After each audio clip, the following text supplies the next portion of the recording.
For 69, the commotion was too big and menacing. Most importantly, the other party's posture did not seem like a friend who came to Mount Hazy to reminisce. Mount Hazy did not hesitate to activate the protective formation, using the ancestral hall as the core of the formation.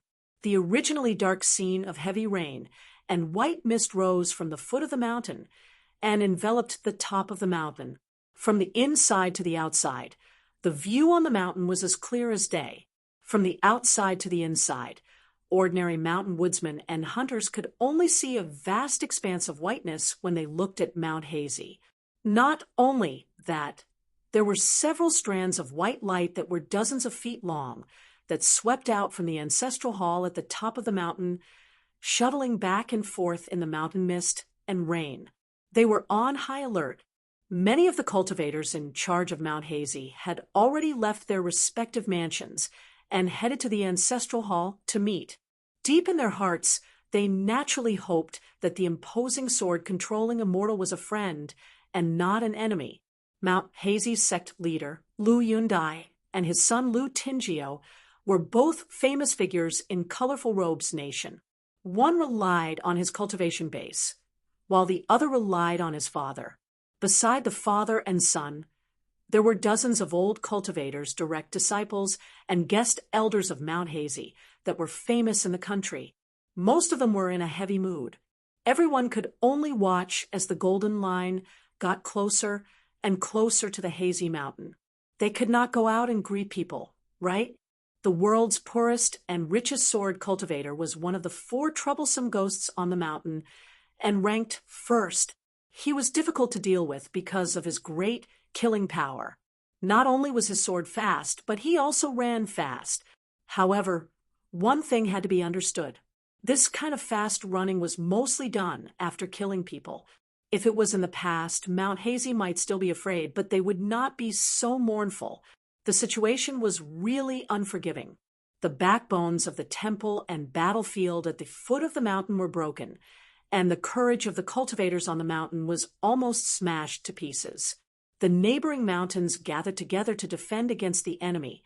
The mountain gods responded to the rescue, or the unauthorized use of the troops at the foot of the mountain to drum up momentum.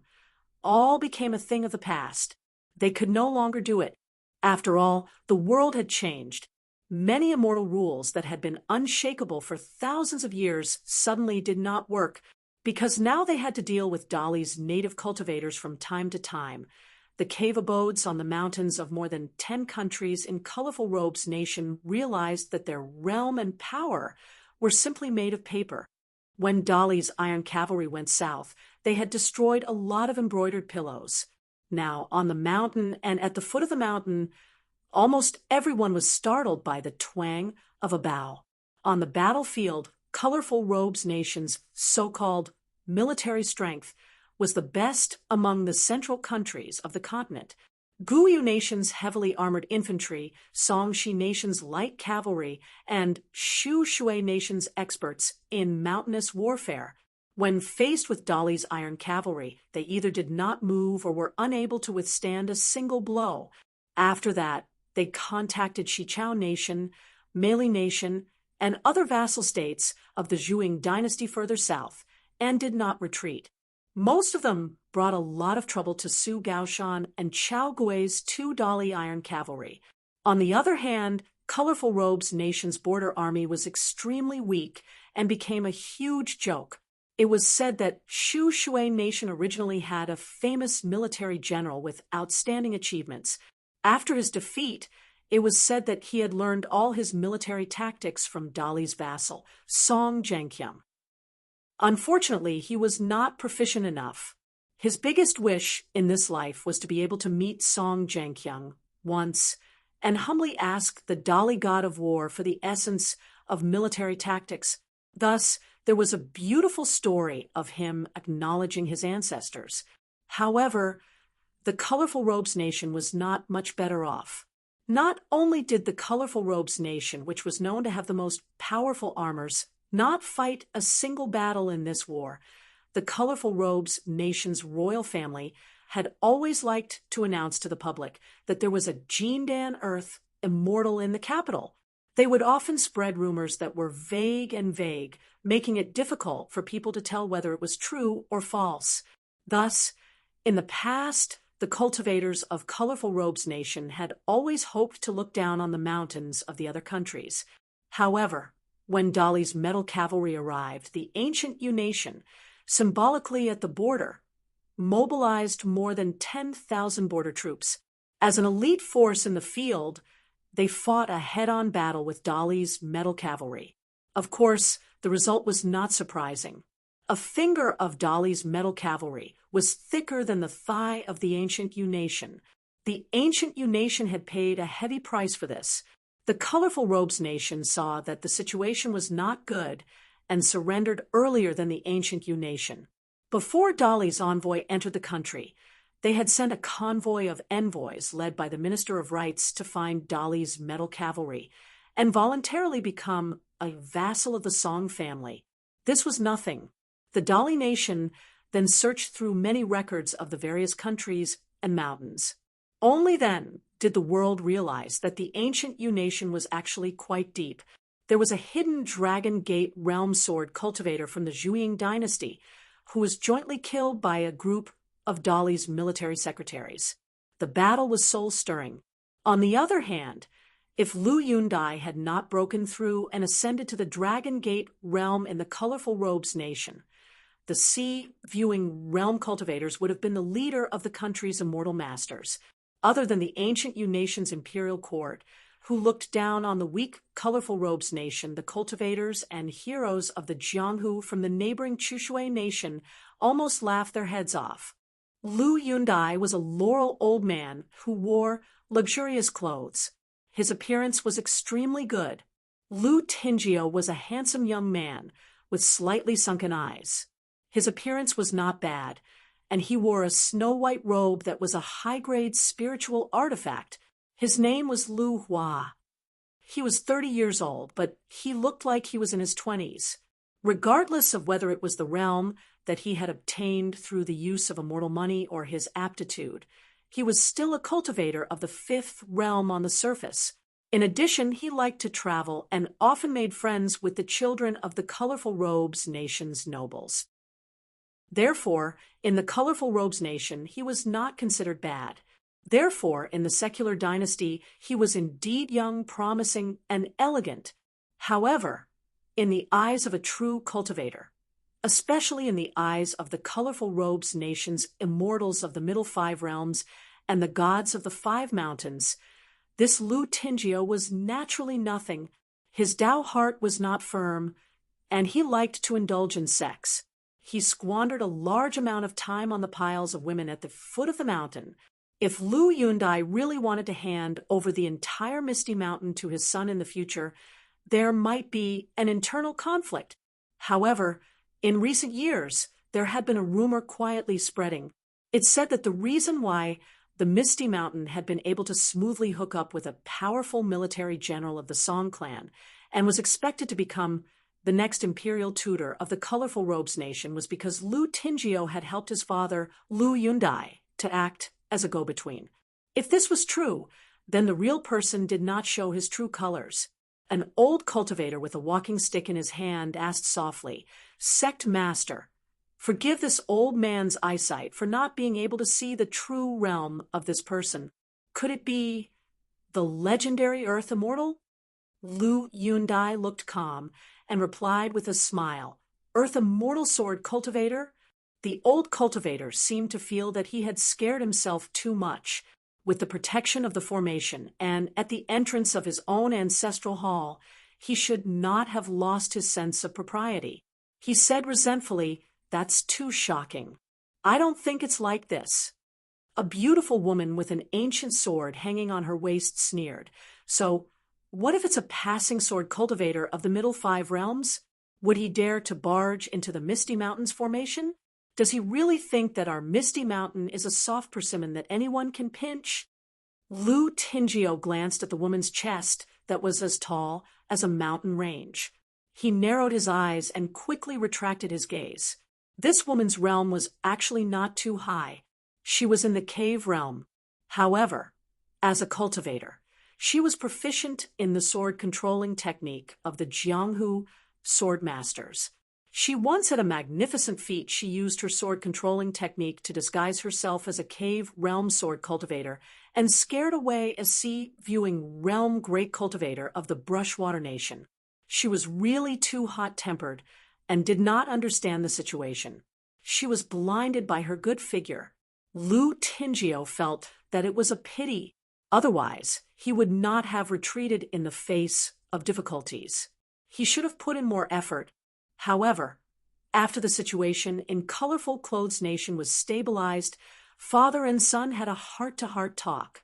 Her father had privately promised her that as long as she ascended to the cave realm, her father would be the matchmaker. At that time, Lu Tingio could be her Tao companion in reality, but not in name. To put it bluntly, it was taking a concubine on the mountain.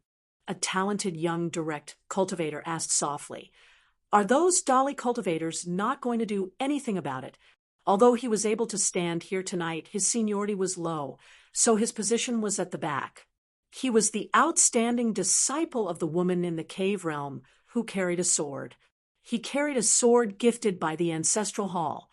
Because he was a sword cultivator, he was only in the third realm.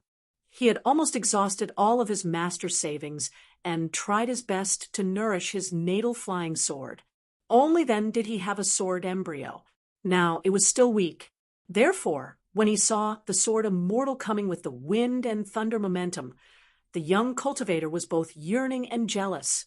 He wished that person would crash into the great protective formation of the Misty Mountain and be killed on the spot by the flying sword. Perhaps the long sword under the sword immortal's feet would become his personal belonging. After all, he was the only sword cultivator in the Misty Mountain. The golden line at the end of the sky became clearer and clearer. The other party's sword broke through the sky with rolling thunder. The momentum was so great that it affected the spiritual chi of the mountains and rivers of the Misty Mountain. The 6 protective formation flying swords actually trembled slightly.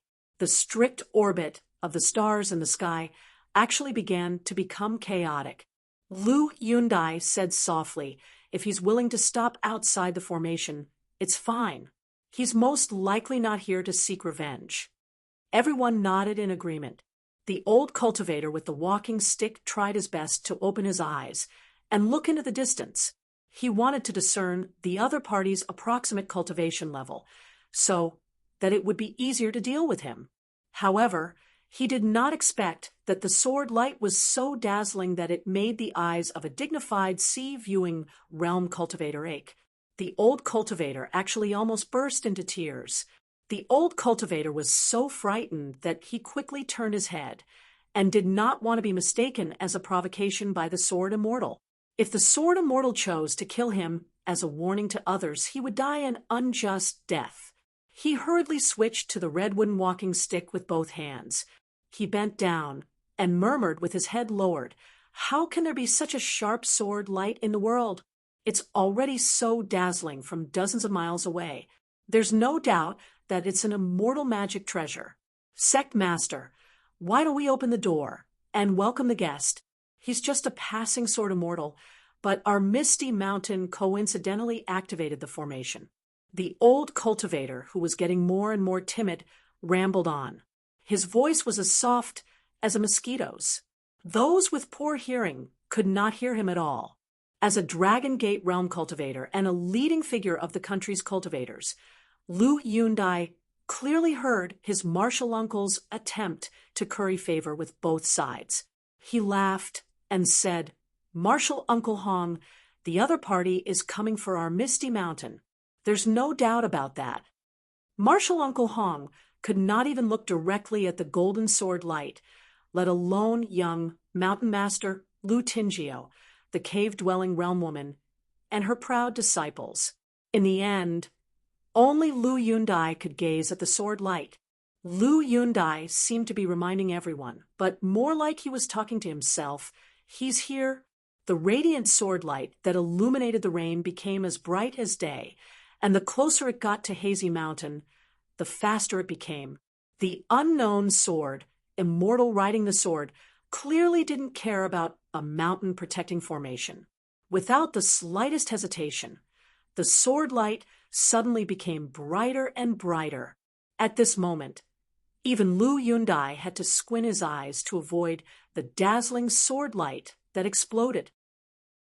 The sword broke through Misty Mountain's protective mountain formation, which had both offensive and defensive capabilities.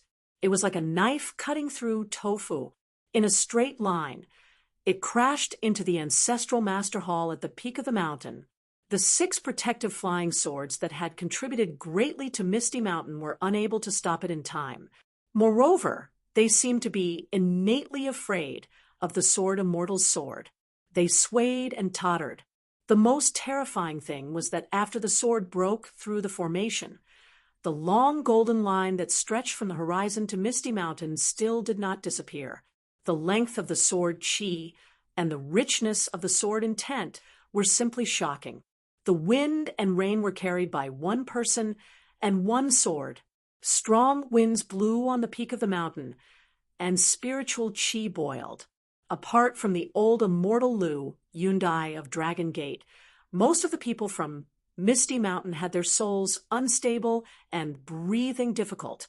Some of the cultivators with insufficient realms even staggered back, especially the young man who stood outside the ancestral master hall because of his talent as a sword cultivator. If his master had not secretly pulled on his sleeve, he would have fallen to the ground. At this moment, Misty Mountain was finally able to clearly see the honorable face of the uninvited guest. He was dressed in a green robe, had a slender figure, and was young. The person floated to the ground, and the sword under his feet swept into the scabbard on his back. It was done smoothly and smoothly. Chun Pingon held his hands in his sleeves and walked forward slowly. He glanced at the relatively calm Lu Yundai and the white-robed Lu Tingio, whose eyes were wandering.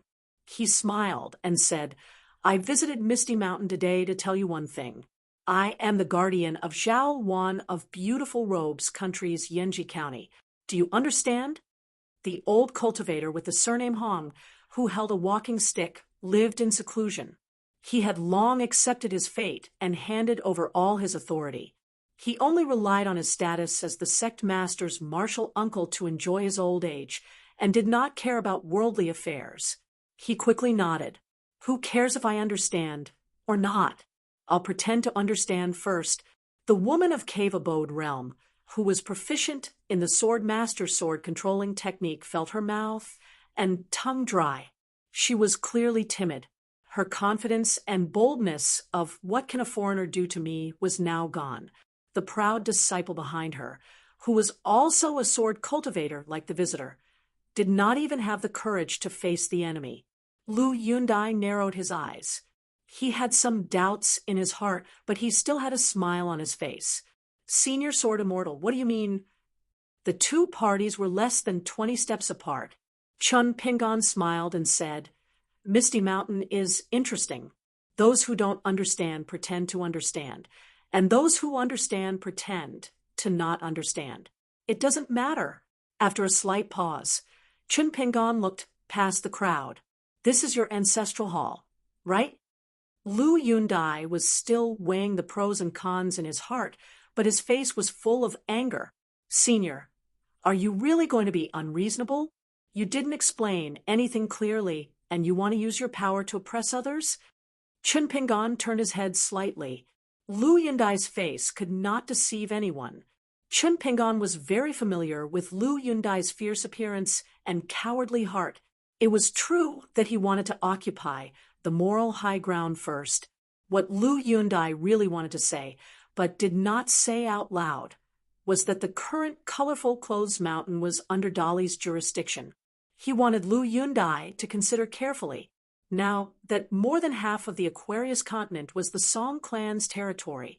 How long could he be arrogant as a sword cultivator? Chun Pingon spoke to Lu Yundai in Dali's official language. "I am from Dali, so if your backer happens to be the Dali cavalry, it might not be useful. Of course, it's up to you to believe it or not. Moreover, My relationship with the Dali Imperial Court is actually quite ordinary. Lu Tingio cursed in his heart. With your hypocritical words, how can the bunch of fence-sitters on Mount Hazy be united against a common enemy and be united as a stronghold? He, Lu Tingio, was indeed a good-for-nothing when it came to cultivation. The rumors in the outside world were not false at all. In fact, his father could not do anything about it. However, his ambition was not to attain immortality on the mountain. It was too far out of his reach. Taking a step back, Lu Tingio felt that he was more than qualified to be a mountain master who did not have to personally fight and kill. Chun Pingan's following words were very straightforward. In fact, to be precise, he had pushed open the door and entered to see Misty Mountain. As Zhao Wan's path protector, I am visiting Misty Mountain this time. I will not talk nonsense with you. I only want to ask you and your father if one of you covets Zhao Wan's cultivation aptitude, and the other covets the young lady's beauty in the future. You only need to say yes or no. Lu Yundai's face darkened. He hated this kind of straightforward style of doing things the most in his life. Lu Tingio was about to say something to salvage some of Misty Mountain's reputation and reason. Unexpectedly, the green-robed swordsman laughed and said, "I'll remind you one last time. Your glib words and so-called reason are just you, Lu Yundai, being certain that Misty Mountain will treat Zhao Wan with respect and nurture her wholeheartedly without any improper thoughts. If she is really unwilling to go up the mountain, we will not force her, nor will we use Wu Shuowen's family to threaten her. Furthermore, a fair lady is a good match for a gentleman." Since Lu Tingio did not have any substantial offense to Zhao Wan, how can he be convicted? There is also Dali's rule that no one is allowed to provoke on the mountain without permission. Otherwise, they will be held accountable. You are very free and can waste your time. I am very busy. Therefore, I will only ask you the question from before. Answer me yes or no. Chun Pingan stretched out his hand from his sleeve and rubbed his cheek. He said self-deprecatingly, "No, I cannot have this habit of fighting and nagging. Otherwise, I will be no different from Ma Kushwan in the past." Chun Pingan waited quietly for a moment. Nodding his head, Chun Pingan said, "Then I understand." Chun Pingan stretched out his hand. The sword immortal in the scabbard on his back came out of the scabbard and was held in his hand. He casually swung his sword forward. The sword Qi contained in the sword immortal in his hand was not casual at all. The Misty Mountain's ancestral hall was split into two. However, it did not completely collapse. Those with a bit of experience in fighting did not dare to turn their heads. Only those young swordsmen of the Third Realm who were inexperienced on the mountain would stiffly turn their heads to see the result of that sword. Chun Pingan raised his arm and circled behind him, sheathing his sword. At this moment, Lu Yundai seemed to have sensed something and wanted to take the risk to confirm it. Therefore, one of his hands moved slightly in his sleeve. The peak of Misty Mountain shook loudly. However, it was not the magnificent ancestral hall that was in trouble. Instead, it was the place where the green-clothed sword immortal stood. The earth had shattered, but he was nowhere to be seen. The instant Lu Yundai wanted to move, Chun Pingan's other hand, hidden in his sleeve, had already taken out a mind talisman. 20 steps away. You Hazy Mountain cultivators are all quite bold, swaggering so boldly, getting so close to a pure martial artist who fights with distant roaming martial scholars every day, almost risking his life. Is the physique of a Dragon Gate cultivator so indestructible? There was a loud bang. Chun Pingan was already standing near Lu Yundai's previous position. As for the sect master of Misty Mountain and the leader of the immortals of the Tsai Empire, he had already been sent flying like a kite with its string cut. Blood flowed out of his 7 orifices as he fell hundreds of feet away. In Chun Pingan's line of sight, everyone, including the old cultivator with the surname Hong and Lu Tingio, began to retreat. Chun Pingan patted the blade's strengthening gourd. Flying swords number 1 and number 15, which were already eager to take action, flew out one after another. 2 streaks of fireflies streaked across the sky and nailed themselves into Lu Yundai's palms, causing him to wail. From Chun Pingan's point of view, this Dragon Gate cultivator must have been used to a smooth-sailing life in the Tsai Empire. It had been too long since he had suffered, so he could not withstand the pain of such minor injuries. Was that why he was similar to Pei Qian? Chun Pingan looked at Lu Tingio and asked, "You are also one of the main characters, so tell me," Lu Tingio said uneasily. "Since Senior Sword Immortal is Zhao Wan's Dao protector, we MT Hazy cultivators, no matter who we are, will definitely take a detour when we see Zhao Wan in the future," Chun Pingan said with a smile. "You must be feeling indignant now, thinking that you still have a trump card that you have not used. It's fine. I will wait for you in the Tsai Empire's Yanji County for a few days. Either send someone or send a letter. Give me a sincere answer, or I will have to make a trip back to MT Hazy." Chun Pingan glanced at the ancestral hall that could still be repaired. His eyes were deep, so much so that the sword immortal sword on his back was vibrating happily in its scabbard. It was like 2 dragon roars were echoing each other. Golden light constantly overflowed from the scabbard, and sword chi flowed like water. This scene was extremely strange, but it was naturally even more shocking. Chun Pingan took a deep breath and calmed his mind. He said slowly, "Don't delay my cultivation." Chun Pingan turned around and took a step forward. His figure swept out of the mountain peak like a wisp of green smoke. He descended and unsheathed his sword, immortal sword. Then he suddenly soared into the sky. In the eyes of the MT Hazy cultivators, the sword immortal sword had used some unknown method to shatter the offensive flying swords of the mountain's protective array formation. He was in an extremely sorry state. The unfamiliar green-robed man who had broken through MT Hazy's array formation with a single sword had arrived on his sword and returned on his sword. The sword immortal sword was already gone, but there were still wisps of bone-piercing sword chi lingering around the mountain peak outside the ancestral hall. The young cultivator of the 3rd realm sat on the ground, sweating profusely. The woman of the cave-dwelling realm hurriedly helped him up.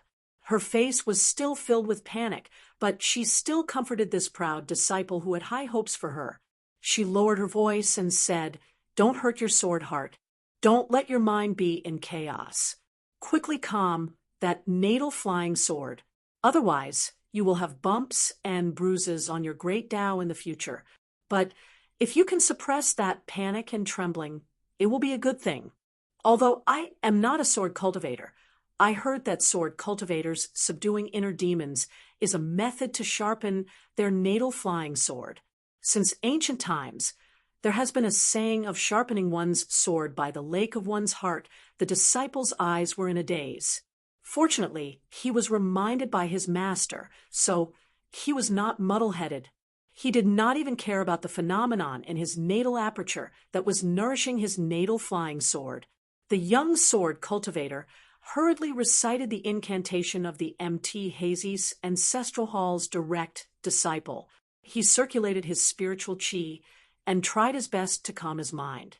No one cared about this pair of master and disciple anymore.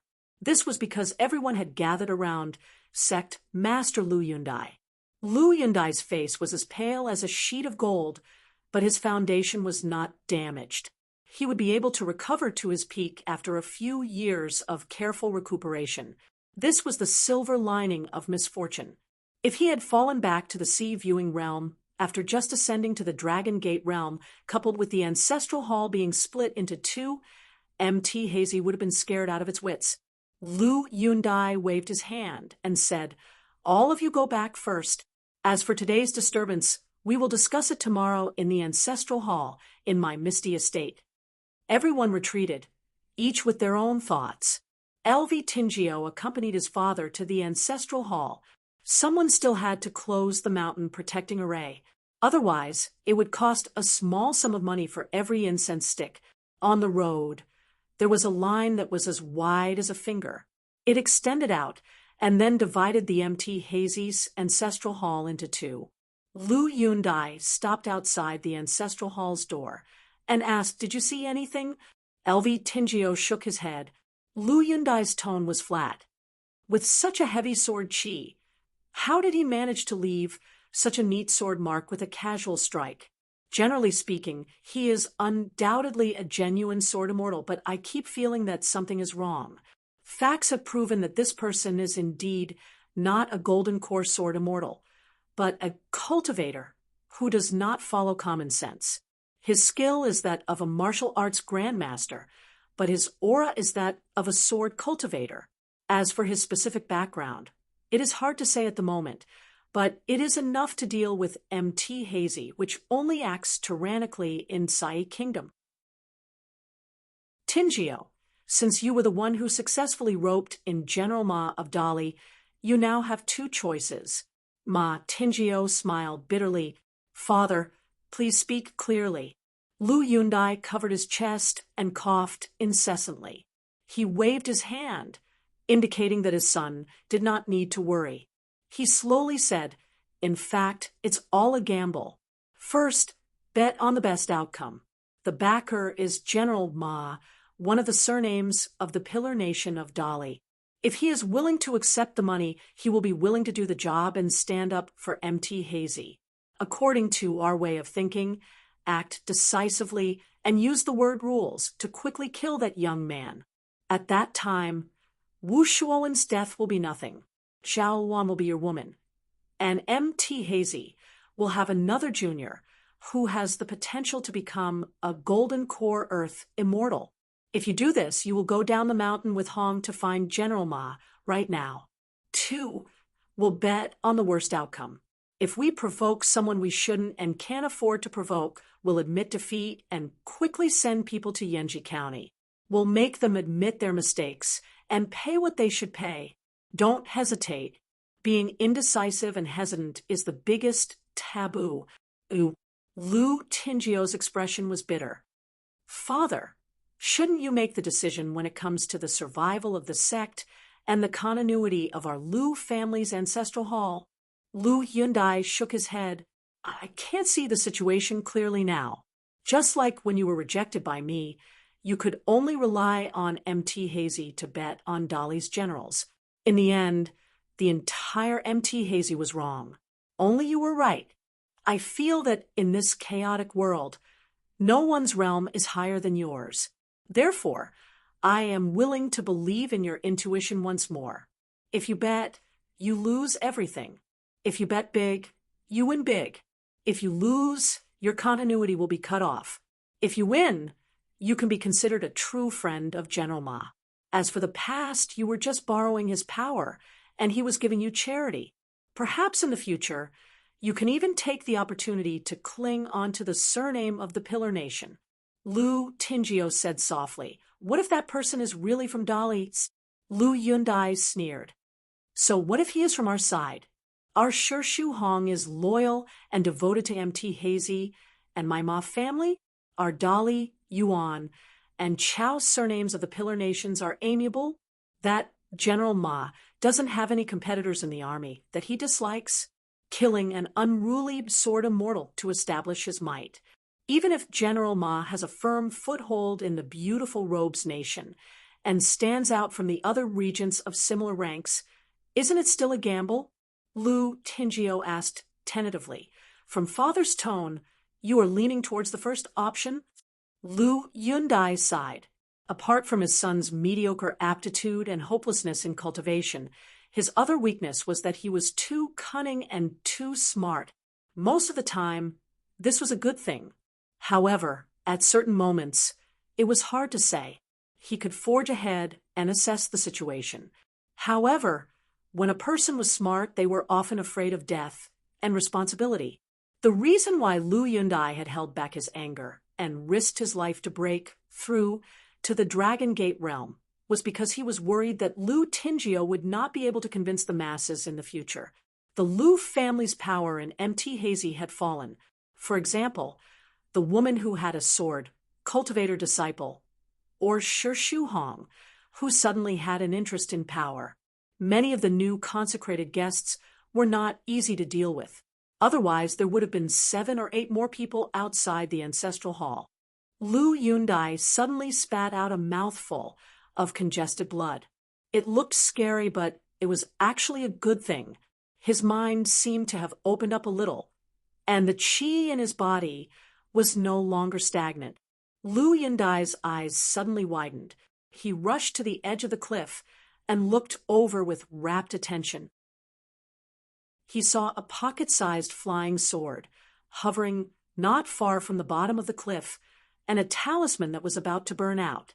Lu Yundai stamped his foot and finally began to panic. It was very likely a Child Mother Echo talisman. Even if it wasn't, there were thousands of talisman in the world. Most of them were talisman papers with similar effects. That bastard was truly sinister. As expected, the sword beam broke through the rain outside the Mountain River Array formation and arrived. The old man with a walking stick, who had just returned to his residence, stood motionless in his original spot as a sign of respect. The woman at the cave abode realm managed to stabilize her disciple's mind with great difficulty. In the end, when the thunder and sword beam returned to Mt. Hazy, she discovered that her young disciple's breathing was chaotic. His expression was even uglier than the sect master who had suffered a punch and 2 flying swords. The woman gritted her teeth and pressed down on her sword. She rushed back to the mountain peak, thinking of fighting that person to the death.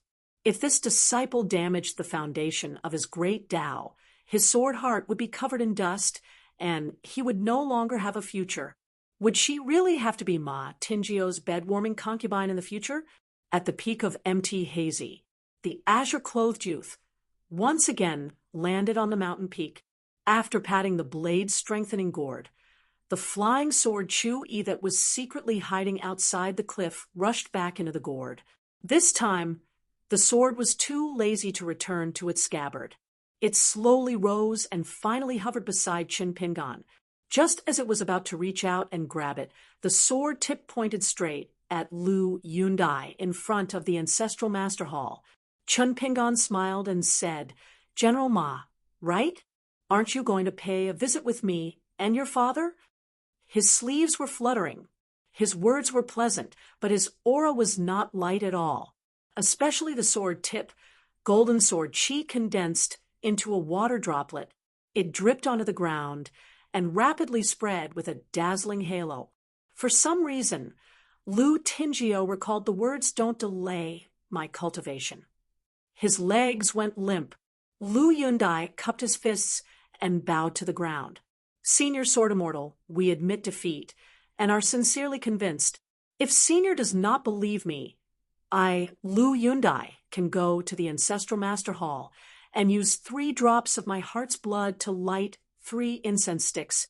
I will swear to the heavens in the name of my ancestors." Qin Pingan was silent for a moment before he finally said, "But you still need an Ancestral Master Hall to burn incense, right?" This was the first time Lu Yundai felt such fear ever since he ascended to the Middle 5 realms. The Ancestral Master Hall was never a dispensable existence. It was half the life of all the immortal abodes on the mountain. Lu Tingio's expression kept changing. He wanted to break out of this hopeless situation. Qin Pingan suddenly stared at Lu Yundai and asked, "Between Ma Tingio's life and the survival of Mt. Hazy's Ancestral Master Hall, which will you choose?" Lu Tingio was burning with anxiety. He knelt on the ground, his face covered in tears. He begged for mercy. "Father, this is a vicious plan to sow discord. Don't listen to it so easily." Lu Yundai and Qin Pingan looked at each other. They did not look at their son and slowly raised their hands. With such an obvious action, it was naturally not a desperate move to shed all pretense of cordiality with that sword immortal. Lu Tingio's heart trembled. He did a somersault and frantically rushed backward, trying his best to escape. The reed flower Taoist robe on his body helped him a lot. His speed was not inferior to a sea-viewing cultivator. Even if the chances of escaping alive were extremely slim, Ma Tingio could not just wait for death. Moreover, he would be beaten to death by his father outside the ancestral master hall. How could he not know his father's ambitious and ruthless nature? He would really kill him to turn a big problem into a small one. At the very least, he would use this to tide over the current crisis. Moreover, Ma Tingio had a sliver of hope in his heart. As long as he escaped from the Sword Immortal's sight, then his father might lose the opportunity to make a move. At that time, it would be his vicious and merciless father's turn to settle the score. With the Sword Immortal, Chun Pingon glanced at Lu Tingio, whose aura had already been locked onto by Lu Yundai from afar. He said expressionlessly, "Lu Yundai, go burn incense in the ancestral master hall, and let this matter pass." People who cultivate the Tao still have to talk about repaying one's blessings. You should pay more attention to the matter at hand. Lu Yundai hurriedly withdrew his hand, turned around, and walked towards the ancestral master hall in large strides. He suppressed the sorrow in his heart and removed the mountain and river array. Facing the memorial tablets and hanging portraits, he dripped 3 drops of his heart's blood and silently lit 3 secret incense sticks. Using the immortal secret technique that was rumored to be able to ascend to the heavens and descend to the underworld, he acted according to the agreement and offered sacrifices to his ancestors. With the incense sticks in his hand, he loudly swore a venomous oath. When the cave-dwelling realm woman arrived at the mountain peak, she happened to hear the oath from the ancestral master hall of Misty Mountain. In her eyes, she saw the green-robed Sword Immortal with a jade hairpin on his head and a gourd on his waist. The mountain rain fell, blowing the young man's hair and sleeves endlessly. That person flew backwards and lightly stepped on the Sword Immortal that followed him like a shadow. A wisp of golden light drew a large circle in the sky above Misty Mountain and headed south. It was as if the ancient immortal had drawn a large circle in the mortal world with a brush. Not only this woman whose mind was swaying, but almost all the cultivators of Misty Mountain had similar thoughts in their minds. They were incessantly agitated. The bearing of a Sword Immortal was unparalleled, but in the distance, a person and a sword rapidly broke through the entire curtain of rain and the thick sea of clouds. Suddenly, the world was illuminated as the sun hung high in the sky. Chun Pingon changed from a standing posture to a strange sitting posture that was slightly suspended in the air. He was connected to the Sword Immortal's aura, so he was able to sit stably. However, it was definitely not the kind of telepathic connection that sword cultivators had with swords. It was the legendary realm where Sword Immortals seemed to be connected to the grotto heavens. It was a new fist stance in the mountain shaking manual. It was called corpse stance. This was because it was recorded in the fist manual that the ancient gods entrenched themselves in the heavenly courts like corpses.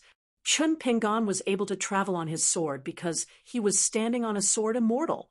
He had to endure the pain of the astral winds, apart from his abnormally tough physique. It was also thanks to this sitting stance that was as immovable as a mountain. Cui Cheng once said that the fist stance was dead and was not considered brilliant. It depended on the state of mind of the person practicing the fist stance, whether they could produce boldness and aura. An ordinary rudimentary fist stance could also lead one to the end of the martial Tao. Under the illumination of the sun, the green-robed swordsman sat on the Sword Immortal.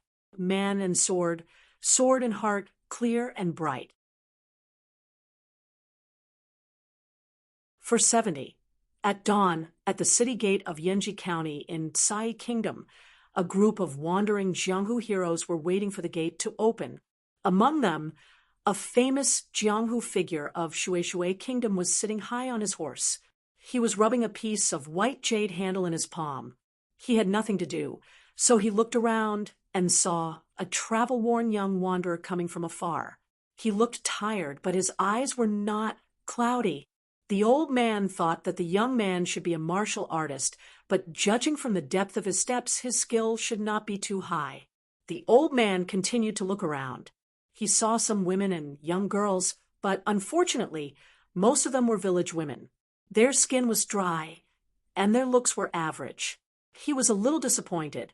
He hoped that after entering the city, the women of Yenji County would not all be like this. The young man in green looked at the crowd outside the city gate and walked to a breakfast stall. There were no more chairs to sit on, so he asked the stall owner for some white sugar cakes and a bowl of porridge. After receiving the pastries and porridge, the stall owner wanted to remind him to return the bowl and chopsticks. However, when he saw the long sword on the customer's back, he swallowed his words. People of Jianghu should be polite. After the young wanderer paid the bill, he squatted by the roadside and ate the pastries and porridge. He ate and drank very slowly. When the young man with the sword returned the bowl and chopsticks to the stall owner, the city gate had already opened. He stood by the roadside and waited. The old man put away the beautiful jade handle in his hand and could not help but glance at the young wanderer. He smiled knowingly. When he was his age, he was no longer in such dire straits. Chun Pingon ignored the old man's scrutinizing gaze and followed the crowd into the city after handing in the pass. It was not that Chun Pingon did not want to return to the house on his sword, but that he was really exhausted. After going back and forth from Yenji County to Hazy Mountain, if he continued, he would not be practicing the corpse boxing stance anymore. He would be a corpse falling from the sky.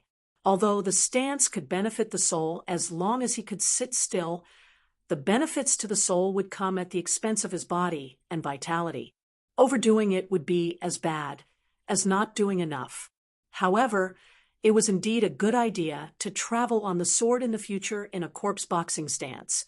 Although it was possible to do so in the Aquarius continent, it might not work in the North continent, where swordsmen were as common as clouds. After all, over there, anyone who disliked someone could come up with such a ridiculous reason and cause both parties to fight until their brains splattered everywhere. Chun Pingon did not go directly to the old fisherman's house. Instead, he went to the city god pavilion. However, after asking, he found out that the city god lord had changed. It was not the golden city god, Lord Shen. Chun Pingon sighed. This could not be considered as the imperial court of the colorful robes nation burning the bridge after crossing the river. Yenji County was an important place of the nation. After Chun Pingon's golden body died, a new city god was needed to inherit the deity position and be responsible for supervising the county's mountains and rivers. Chun Pingon did not enter. Instead, he followed a path that he had taken in the past and came to a secluded local temple. The temple was too small, and there was no temple attendant. Even if he came here to burn incense and pray, he would bring his own incense. It was here that he bid farewell to Yenji County's golden city god, Shen Wan. Chun Pingon thought for a moment, and then stepped over the threshold. Taking advantage of the fact that there was no one around, he took out 3 incense sticks. The fragrance was fresh and clean. It was a genuine product from the mountains. Not only could it be used to drive away mosquitoes, it could also be used to ward off evil spirits in the marketplace. Back then, on the way to the lion's garden, the person who gave them the incense caught up with them and passed them a bamboo incense tube. After checking, he found that there were a total of 24 precious incense sticks. When he went down the mountain this time, he left most of the incense sticks in Luopa Mountain, but he only brought 3 incense sticks with him in case of emergency. He did not expect to use them now. Offering incense was a taboo among the gods. However, in places like the city god pavilion and Wenwu Temple, there was no harm in offering incense. Chun Pingon gently twisted the incense stick. It burned without a fire. Chun Pingon stood still. He raised the incense stick above his head and said in his heart. Finally, he inserted the 3 incense sticks into a bronze cauldron. He closed his eyes for a moment and turned to leave. When he returned to the house in the small alley, Chen Pingan knocked on the door again. This time, it was not Zhao Shuxia who opened the door. It was Zhao Wan. When she saw Chen Pingan, the little girl's eyes were dim. Mr. Fisherman Wu Xuan and Zhao Shuxia stood by the projector wall in the courtyard. Chen Pingan had been with Pei Qian and the little girl in pink for a long time. He wanted to rub their heads and deal with it. However, he suddenly remembered that Luan Wan was still a young girl. He could only smile and say, "It's okay. The cultivators from Misty Mountain are reasonable. Luan Wan, from now on you can follow me and cultivate." Zhao Shuxia secretly clenched his fist to express his congratulations. As expected, Mr. Chen, who taught him fist techniques, was omnipotent. Although Wu Xuan had a lot of questions, he could not ask them in front of the two children. He only smiled and nodded at Chen Pingan. Then they walked back to the hall in the backyard. However, this time, Zhao Shuxia and Zhao Wan still drank tea to nourish their souls. On the other hand, Chen Pingan took out 2 pots of woody wine and gave one to the fisherman. Wu Xuan said regretfully, "It's a pity that Luan Wan and Shuxia are still too young. They can't drink." Wu Xuan only took a sip and could not bear to drink more. He smiled and said, "I'll keep it for now. When the 2 children are older and drinking becomes normal, I'll take it out." Chen Pingan quickly took out another pot of woody wine. He stood up and placed it in front of Wu Xuan. He said helplessly, "Mr. Wu's ability to cheat wine is not small. Just drink, I have more." Wu Xuan did not hold back at all. He drank Chen Pingan's wine and did not show any mercy. Child Chen, don't measure the heart of a gentleman with the yardstick of a villain. Chen Pingan smiled and raised his wine pot. Wu Xuan did the same. They clinked their cups and drank. Chen Pingan did not plan to talk about the journey to Misty Mountain in detail. He looked at Mr. Fisherman, who was in a good mood, and said softly, "Mr. Wu, the matter of Misty Mountain has been completely resolved. If you are still worried, you can travel to other countries. It's not bad. After all, it's time for Shuxia and Luan Wan to broaden their horizons and see more of the world. Even if it's to accumulate some Jianghu experience, it's still a good thing." Wu Xuan nodded and said, "Okay." Chen Pingan sipped his wine with a smile on his face. He chatted with Wu Xuan and asked about the situation of the Jianghu in Colorful Clothes Kingdom and Comb Kingdom. Occasionally, he would look at the young man who seemed to be envious of the pure wine and the young lady who stole glances at him from time to time. Chen Pingan's state of mind returned to peace. It was as if he had returned from 2 ends of a ruler to the middle. Actually, Zhao Shuxia was very familiar with the matter of drinking tea in the room for the first time. He was not reserved at all and was obviously used to drinking it. This was what Chen Pingan admired the most about Wu Xuan. Zhao Wan had the aptitude for cultivation. This was already a world of difference from Zhao Shuxia.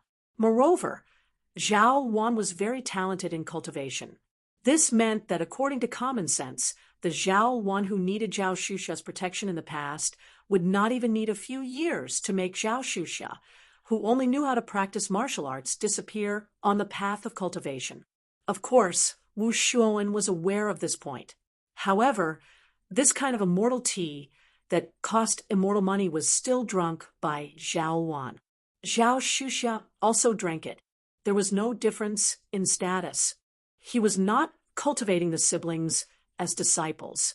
He was clearly raising them as his own children. To put it bluntly, many parents and sects might not be so unbiased towards their own children.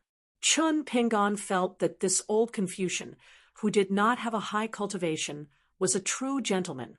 It was precisely because of this that he did not dare to give more wine. He had already thought of some things to do, but he had to think about it again and again. For example, should he give Zhao Wan immortal money on the path of cultivation? How should he give it? How much should he give? Would Mr. Wu accept it? How could he accept it? Even if he accepted it, how could he let Mr. Wu feel at ease? After going around in circles, Chun Pingan felt that it was indeed, as Ma Dui said. He was not straightforward in doing things. However, he could not change it in a short time. Chun Pingan suddenly said apologetically, "Mr. Wu, I have something to tell you. I may teach Xuxia a few more stances today. At the latest, I will leave for Shu Shui country before the night ban. I will be in a hurry. Therefore, even if you plan to travel to Shu Shui country first, we will not be able to travel together." Wu Shuowen nodded. On the path of cultivation, one should not be delayed by worldly affairs. This is not a derogatory statement. It is the truth. Chun Pingan stood up. As he rolled up his sleeves, he said to Zhao Xuxia, "Let's go to the courtyard. I will teach you a qi cultivation formula, a stance, and a stance. Just these 3 things. Don't think it's too little." Wu Shuowen wanted to avoid suspicion. After all, regardless of whether it was the fist technique or the cultivation formula, even between fellow disciples, one should not casually listen to it. He wanted to pull Zhao Wan away, but the usually obedient and sensible girl was unwilling to leave. The old man was a little confused. Chun Pingan also noticed the situation in the room. He hesitated and smiled. "It's okay. There is no harm in listening. However, allow me to say one more thing. Do not leak it out. Only the 4 of us are allowed to know." Wu Shuowen sighed, shook his head, and left alone. Zhao Luan rested her chin on her hands and sat on the side of the door. She said softly, "Mr. Chen, just tell my brother the formula. I won't eavesdrop. I will just watch you guys practice." Chun Pingan was indeed worried that the formula for the 18 halting sword aura would clash with the secret method that Zhao Wan was currently practicing. Therefore, he used the method of a martial artist and told Zhao Xuxia the formula. He repeated it 3 times until Zhao Xuxia nodded and said that he had memorized it. Only then did Chun Pingan begin to teach the youth of sword furnace stance, a new stance that was mixed with the big dragon of autumn school, a new stance that was mixed with the vermilion ape shape, and the 6-step stance. These were the fundamentals of martial arts. No matter how hard he practiced, it would not be excessive. He believed that with Mr. Wu watching, Zhao Xuxia would not harm his body. Not only did Chun Pingan personally practice the stance and boxing stance, but he also explained to Zhao Xuxia patiently and meticulously. He took them apart step by step, explained clearly sentence by sentence, and then put them together again. He explained clearly the purpose and outline of the boxing stance and boxing stance. Finally, he talked about the various mysteries and subtle meanings that extended out. If there was something that Zhao Xuxia did not understand, for example, he would repeatedly explain the current steps while rubbing his hands together. Zhao Xuxia was naturally not stupid. He was much better than Zheng Yi. Zheng Yi was a blockhead. Even someone who could make Chun Pingan so patient could not help but scratch his head. He wished that he could learn from the bamboo house elder's method of punching. Don't understand? 1 or 2 enlightenment points. Not enough? Then 2 punches. Zhao Luan rested her chin on her hands and looked at the 2 people in the courtyard. Her mouth was full of smiles. In fact, on the path of cultivation, whether it was her brother Zhao Xuxia or her master, they would all have a lot of troubles. For example, she would be afraid of being looked at by many people. She was actually very timid. For example, when her brother saw those cultivators of the same age as him, he would be envious and disappointed. He did not hide it well. Her master would often be alone in a daze. He would worry about his daily necessities and would frown because of family affairs. Zhao Wan felt that she was no longer a little girl who did not know anything. In the courtyard, Mr. Chen, who looked more like a scholar than before, was still teaching her brother fist techniques with his sleeves rolled up. In her mind, when he walked or struck a fist stance, it was no less impressive than when he was riding a sword on a long journey. However, after reuniting with Mr. Chen, he obviously still treated her like a child. She was very happy but also a little unhappy. Zhao Shuxia cooked for lunch. Chun Pingan also helped. Master told Mr. Chen that a gentleman should stay away from the kitchen. However, he ate a lot of food and drank a lot of wine. He drank until his face was red. In the afternoon, Mr. Chen still patiently practiced with her brother and demonstrated it over and over again. When it was close to dusk, Chun Pingan looked at the sky and smiled at Zhao Shuxia. Okay, that's it. Remember, you can't neglect the 6-step stance. Try to do it until you reach 500,000 punches. Follow the method I taught you. Before you punch, assume the stance. If you feel that it's not meaningful or even slightly wrong, don't punch the stance. Then when you're tired from the stance, use the formula I taught you to practice the sword furnace stance. We're both stupid, so we'll just use the stupid method to practice. One day, at a certain moment, you'll have a flash of inspiration. Even if that day comes late, there's no need to rush. Chun Pingan gently smoothed down his sleeves and patted Zhao Shuxia's shoulder. All right, that's all for now. Zhao Shuxia wiped the sweat from his forehead. Zhao, one had already stood up. Chun Pingan said, I'm going to talk to Mr. Wu about something, and then I'll leave. Chun Pingan found Wu Shuowen practicing calligraphy in the house. He sighed and decided to tell him the truth. At the end of the day, the script he had prepared was useless. Mr. Wu, Wan is your disciple. Logically speaking, I shouldn't tell her what to do. However, Wan is now at a crucial point in her cultivation. It's a good thing for her to reach the cave-dwelling realm as soon as possible. So, I've prepared a sum of money. Wu Shuowen smiled and said nothing. Chun Pingan had to bite the bullet and said, I also have a few talisman pieces as a parting gift. Of course, there's also a copy of the swordsmanship manual and a magic sword I bought from a celestial shop. It's called Chu Huang. Of course, it's an imitation and it's not of high quality. I'll give it to Zhao Shuxia for self-defense. Regarding Zhao Shuxia's sword practice, I hope Mr. Wu can help me check it out. When Zhao Shuxia's fist practice reaches a certain level, I'll give him the swordsmanship manual and Chu Huang's imitation sword. To tell you the truth, if Mr. Wu agrees, I'd like to take Zhao Shuxia as my unofficial disciple. In the future, if we're fated, and Zhao Shuxia is willing, Mr. Wu won't object, we'll officially become master and disciple. Wu Shuowen gestured for Chun Pingan to sit down. When Chun Pingan sat down, he smiled and said, Why? Are you worried that I'll be embarrassed? Then you've underestimated the importance of Zhao Shuxia and Wan in my heart. Wu Shuowen sighed and said, Zhao Shuxia is fine. I don't have to do much. In fact, I can't do much. So, if you're willing to take him as your unofficial disciple and wait for a few years before deciding whether to take him as your official disciple, of course, it's Zhao Shuxia's great fortune. I don't have any objections. But to be honest, leading Wan in cultivation, I'm really strapped for cash. How can a hero be without a penny? This is the truth. I'm not asking for credit or complaining to you. Over the years, in order not to delay Wan's cultivation, I've borrowed money from my friends on the mountain more than a few times. The old man sighed and then laughed and said, Now that you've exposed your family's dirty linen and said these things, can you rest assured and give us immortal money? There's no harm in giving more.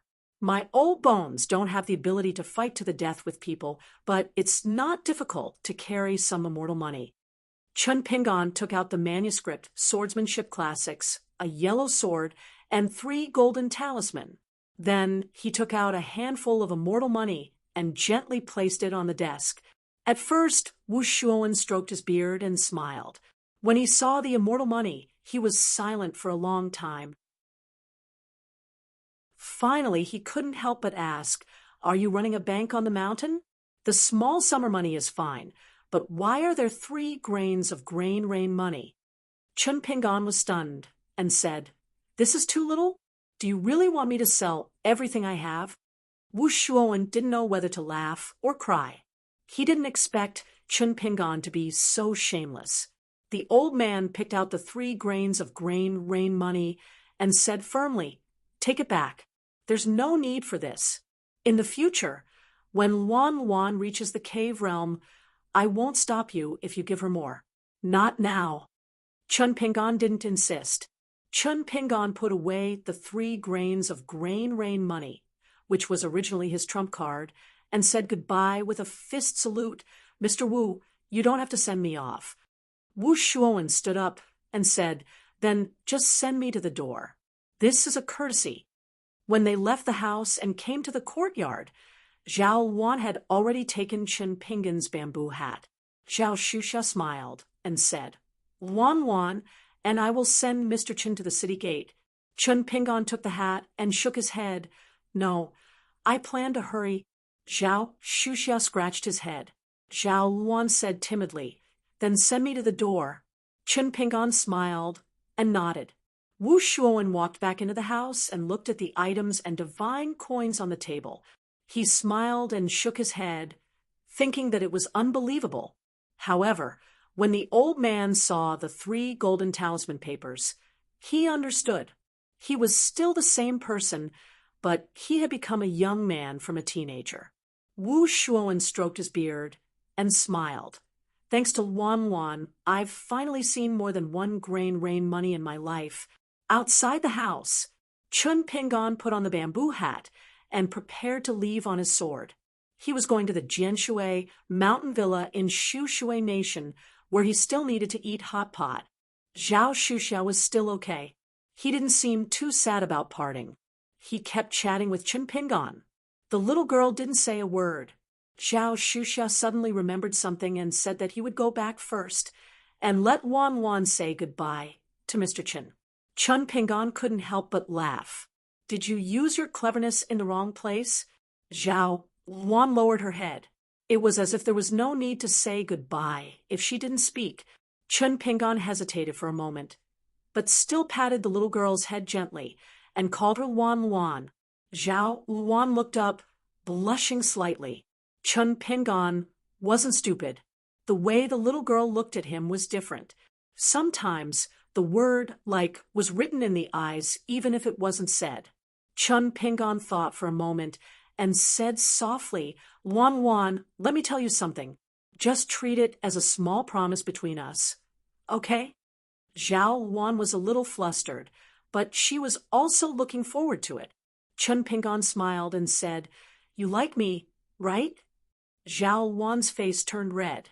Chun Pingon smiled and said, "I like you too, but it's different because I already have a girl in my heart. But for now, you can still like me. I don't think it's wrong. Just like the Chun Pingon in your heart, Mr. Chen. But I hope that in the future, when you grow up a little, maybe in 3 years, 5 years, or even longer, 10 years, maybe you will meet a good boy or young man. At that time, don't be afraid. After thinking about it seriously, if you find that you really like him, don't miss him. Okay?" Zhao Luan blinked. Chun Pingon smiled and said, "Okay, I'll take it that you agree. If you don't say anything." Chun Pingon adjusted his bamboo hat and said, "Let's go." The sword immortal unsheathed and flew away on his sword. Zhao Luan looked up. A head quietly poked out from the door. But the boy didn't know that there was someone standing behind him, and it was obvious that this person was more experienced than him. The old monk had already turned around. Zhao Luan turned around and saw her master's back and Zhao Shusha's head. Zhao Luan lowered her head and covered her face with her hands as she ran into the house. Zhao Shusha ran after Zhao Luan and said, "Luan, I didn't hear a single word. Or I'll take your surname." A voice came from the front. "Master is the one who didn't see or hear anything. As a Confucian disciple, he should see and hear nothing indecent. But Shusha, that's not necessarily the case. Master saw it with his own eyes." He stuck his butt out and listened for a long time. Zhao Shu stopped abruptly and started running towards the main entrance without hesitation. Luan Luan would always fly into a rage out of humiliation, and he couldn't fight back. Above the sea of clouds, Chun Pingon wiped the sweat off his forehead. He felt more tired than running through hazy mountain twice. Zhu Lian was really asking for a beating. What was the point of wearing a bamboo hat? But after complaining, Chun Pingon sat on the sword immortal and smiled knowingly. In the end, he still treated Luan Luan as a little girl. Liking someone was like a gluttonous child who liked a stick of candied hawthorn or a piece of cake. Liking someone wasn't a true liking, but it wasn't a true love between a man and a woman. It was more about dependence, trust, and the joy and sorrow of that coincidence. What was wrong with being liked in such a clean and pure way? Even if she wasn't liked in the future, it was another kind of beauty for the little girl to have a man she truly liked. Chun Pingon said loudly, "Go, go to higher places." The sword celestial beneath his feet quickly descended. On a small mountain road at the border between colorful clothes country and brushing water country, a man in a green robe walked slowly. He carried a big bamboo box on his back and held a rough mountain walking stick that he had casually chopped out. He had already walked for more than 100 miles on the mountain road. Finally, he walked into a dilapidated ancient temple in the night. It was full of cobwebs. The statues of the 4 heavenly kings of Buddhism were still the same as before. They fell to the ground, and gusts of wind blew into the ancient temple from time to time. The young man made a bonfire, then closed his eyes and dozed off. He seemed to be worried that the spirits and ghosts in the book would appear. He wanted to sleep, but he didn't dare to. After about midnight, there was the sound of laughter and chatter of orioles and swallows. It came closer from afar. He was like a scholar in a green robe who was traveling with a book. He lowered his head, and the corners of his mouth curled up. When he raised his head and looked outside, he was already at a loss and surprised. The ancient temple occupied a large area. Therefore, the bonfire was not close to the gate. There were 3 graceful women in colorful dresses. There was a young girl with almond-shaped eyes and a round face. There was a tall woman in her 20s with her hair in a high bun. There was also a plump woman with fluffy hair and a smooth bun. They were playing and playing. Among them, the beautiful woman was particularly trembling. They laughed together and floated into the ancient temple. Then they saw the young man with his eyes wide open. They were a little timid and shyly stopped. They gathered together and slowed down. They pushed each other toward the bonfire. And the scholar. The beautiful woman seemed to be braver. She squatted down and reached out to warm herself by the fire. She looked straight at the young man. The tall woman stood at the side and looked down coldly. She seemed to be sure that the young man was not a dangerous playboy. The girl with almond-shaped eyes was the most shy. She stood sideways and crossed her fingers. She lowered her head and stared at the embroidered shoes that exposed the hem of her skirt. The woman was suddenly stunned, because the young scholar suddenly laughed. It seemed that he could not hold back the fake seriousness from before. The plump woman who had been squatting down actually took out an embroidered handkerchief from her snow-white breasts. She gently fanned herself and said in a soft voice, "Young master, are you hot? I suddenly feel that the clothes on my body are a little thick." Chun Pingon had been reaching out to the bonfire. He smiled and said, "If you feel hot, do you still need to warm yourself by the fire?" The woman was speechless. Then she rolled her eyes charmingly and laughed. "Young master really knows how to joke. I think you must be a man who understands women's feelings." Chun Pingon laughed and said, "Then you can laugh a little longer." As a result, the charming and enchanting woman laughed for a while.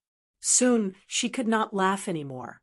However, she was not willing to admit defeat. She licked the corner of her mouth and said with a smile, "Young master's appearance is very handsome. Your words are also pleasant to the eye. I wonder if they are useful?"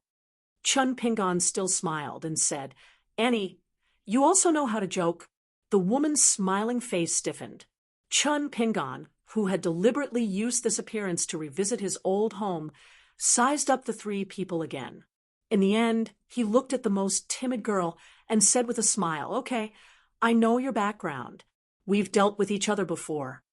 Of the three women, the plump woman was at a loss. She covered her breasts with an embroidered handkerchief. The tall woman frowned. The young girl turned a deaf ear. She was still embarrassed and embarrassed. Chun Pingon added a dry branch to the bonfire. He still looked at the girl, wearing embroidered shoes with a smile. He really did not know if she had a bad memory or if she really liked to be clean, whether it was her embroidered shoes or her skirt. She still walked on the mountain path without a trace of dust. He said slowly, "You don't remember? Then I'll help you remember. About 7 years ago, there were 4 foreigners sitting here with me. A bearded hero, a young Taoist priest, a refined scholar, and a shabby youth. Later on, we met again at the Swordwater Manor." The almond-eyed girl no longer turned to face Chun Pingon.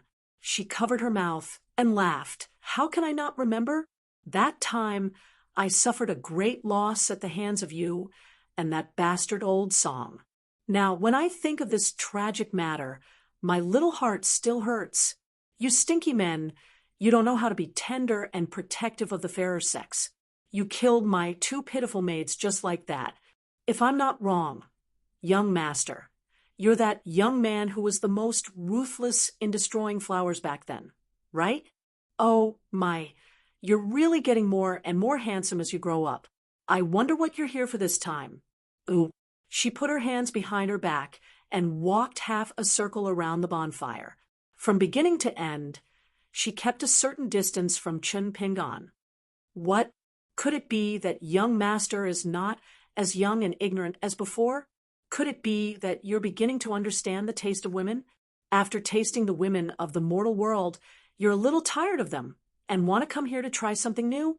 You want to try out the skills of us ghostly beauties in bed? Chun Pingon waved his hand. "I don't dare. I know that Madam likes to eat stir-fried hearts and livers. It's best if it's a cultivator because it doesn't have an earthy taste." Chun Pingon glanced at the entrance of the ancient temple. It seems that after old Senior Song sacrificed his sword, he killed many of your ghostly otherworldly items in one breath. Now, you're no longer as powerful as before. The almond-eyed girl curled her lips. She stretched out an embroidered shoe and gently fiddled with the bonfire. "Tell me, what do you want to do by luring us to show up this time?" Chun Pingon asked after the battle at the Swordwater Villa. The original 4 devils of the Combwater country suffered heavy casualties. Some died, some ran away, and forget it, let's not talk about this. I already knew this. However, I heard that in the beautiful closed country, there were soon new 4 devils of the Combwater country. Some of them took advantage of the situation and rose to power. She squatted down and sighed. 2 of them died. They didn't have the life to enjoy life. They were casually killed by a cultivator from Dolly called Secretary Wu. Fortunately, he listened to my advice. He did prosper, but I regretted it so much. A few years ago, during the turmoil and chaos of war, that fellow's business suddenly flourished, and he gathered a large group of vicious ghosts. His army was strong and his horses were strong, and he never provoked the great Lee's barbarians. His days were so happy, and he even received a title from the imperial court that made me jealous.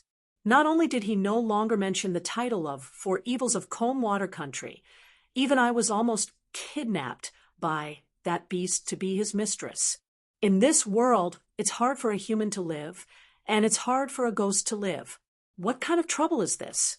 Chun Pingon had been staring at her, but in fact, he was also looking at the 2 female ghosts out of the corner of his eyes. She, who looked like a young girl, was a ghost with a high cultivation in the Combwater country. However, this was not important for Chun Pingon at the moment. The important thing was that when the old sword sage Song Yutian of the Combwater country faced her, he found the old almanac and said, You should abstain from fasting and seek wealth. Then the female ghost took out a small coin, and Senior Song actually let her go. At first, Chunpingon really thought that it was because of the old almanac. The female ghost, who was famous in the calm water country, was lucky that night. Later, when he went to the restaurant in the town with Senior Song to eat hot pot, he chatted with him. It turned out that among the 4 devils of the calm water country, this female ghost had the most complicated life experience and style. She was the kind of ghost that could be killed without injustice, but not killing her was not necessarily a bad thing. Chunpingon sighed and said, "Tell me, how many men in the world of the living have you killed over the years?" She rolled her eyes and said, "What do you mean by cruel? It's really unpleasant to hear. You and I are willing. They get the pleasure of men and women, and my sisters get the yang qi. They don't have to become ghosts and never be reincarnated. Everyone is happy. Of course, if I really meet those guys who you cultivators don't care about and the government can't control, I don't mind cooking a few dishes of fried hearts and livers." Chunpingon didn't say a word. He seemed to have remembered some old things. She put her hands behind her back and said, "I really didn't recognize you. If you didn't tell me, I wouldn't have recognized you even if I was beaten to death. Back then, you looked quite a tan young man.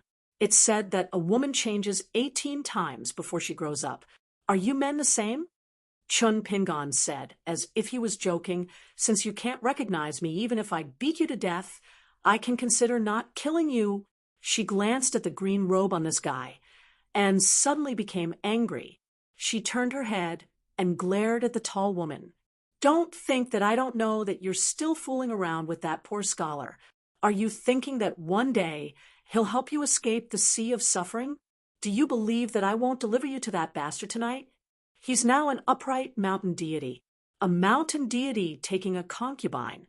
Even if it's not as glorious as marrying a wife, it's still not bad." When she said these words, the almond-eyed girl's eyes were pitch black, and a baleful aura lingered around her body.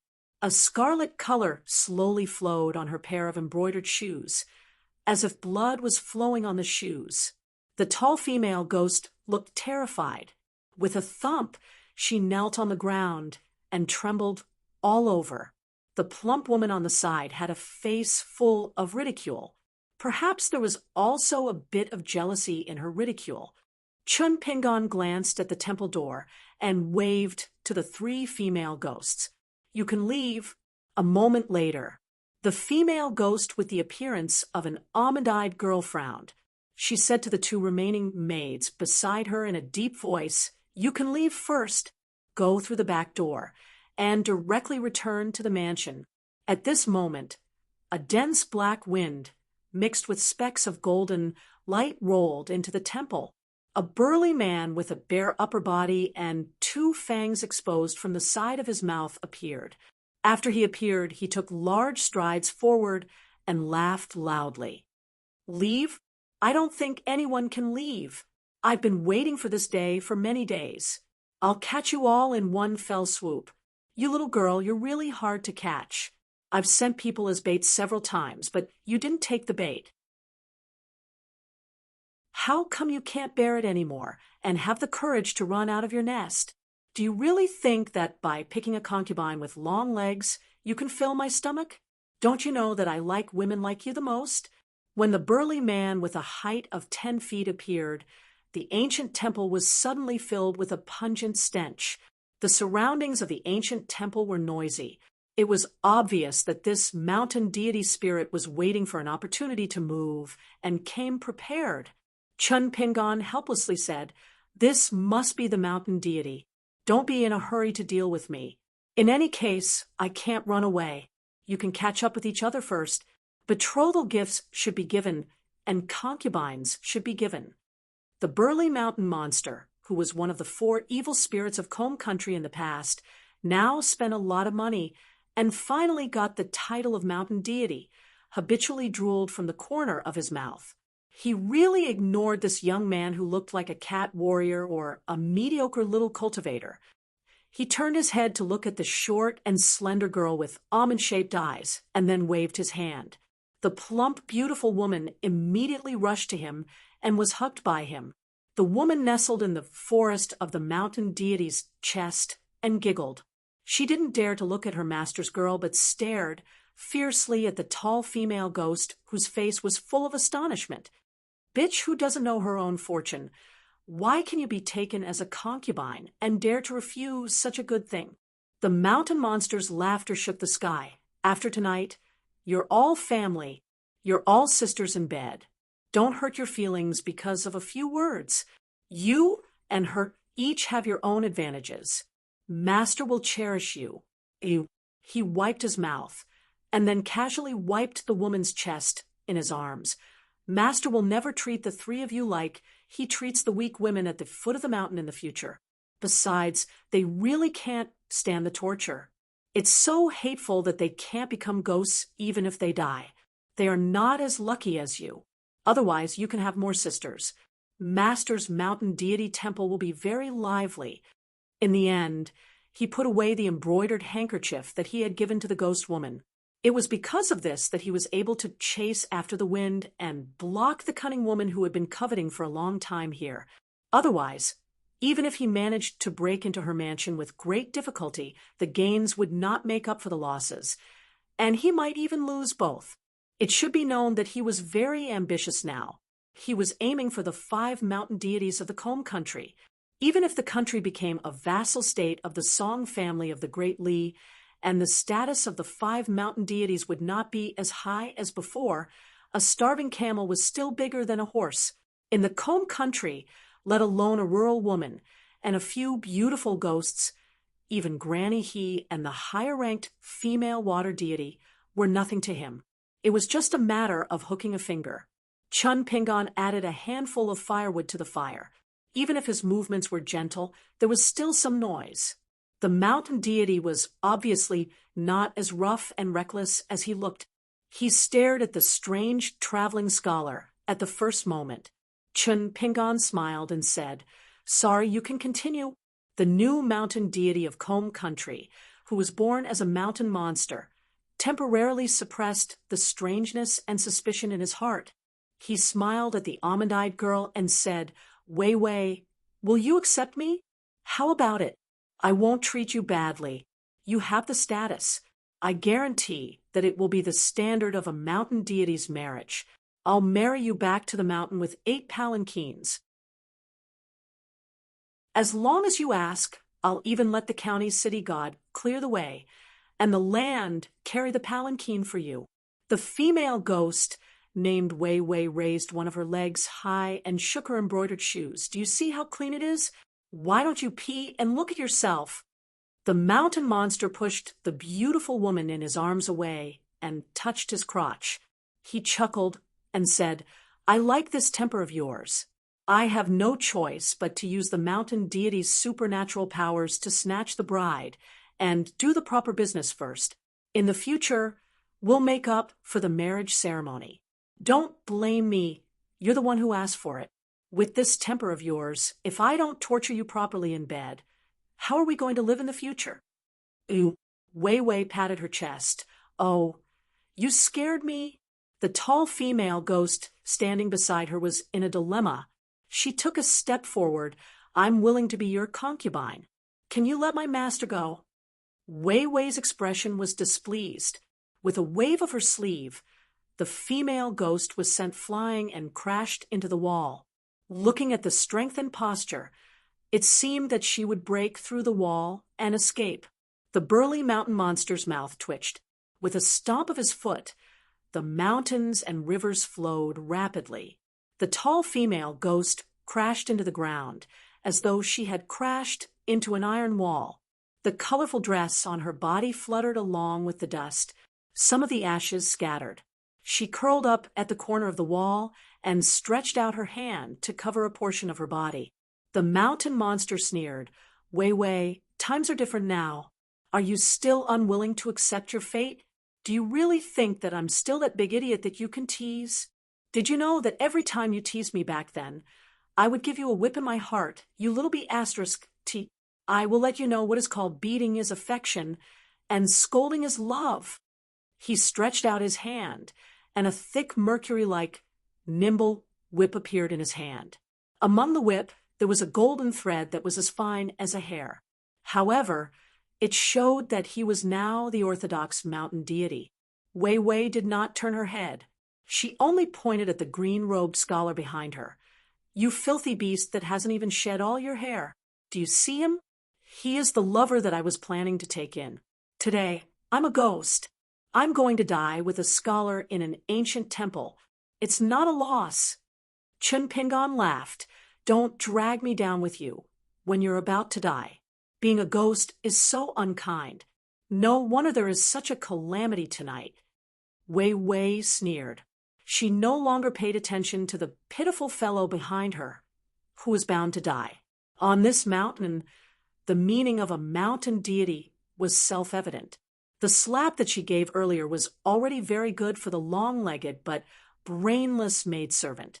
For a maidservant, it was impossible that she, Wei Wei, would say something stupid like, Wei Wei, am willing to go with that beast, and only ask for the maidservant to be spared. She, Wei Wei, did not have the heart of a bodhisattva.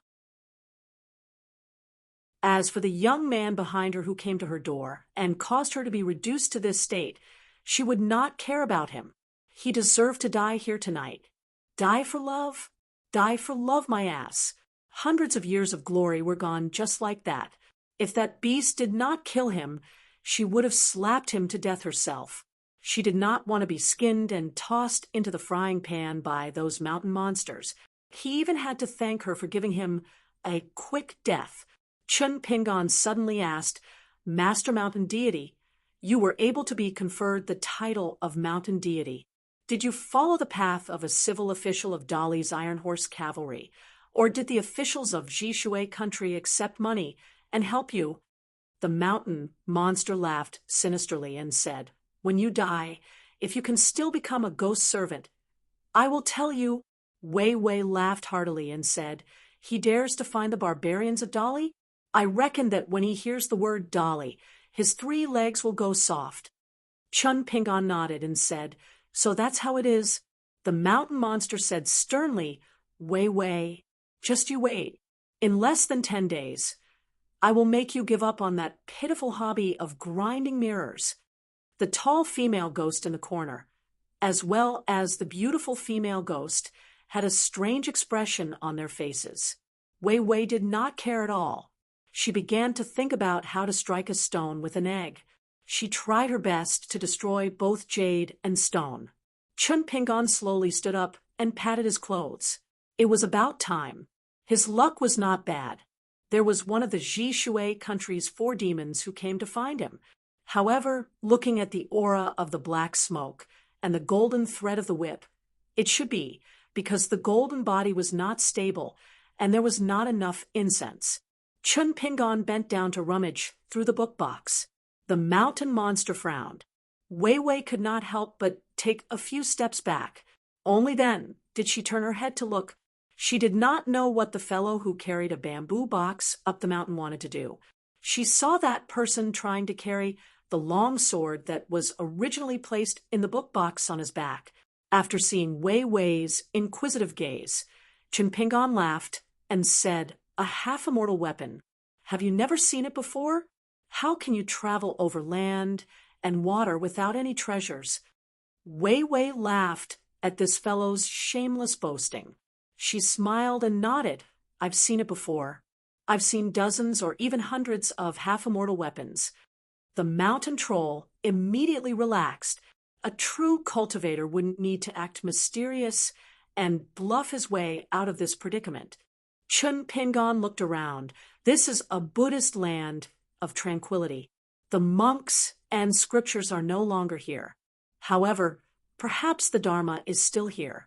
That's why back then, because of her kindness, that fox demon obtained quite a bit of good karma and followed that Lu Chi-Chung everywhere. Then what about you guys? Looking at the young man's mocking smile, Wei Wei was somewhat flustered for no reason. Chun Pingon shook his wrist. The bamboo box disappeared into thin air and was kept in the functional object. With a twist of his wrist, a bamboo hat appeared in his hand. He put it on his head and adjusted it. For some reason, the godly mountain monster that had already been included in the country's mountains and rivers record could not help but feel its knees ache. Its original magical ability seemed to be suppressed by a supreme immortal technique and was completely ineffective. However, compared to that time in the mountains south of the Book Slip Lake, after practicing his fist in the bamboo house of Luapa Mountain, Chun Pingon began to restrain his divine intent. Although he could not completely control it, it would not casually leak out like before without him noticing. Otherwise, Chun Pingon would not have been able to see Wei Wei and the two maidservants on this trip to the ancient temple. The next moment, the female ghost, Wei Wei, widened her beautiful almond eyes. Unknowingly, the young man in the green robe was already standing at the place where the tall and sturdy mountain monster sword was. It was just the distance of the sword, because that person had already unsheathed his sword. The tip of the sword rose and pierced the mountain monster's jaw, directly lifting it off the ground. The golden body of a mountain god began to shatter into countless cracks on the spot. Chun Pingon raised his head slightly. Back then, when I killed a river monster of the Eel River, I was entangled with karma.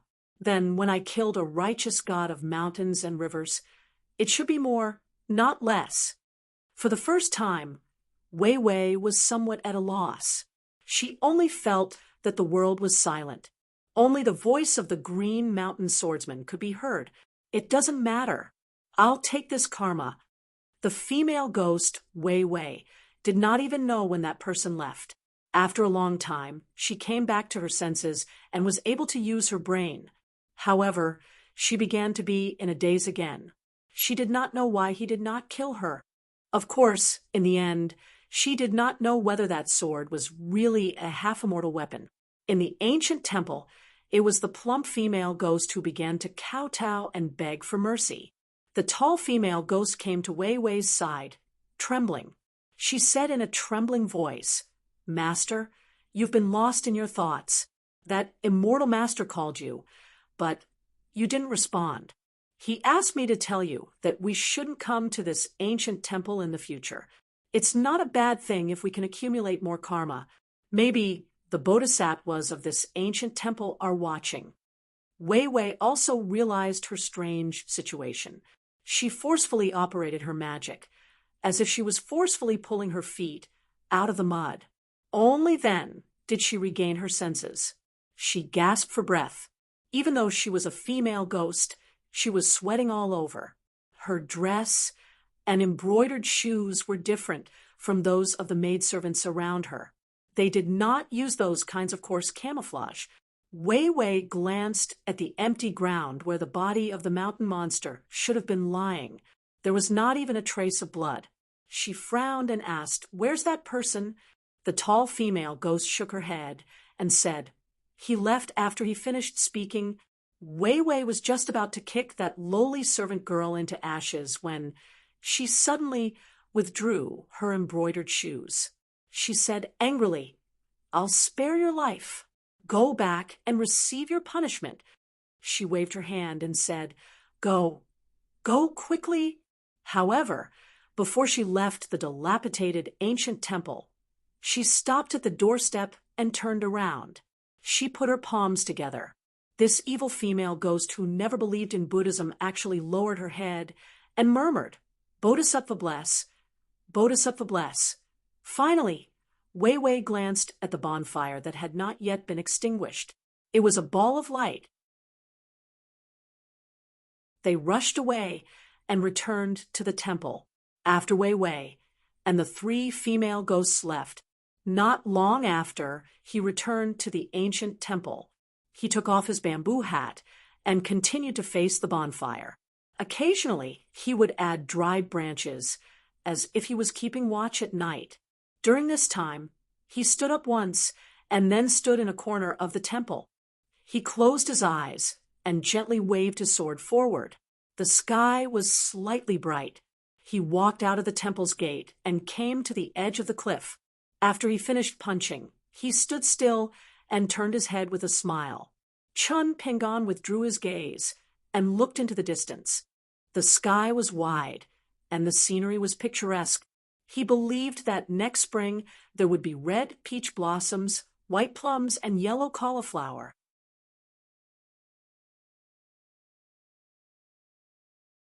For 71. On the banks of the Tiefu River, several laurel-robed old masters led the way. Behind them were young men and women dressed in Confucian robes. Obviously, they were all Confucian students. The team was like a long green snake. Everyone was reciting the persuasion to study loudly. The river water gurgled, and the sound of reading was loud. In the team, there was a young woman dressed in red. She had a small silver gourd filled with clear water on her waist. She carried a small green bamboo box on her back. After passing Red Candle Town and Chiduan Mountain, she had told the Maoshan master in private that if she wanted to return to Longquan County alone, she could decide where to go faster and where to go slower. However, the old master did not agree. He said that trekking through mountains and rivers was not the way to study. Along the way, they passed by the Tiefu River Deity Temple. Yonghua, the highest-ranking river deity of the Great Li, a deity who almost never showed herself, appeared in front of the disciples of the academy for the first time. She held a golden tasseled sword in her arms and watched the students who came from both the Great Sway and the Great Li. Logically speaking, now that Cliff Academy had been stripped of its title as one of the 72 academies, Yonghua, as one of the top river gods in Dali, did not need to be so courteous. However, Cliff Academy, which had moved to Donghua Mountain in the capital of the Great Sway Kingdom, was once the holy land in the hearts of all students in Dali. The Maoshan master, Mao Xiaodong, was still in Dali. He was especially well respected in the departments of rights and military affairs. When Yonghua was still the sword-bearing maid of the empress in the palace, she had admired the Cliff Academy that was still in the capital of the Li dynasty for a long time. She had even followed the empress to the academy and had long seen the tall Master Mao. That was why she had appeared today, at the waterfall at the junction of the Tiefu River and the Longshu River. There were already people waiting for a long time. The Maoshan masters of Mount Deer Academy, Longquan County Governor Wu Yuan, County Magistrate Yuan, and Supervisor Chow were all there. There was also an old man from the Li family. He was the head of the Li family on Falu Street, the grandfather of the three siblings Li Baoping, Li Shisheng, Li Baozhen, and Li Baoping. The old man with nascent soul cultivation was now Dali's top consecrator. It was just that he hadn't announced it to the public. In the past, the Song clan of the Great Li had bestowed upon the 4 families and 10 great clans who controlled most of the dragon kills. They had signed a secret agreement with the sages, whereby the Song clan allowed each family to retain the natal porcelain of 1 to 3 talented cultivators. Under the watchful eyes of the sages, they were allowed to make an exception and cultivate. Furthermore, they were allowed to disregard the heavenly ways suppression and secret methods prohibition in the Dragon Pearl Cave. However, after cultivating, it was tantamount to drawing a circle around the cave, and they were not allowed to leave the cave without permission. However, the Song clan of the Great Li had a fixed quota of 3 people every 100 years. They were allowed to secretly bring people out of the cave. As for why the family head of the Li family had not been taken away by the Song clan of the Great Li, even though he had ascended to Earth immortal of gold core, this secret must have involved a lot of people. After all, the old man from the Li family was an Earth immortal of Yuanying realm. When he saw his beloved granddaughter from afar, he couldn't hide the smile on his face. However, for some reason, he felt that his granddaughter was still as unsociable and solitary as before. Yet there seemed to be something different about her.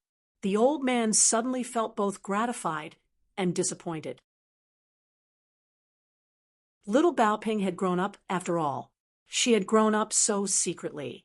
She didn't even dare to greet her grandfather, who doted on her so much. She had grown up so quietly. The generation-skipping relationship was the most obvious in the Li family. In particular, the old man treated his youngest granddaughter, Li Baoping, more than his two grandsons combined. The key was his eldest grandson, Li Shixing, and his second grandson, Li Baozhen. Even though their mother's favoritism was too obvious, and the relationship between the two seemed to be a little subtle in the eyes of the servants, they had never held back their love for their younger sister. Carrying the old and small bamboo box, Li Baoping walked alone on the bank of the Dragon Whisker River, which was shallow, but louder than the river. In fact, not far from the group, Li Huai, who was walking with two good friends, and Lin Shui, who was conversing with a teacher from the academy, were also carrying bamboo boxes of similar style. The 3 bamboo boxes were all made by the same person. It would be strange if they didn't resemble each other.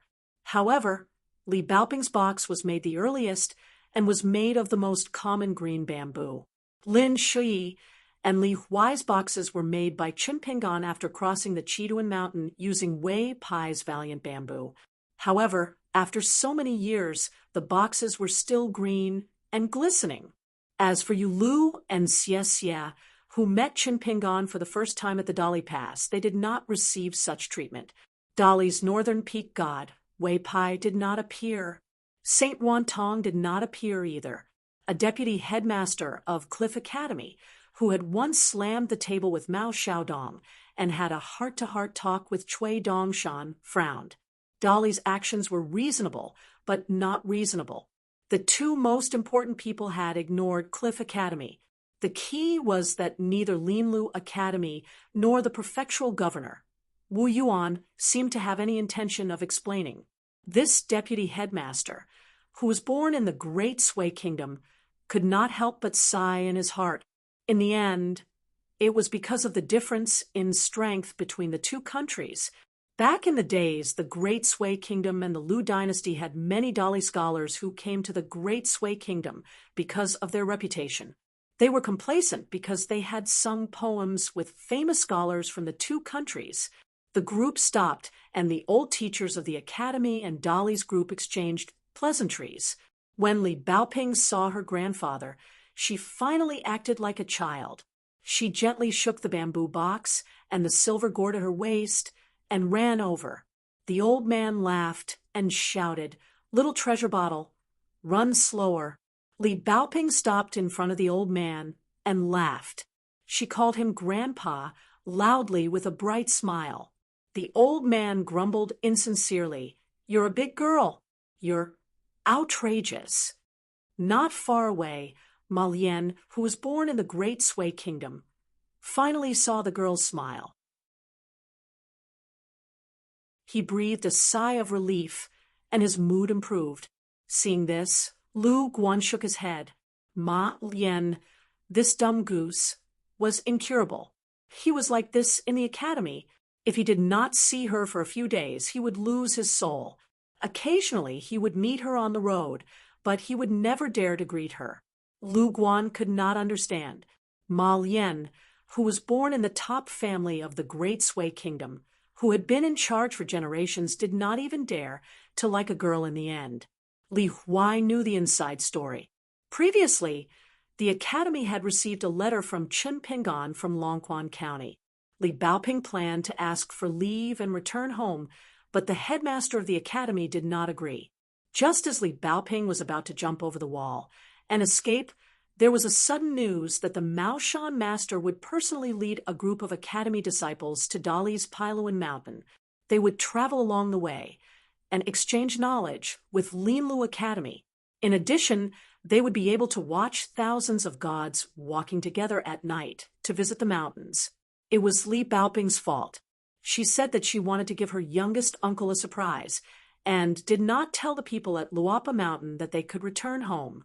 However, halfway through the journey, Li Baoping received the news from somewhere. Perhaps she had received a letter from home, or something else. Then she began to lose her energy and became more and more silent. She returned to the way she was when she was studying in the academy a few years ago. Now, in the Cliff Academy, as Li Baoping read more and read faster and faster, the number of times she consulted others and the questions she threw out became fewer and fewer.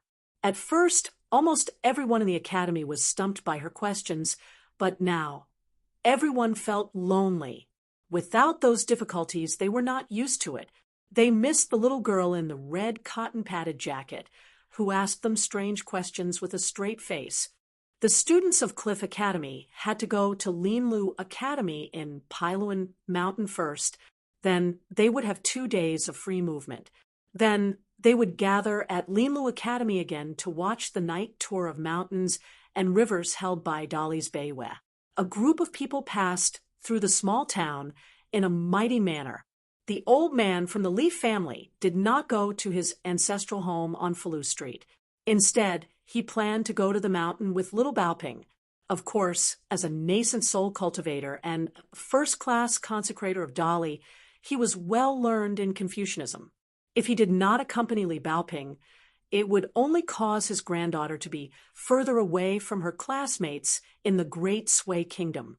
When the students of the Great Sui Kingdom Academy just left the small town and passed by Jinju Mountain, a charcoal girl with a walking stick in her hand and a sword at her waist ran with a vigorous yellow dog beside her. She was short and could not see the red dress in the team. She ran to the top of her master's mountain and saw the familiar figure. She waved her hand vigorously and shouted loudly, "Sister Baoping, I'm here, here." Li Baoping suddenly turned her head and saw Pei Qian's bouncing figure. She quickly left the team and ran to the small mountain. Li Huai was happy. He stopped and stayed at the back of the team. Then he shouted loudly, "Pei Qian, what about me? What about me?" Pei Qian rolled her eyes and ignored him. Lu Guan and Ma Lian rejoiced in his misfortune and laughed loudly. These years, Pei Qian wrote letters to the Academy of the Great Sui Kingdom from time to time. In the letters, she would occasionally mention Ma Lian and Lu Guan, who were her lackeys. After all, they had promised to travel Jianghu with Li Huai in the future. They would search for treasures and get half of the profits. However, if there were not a few followers around her, she would not be able to show her identity. Ma Lian was stupid but loyal.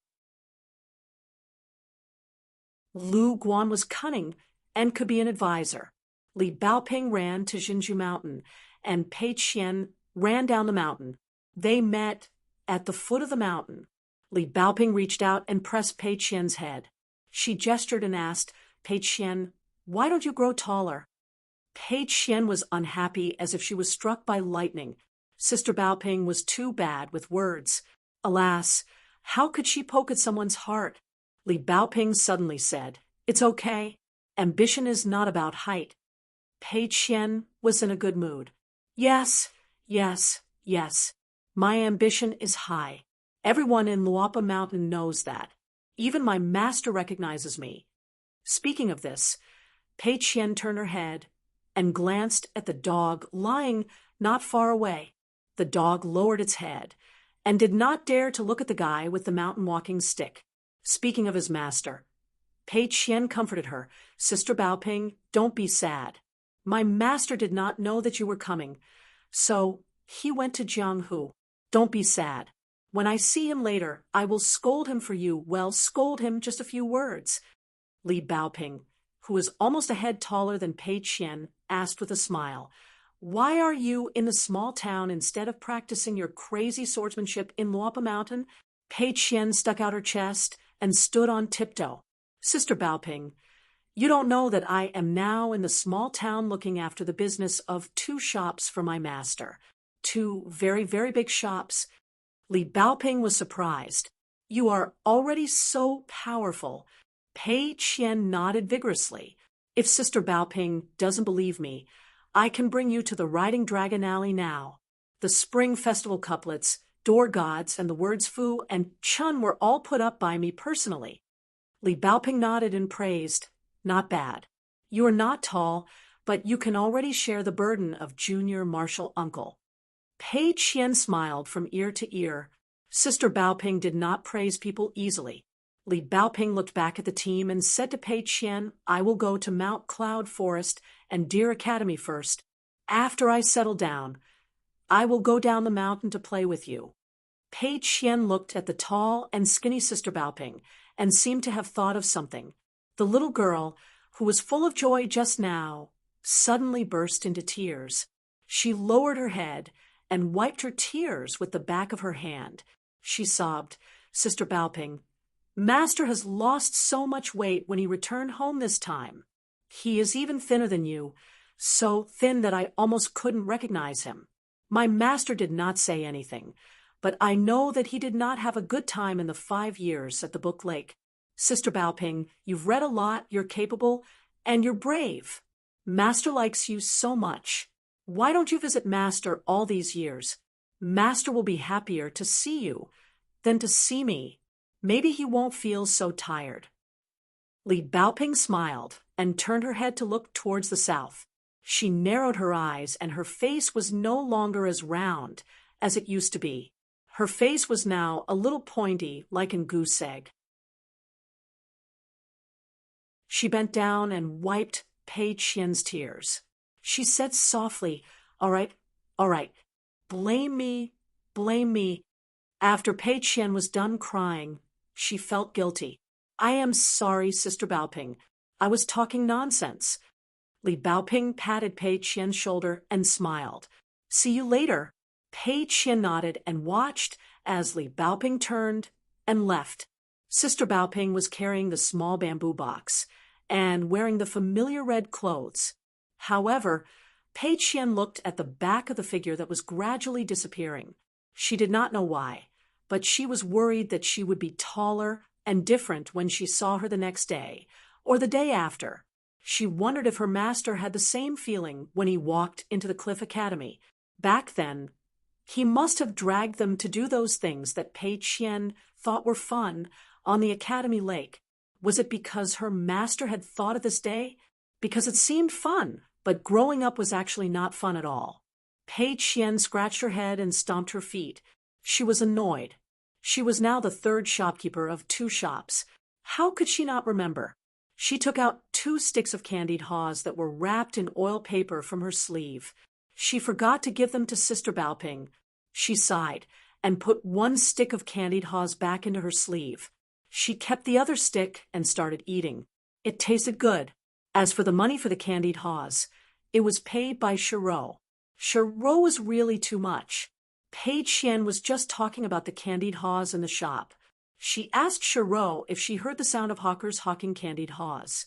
After a while, Shiro took the initiative to give her a handful of copper coins, saying that it was a treat and that she did not need to pay back the money. Pei Qian was not a greedy child. She stared at the copper coins in Shiro's hand and shook her head, saying that it was not necessary. However, she accepted it in the end. It was hard to refuse such kindness. After eating the candied haws, she kept the stick in her sleeve. After all, the money was paid by Shiro. She would give it to her when she returned. As for Sister Baoping's share, she would pay for it herself tomorrow. The people of Jianghu were so forthright. Pei Qian waved her walking stick and saw the dog hiding in the distance. She glared at it, and the dog immediately ran to her side with its tail between its legs. Pei Qian squatted down and grabbed its mouth. She said angrily, "Little brother, what's wrong with you? You're so short. Are you a short winter melon? Don't you feel embarrassed? Speak." It had inexplicably obtained a great fortune. In fact, it had already become a spirit. The dog that was supposed to run around the mountains in the west of Longquan County was motionless. Its eyes were filled with grievance and resentment. It was now enlightened and had the backing of the Longquan sword sect.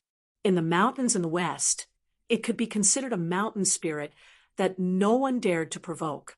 However, it was still lacking in cultivation to speak human language and transform into human form. Pei Qian held the dog's mouth tightly and did not let go. She widened her eyes. "Not speaking means you're not convinced? Who gave you the guts?" It did not dare to move at all. Pei Qian twisted her wrist, and the dog's head turned. The dog immediately whimpered. Pei Qian said angrily, "Speak. Did you go behind my back to bully the big white geese in the town again? Otherwise, why would they run away every time I bring you along? Do you know what it means to not use your fist? I'm so angry. You've followed me in Jianghu for so long, but you haven't learned anything good. That stray dog probably wanted to die. Back then, who was it that rode a big white goose and ran around in the alley?" Pei Qian finally let go of the dog. She let go of her hand and stood up. She clapped her hands. Suddenly, she blinked her eyes and rubbed them. The last time she ate the pearl that her master gave her in the dragon riding alley, she often did this. Her eyes were sore, but it did not hurt. It was just a little annoying.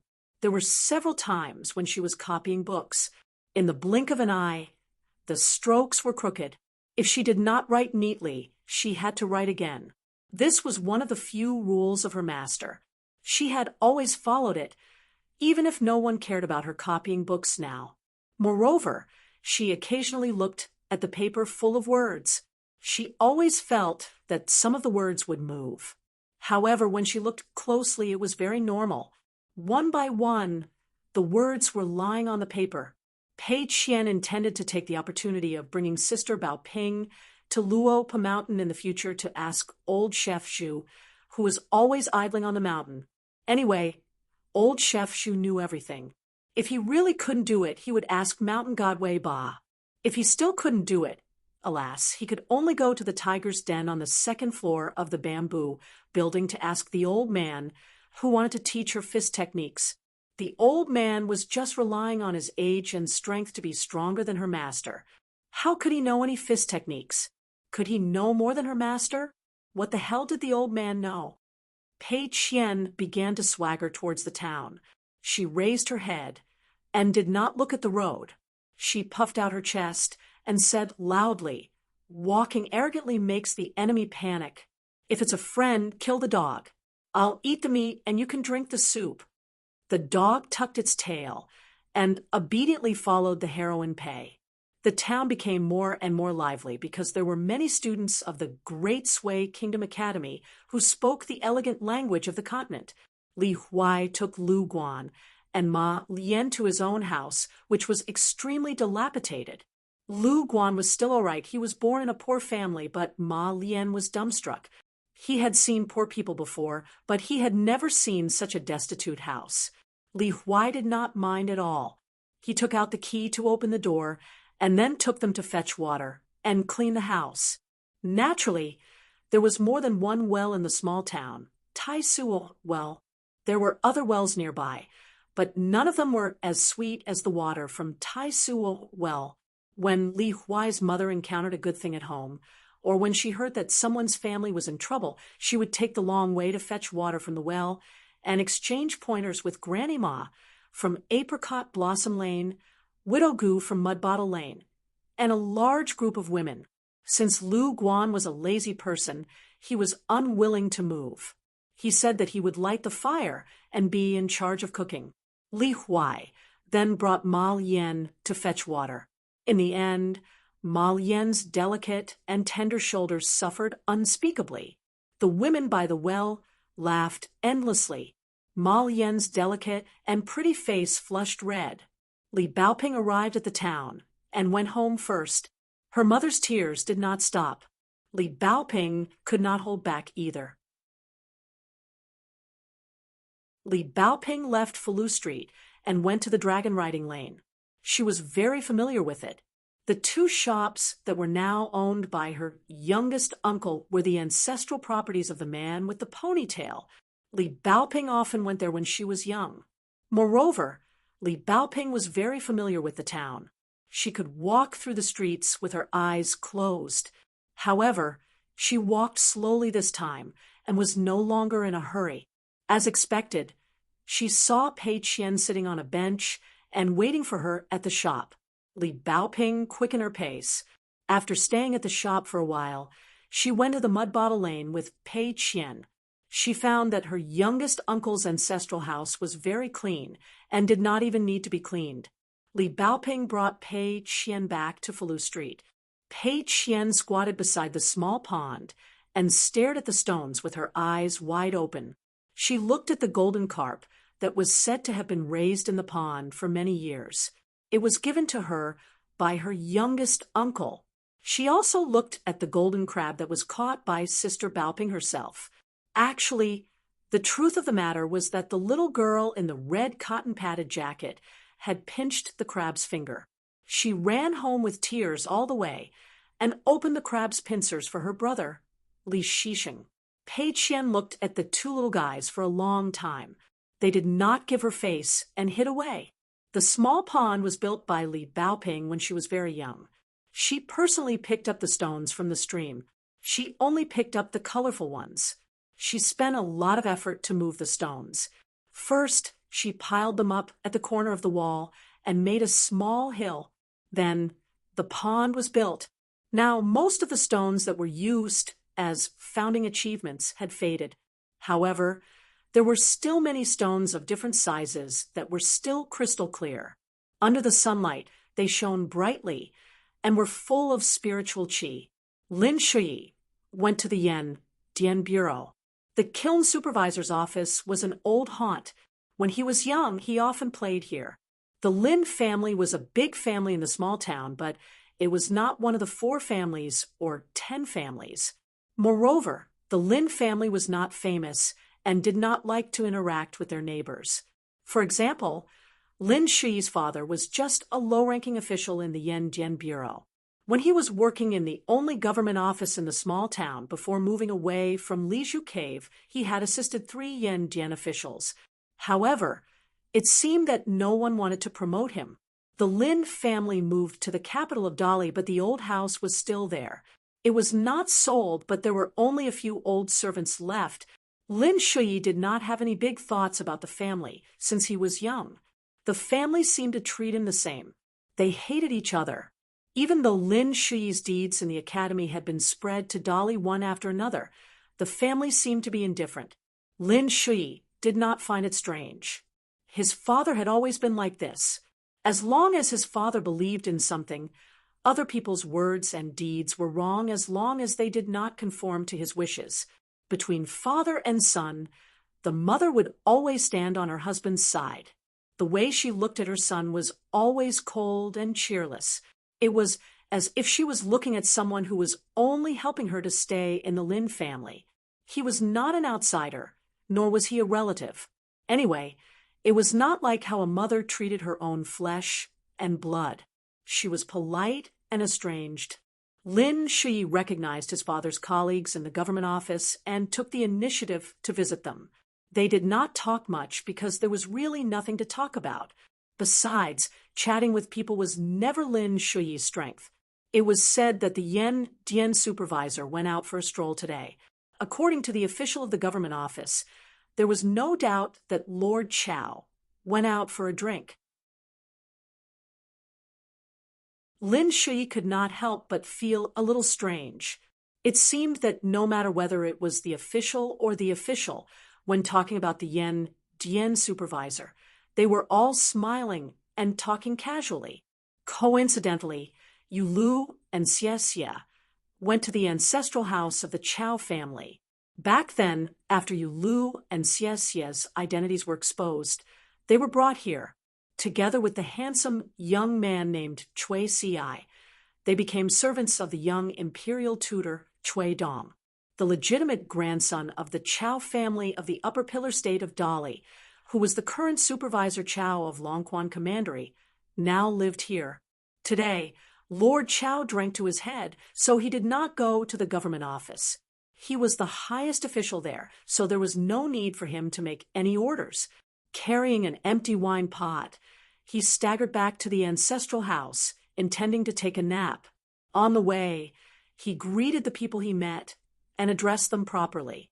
Regardless of whether they were men or women, old or young, he was very familiar with them. When he saw a little kid wearing open-crotch pants, he even kicked him lightly. The kid was not afraid of him, a high-ranking official, and chased after him while spitting saliva. Lord Chow ran and hid. The women on the street were not surprised. They all looked at the young official with smiles. This Lord Chow finally got rid of the little bastard's entanglement with great difficulty and happened to meet Yulu and Xie Xie on the way.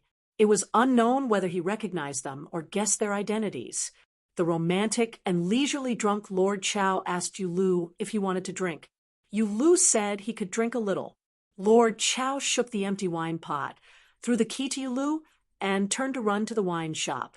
Yulu was helpless. Xie Xie asked, "Can this kind of person really be the future master of the Chow family?" Yulu smiled and said, "That's how it should be." Xie Xie snorted coldly, compared to County Magistrate Yuan, who was cultured and diligent in government affairs. Supervisor Chow was famous for being a playboy. He had only taken a cursory tour of the major dragon kills and had never been there again. Instead, he often traveled between the small town and the county. He liked to buy wine, invite people to drink, and chat with people. Almost every time he showed up, he was carrying a wine pot in his hand. The only difference was that there was no wine in the pot. The men in the small town all liked to drink and chat with the officials from the capital. Every time Lord Chow appeared, he would immediately gather a large group of idle men who loved to drink and listen to Lord Chow talk about the interesting things that happened in the capital. Who cared whether it was true or not? It was just for fun. Moreover, when they drank too much, Lord Chow would often say, "I'll pay for the drinks today." The women and young girls all liked this young official with a charming smile. In the hearts of the women in the small town, his popularity was not inferior to that of the young Taoist priest who set up the fortune-telling stall. On Mount Padding Cloud, Mao Xiaodong opened his mouth and greeted Linlu Academy. Only then did the teachers from the Great Sui Kingdom meet Prince Gao Xian, who was studying here. Otherwise, no one would dare to open their mouth. It was not that they were afraid of getting into trouble. Who among the teachers of Cliff Academy did not have this bit of responsibility and the spirit of a scholar? They were worried that they would implicate Gao Xian, who was in a foreign country, the son of the Great Sui Kingdom's Giang, who had asked to replace his elder brother, as a hostage here. Mao Xiaodong only left after the two sides met. The patriarch of the Gao family of Giang, who was at the 11th level, did not appear. Gao Xian looked at the most knowledgeable old scholars of the Great Sui Kingdom, who bowed to him with tears in their eyes. The young man who did not feel wronged by coming here also had tears in his eyes. Gao Xian bowed respectfully towards those white-haired Great Sui scholars, using his identity as a Confucian scholar of the younger generation, returning the greeting to his seniors. The old teachers straightened their clothes and stood solemnly, accepting this bow. In the scenic spot of Linlu Academy, named Haoran Pavilion, the patriarch of the Gao family of Giang, who had accompanied Gao Xian to Dali, was standing beside Mao Xiaodong and old dragon Cheng Shuidong. The patriarch of the Gao family chatted for a while and left. He was not the deputy headmaster of Linlu Academy. Instead, he concealed his identity and was just an ordinary teacher. The students of the academy liked his lectures because the old man would talk about things outside of books and knowledge which were unheard of. For example, the strange and variegated paper White Blessed Land. However, the native Dali teachers of Linlu Academy did not like this old man who did not do his job properly. They felt that teaching the students was not strict enough and was too frivolous. However, the deputy headmasters of the academy did not say anything about it. The Dali teacher of Linlu Academy could only let it go. There were only 2 deputy headmasters of different academies left in the Haoran Pavilion. Cheng Shuidong seemed to be old friends with Mao Xiaodong and spoke freely. Old Dragon and Mao Xiaodong talked about a lot of things in the academy. They also talked about Luapa Mountain Chinpingan. They talked about a small matter, about the request to let a foreign man and woman stay in Linlu Academy. They did not let Wei Pai pass the message to the academy, but personally came to ask for the deputy headmaster's help. Mao Xiaodong said with a straight face, "At least you know a little about the ways of the world." Old Dragon laughed. At the peak of Cloud Peak, a man and a woman looked into the distance and admired the mountain scenery. They were Lu Qingshan of the Lion Garden and Lu Boqi of the Saber Division. Lu Qingshan said, after going to the capital of Dali and the northernmost coast of the Aquarius continent, "Shall we go back? Let's go back to see my father and my brother." Lu Boqi nodded, slightly blushing. According to the earliest agreement, the day they returned home was the day they got married. In her eyes, the scholar Lu Qingshan was a green mountain that was green all year round. The mountains were green, and the water rippled in the spring. He was well-read, worried about the country and the people. He treated people with sincerity. He was a famous scholar. He had no shortcomings. But she was a cultivator.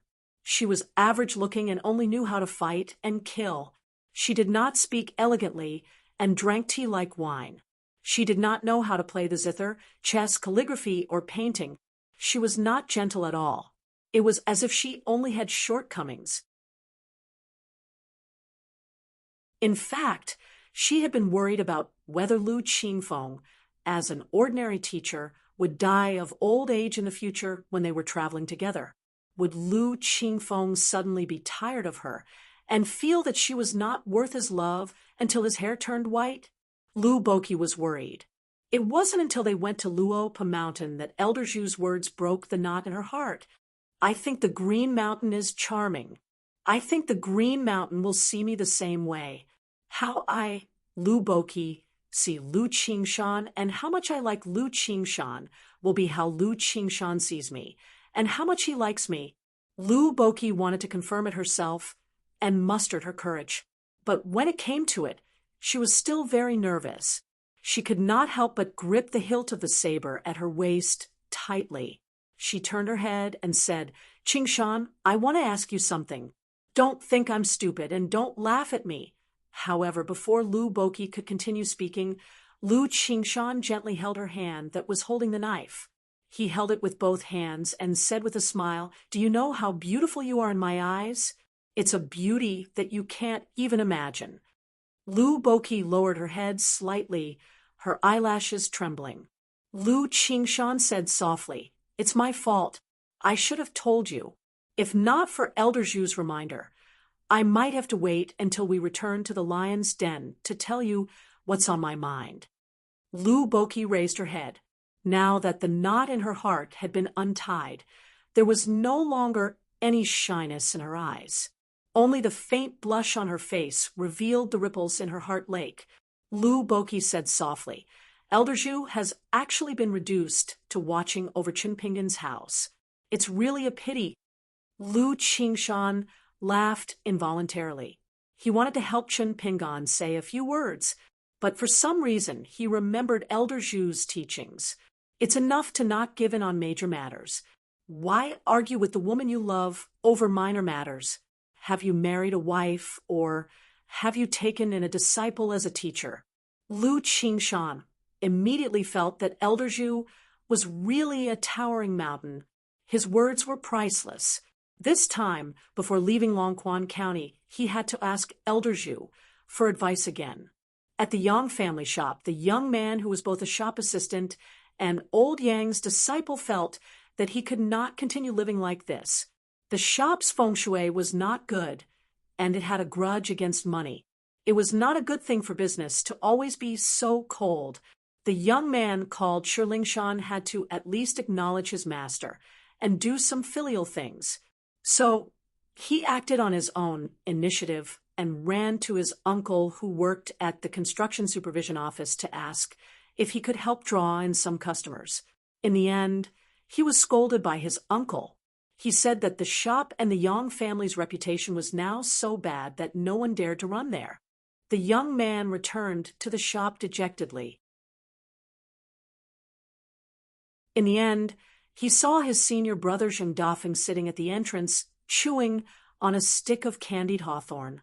His actions were especially disgusting. Normally, Shi Lingshan would act as if he did not see anything. But his senior sister was still chatting with Zheng Dafeng. He immediately flew into a rage and sat down on the steps between two small stools. Zheng Dafeng said with a smile, "Lingshan, did you step on dog shit at Peach Leaf Alley? Senior brother, you don't look too good." Shi Lingshan said unhappily, "It's none of your business. Go back to Luo Mountain and watch your gait." Zheng Dafeng put on the air of a senior brother with a kind face. He rubbed the young man's head and shook it. The young man slapped it away. Zheng Dafeng chewed on a stick of candied hawthorn and said vaguely, "Senior brother is now rich. You have a house at Luo Mountain. It's much bigger than the yellow mud house at the East Gate. When are you going to be a guest?" Shi Lingshan said, "Why should I go? Do you still want to keep the shop business?"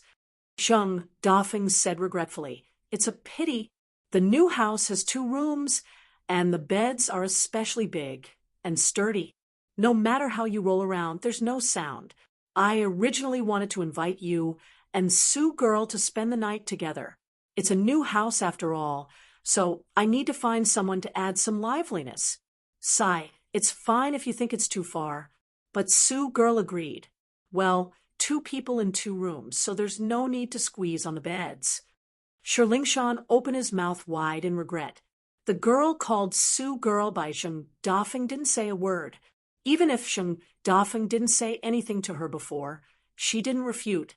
Just now, she asked Senior Brother Zheng about martial arts. Although Senior Brother Zheng's martial arts was crippled, his knowledge was still there. She didn't underestimate him at all.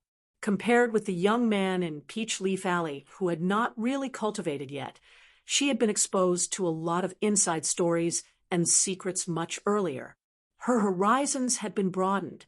Even if the world had changed, it was only natural that she would not care about the shameless business of a pharmacy at all.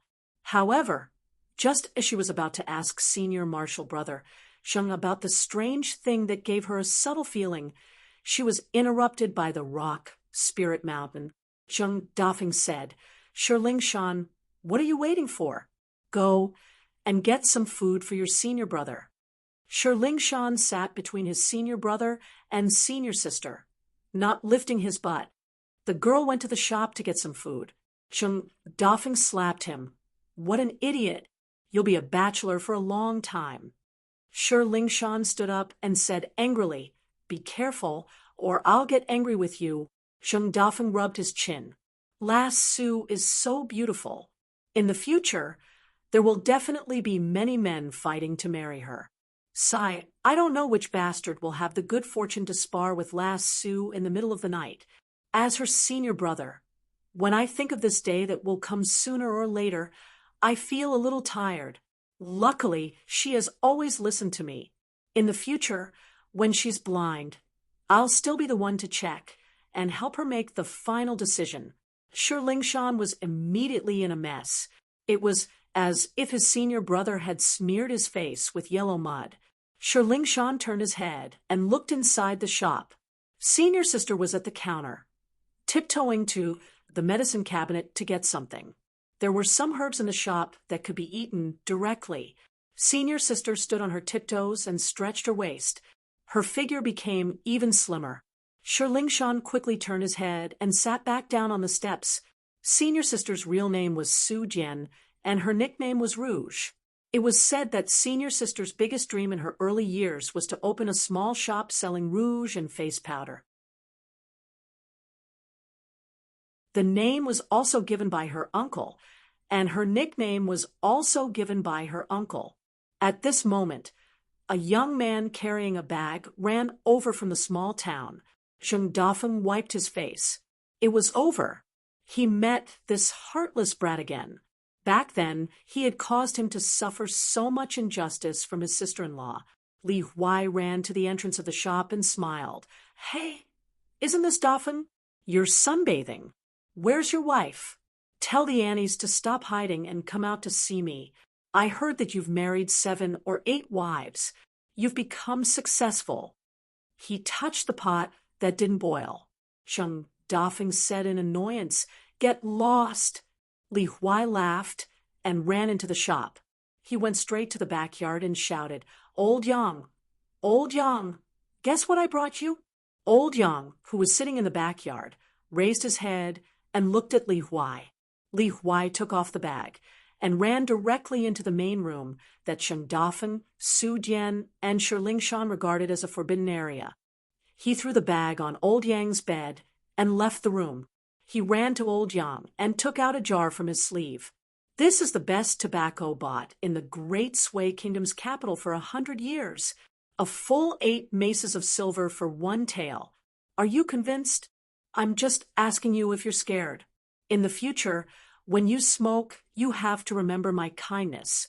You can't forget my father, mother, and sister, either." The young man handed over the jar of tobacco. He raised his hands and waved his 8 fingers. Zheng Dafeng moved a stool to the backyard and sat down to watch the show. Shi Lingshan also followed. He was curious where this guy came from. It was fine if he was casual with Zheng Dafeng, but he didn't even respect his own master. Su Jian hesitated for a moment and also stood by the bamboo curtain. Old Yang's wrinkled face squeezed out a smile for the first time. He still didn't say anything nice. "Leave the tobacco and go to the side. Little bastard, you're so young, but you don't wear diapers? Don't you think it's troublesome to take a dump and pee?" Li Huai eagerly circled behind the old man and slapped the back of Old Man Yang's head. "A filthy mouth can't spit out ivory. If you have the ability to say such shameful words in front of my mother, you'll be struck by lightning. Are you looking for a beating?" Old Man Yang didn't get angry. He skillfully packed the tobacco and began to smoke. Then, with a gloomy face, he spat out a mouthful of smoke and cursed, "Go and smash that shop's signboard. What kind of trash is that? It's not worth that price." Li Huai laughed out loud and said, "I don't dare to.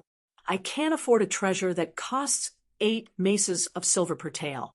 It's still on display in other people's shops. I want to buy it, but they won't sell it. I know what I can do and bought some cheaper ones for you. It's the thought that counts. How far have I come with all these tobacco? Old Yang, you're a guy who likes to lie still. How would you know how far the mountains and rivers are?" "Old Yang, it's not that I want to nag at you, but while you still have some strength, you should go out more.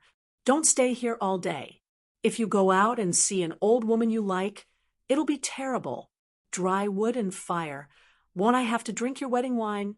Old Yang glanced at Li Huai and was about to scold him.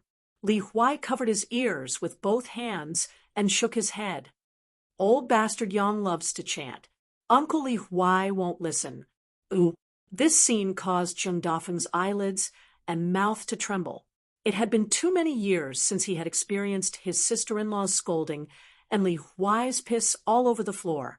Su Jian and Shi Lingshan's hearts trembled. The youth even swallowed his saliva. They didn't know where this tiger-looking, scholarly youth came from. After all, Shi Lingshan only knew of Zheng Dafeng, this sloppy senior brother, in this small town. As for Li Er, he had never even heard of his name. But this scholarly youth of unknown origin really dared to speak. Shi Lingshan felt that he would never have such courage in his life. This was also because Shi Lingshan was young and hadn't seen how the pharmacy used to be. Otherwise, he would find it even more unbelievable. In the past, when Li Huai was still a clerk in the pharmacy, he liked to go behind his mother's back and come here alone to play. Whenever he bumped into something, he would roll around and be covered in mud. If his mother saw him when he went back, she would be heartbroken. Not only would she be heartbroken for his clothes, but she would also be heartbroken for her dirty son. She would bring her son here to curse. There was nothing she couldn't curse. This was nothing. When Li Huai was still wearing open-crotch pants, he couldn't hold back his pee all day long. Therefore, he would sprinkle his pee everywhere in the backyard of the medicine shop where Old Man Yang was. Even Li Er, This taciturn person felt that he had let his master down and apologized to him several times. However, Old Yang never cared about it, so Li Er just went along with it. At most, Old Yang would use his pipe to hit that little bastard's little chick. Li Huai found it strange. Whenever he fell down, he would cry his heart out and get scolded by Old Man Yang or hit him with his tobacco pipe. However, Old Man Yang didn't hold a grudge against him and even hit him with his tobacco pipe. Of course, he would only calm down after he was tired. Then he would move a small stool and sit at the side. He would hold his cheeks and watch Old Man Yang smoking for a long time. Li Huai squatted beside Old Yang and whispered in his ear, "Old Yang, do you have any valuable family heirlooms that you can give me a few? Anyway, you don't seem to be planning to get married and have children. Aren't you leaving them for me? Isn't it the same whether you give them to me sooner or later?" Old Yang shook his head. "I do have a few things for you, but we'll talk about it later." Li Huai sighed and said, "Don't be too late. God knows when my sister will get married.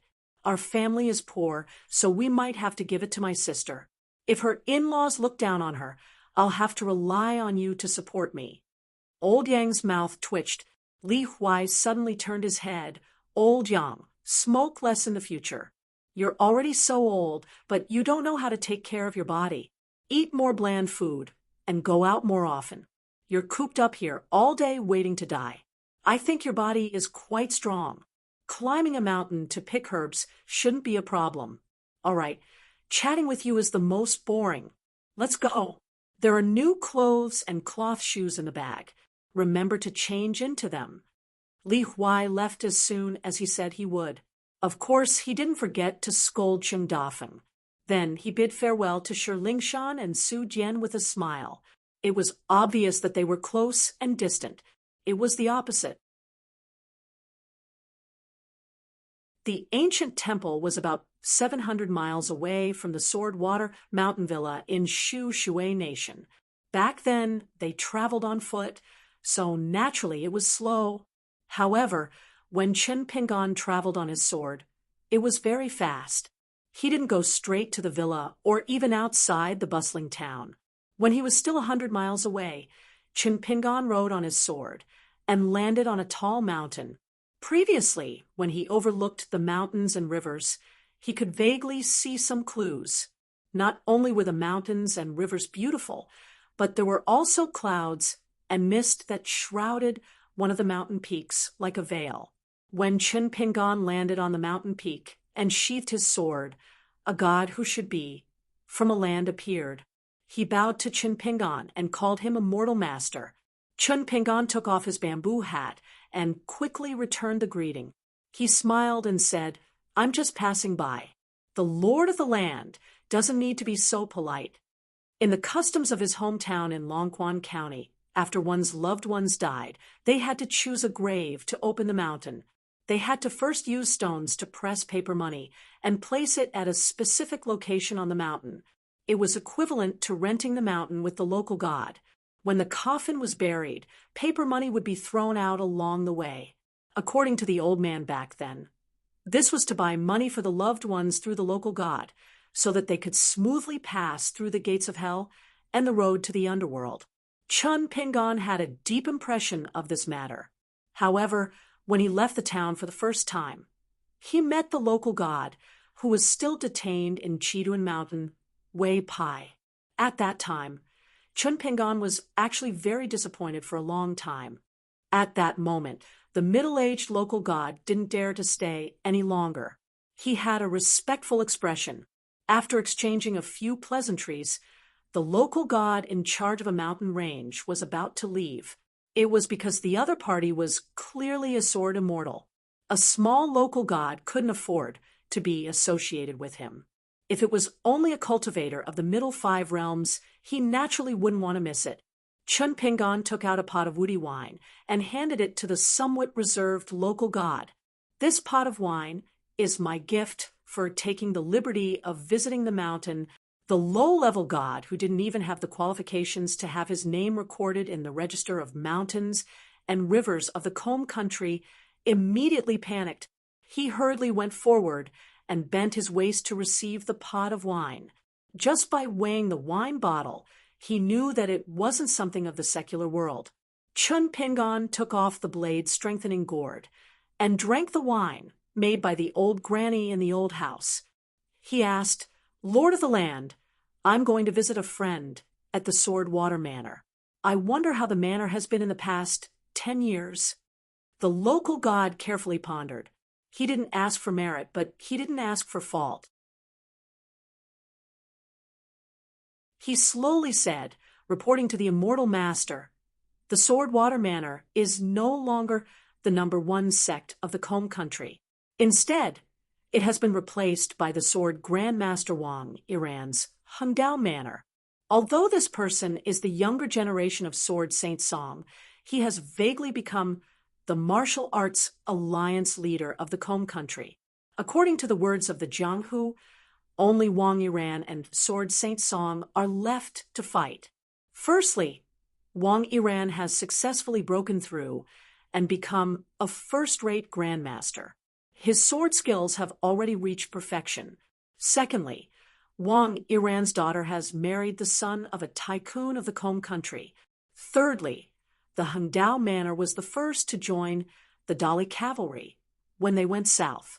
On the other hand, our Sword Water Manor has the spirit of the Jianghu. We aren't willing to rely on anyone. In terms of reputation, we gradually fell into a disadvantage. At this point, the local god hesitated for a moment, as if there was something he couldn't say. Chun Pingon said, "Lord of the land, please speak." The man lowered his voice and said, "The imperial court is planning to let the Sword Water Manor move. They want to build the highest standard mountain god temple below the 5 peaks. I heard that Great General Chu Hao wants to facilitate this." Chun Pingon drank a mouthful of wine and said with a smile, "Is it that Great General Chu Hao who acknowledged his ancestors with the Dali vassal lord in the art of war? Whether it was Wang Iran or Chu Hao, they were all acquaintances.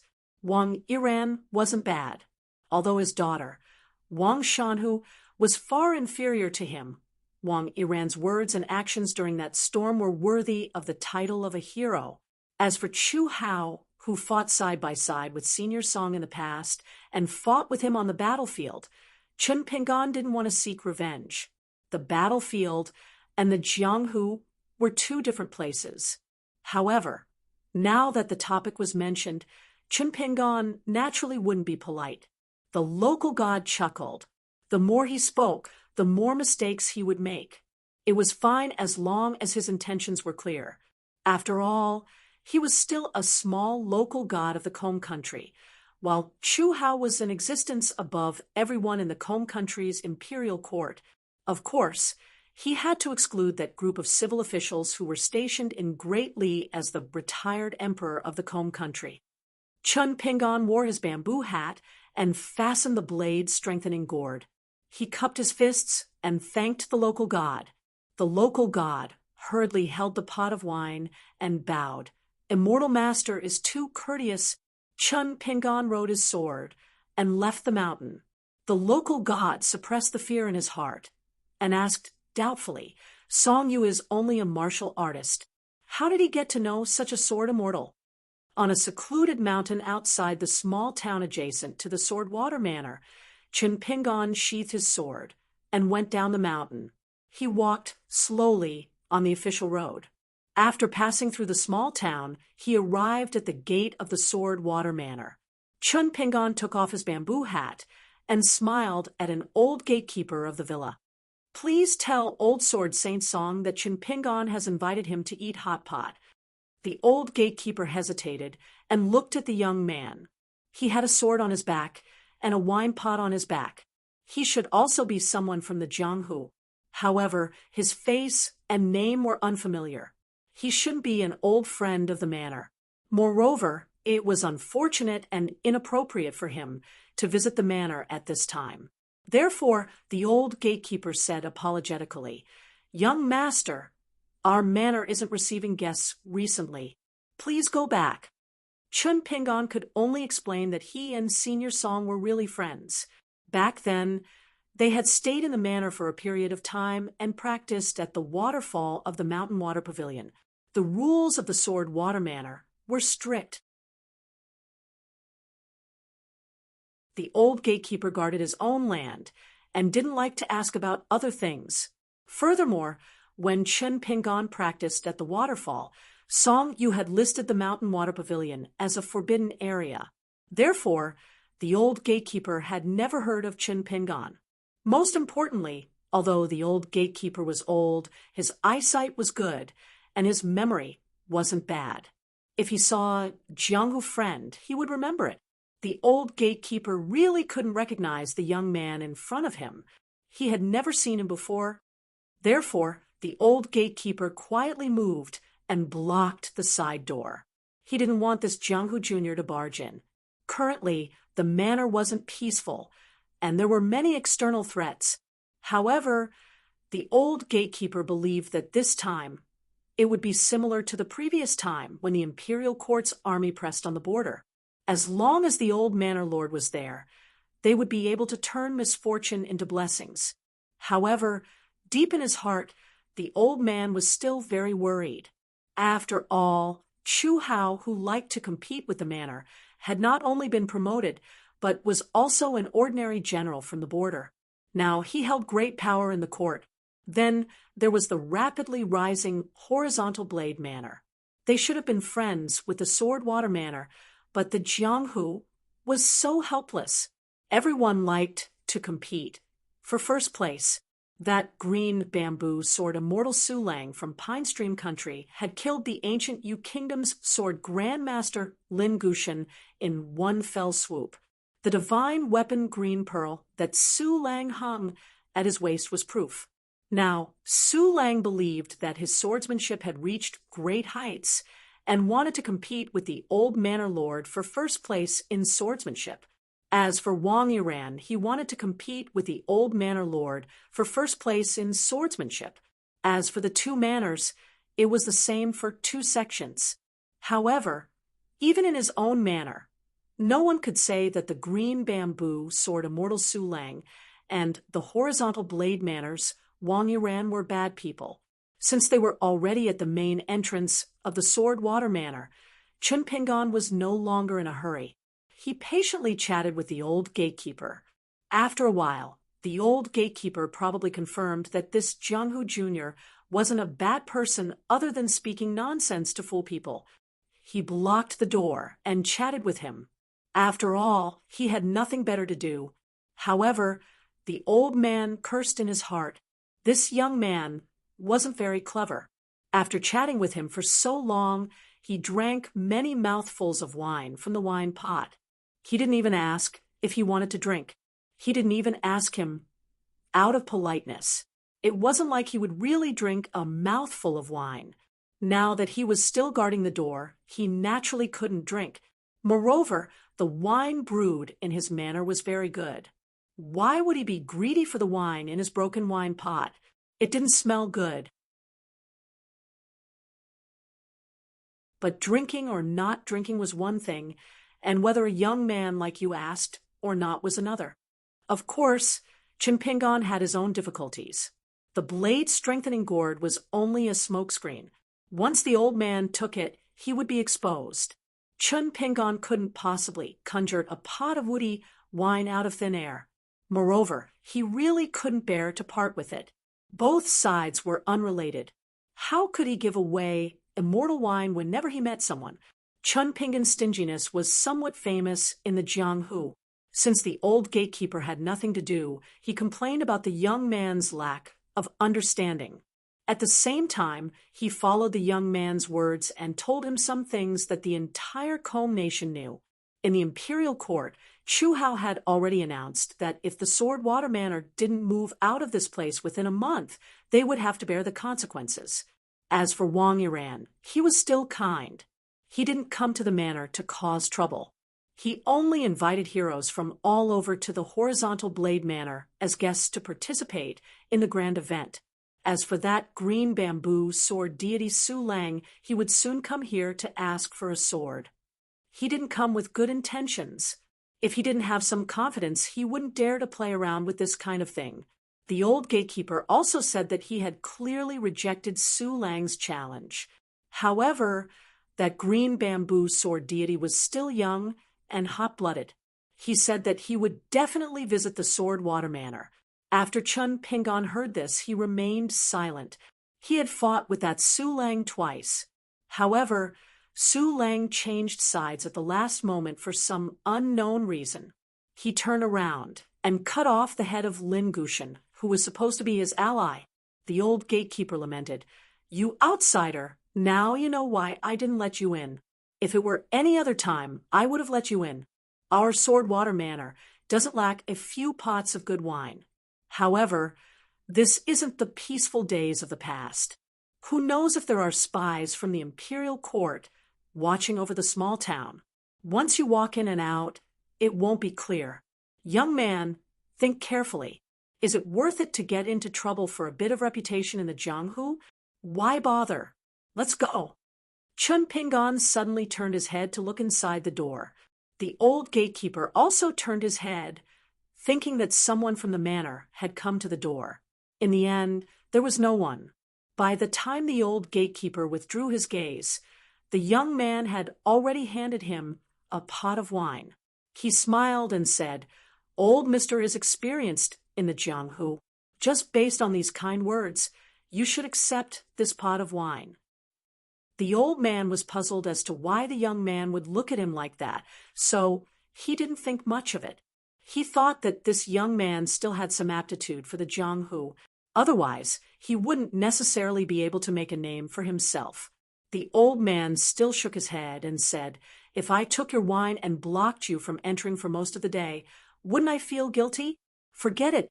You don't seem to have much money on hand. Keep it for yourself. Besides, I'm just a gatekeeper. I can't drink right now." Chun Pingon opened the mud seal and shook it. "You really don't want to drink?" The old gatekeeper smelled it and was tempted. However, he didn't take it. No matter how good the wine was, it didn't conform to the rules. Besides, people's hearts were unpredictable. He didn't dare to take it. However, the young man suddenly put on his bamboo hat and stuffed the pot of wine into his hands. He turned around and walked down the stairs. He smiled and said, "It seems that someone is coming. Most likely, it's someone like me. I'll go greet him on behalf of old Mister. He doesn't need to come to the manor to fish for fame." The old gatekeeper held the pot of wine and looked up. As far as his eyes could see, there was no one on the road. The young man continued to walk away slowly. The old gatekeeper didn't know whether to laugh or cry. In the end, he was still a young man. He was thin-skinned. After being rejected at the door, he found such a lame excuse to give himself a way out. The old man sighed. He couldn't bear it. However, people in the Jianghu were like this. He originally wanted to tell the young man who pretended to be a swordsman that when the manor calmed down, he wouldn't stop him if he came again. However, after some hesitation, the old gatekeeper swallowed those words back into his stomach. It wasn't a bad thing for a young man to run into a wall when he went out in the Jianghu. In the bustling town near Swordwater Manor, in a private room of an inn, there was a young man whose true age was already past 40. However, his face was becoming more and more handsome. 10 years ago, he seemed to be in his 30s. Now he looked like a young master in his 20s. He sat cross-legged on a praying mat. He was polishing an unsheathed sword with extremely meticulous movements. The scabbard was placed across his knees. The 2 words "Green Pearl" were written in seal script. It was once the beloved sword of the #1 swordsman of the ancient Yu Kingdom, Lin Gushan. After Lin Gushan's head was chopped off, this divine weapon that could cut through metal like mud became his sword. There was a piece of green bamboo hanging from this person's waist.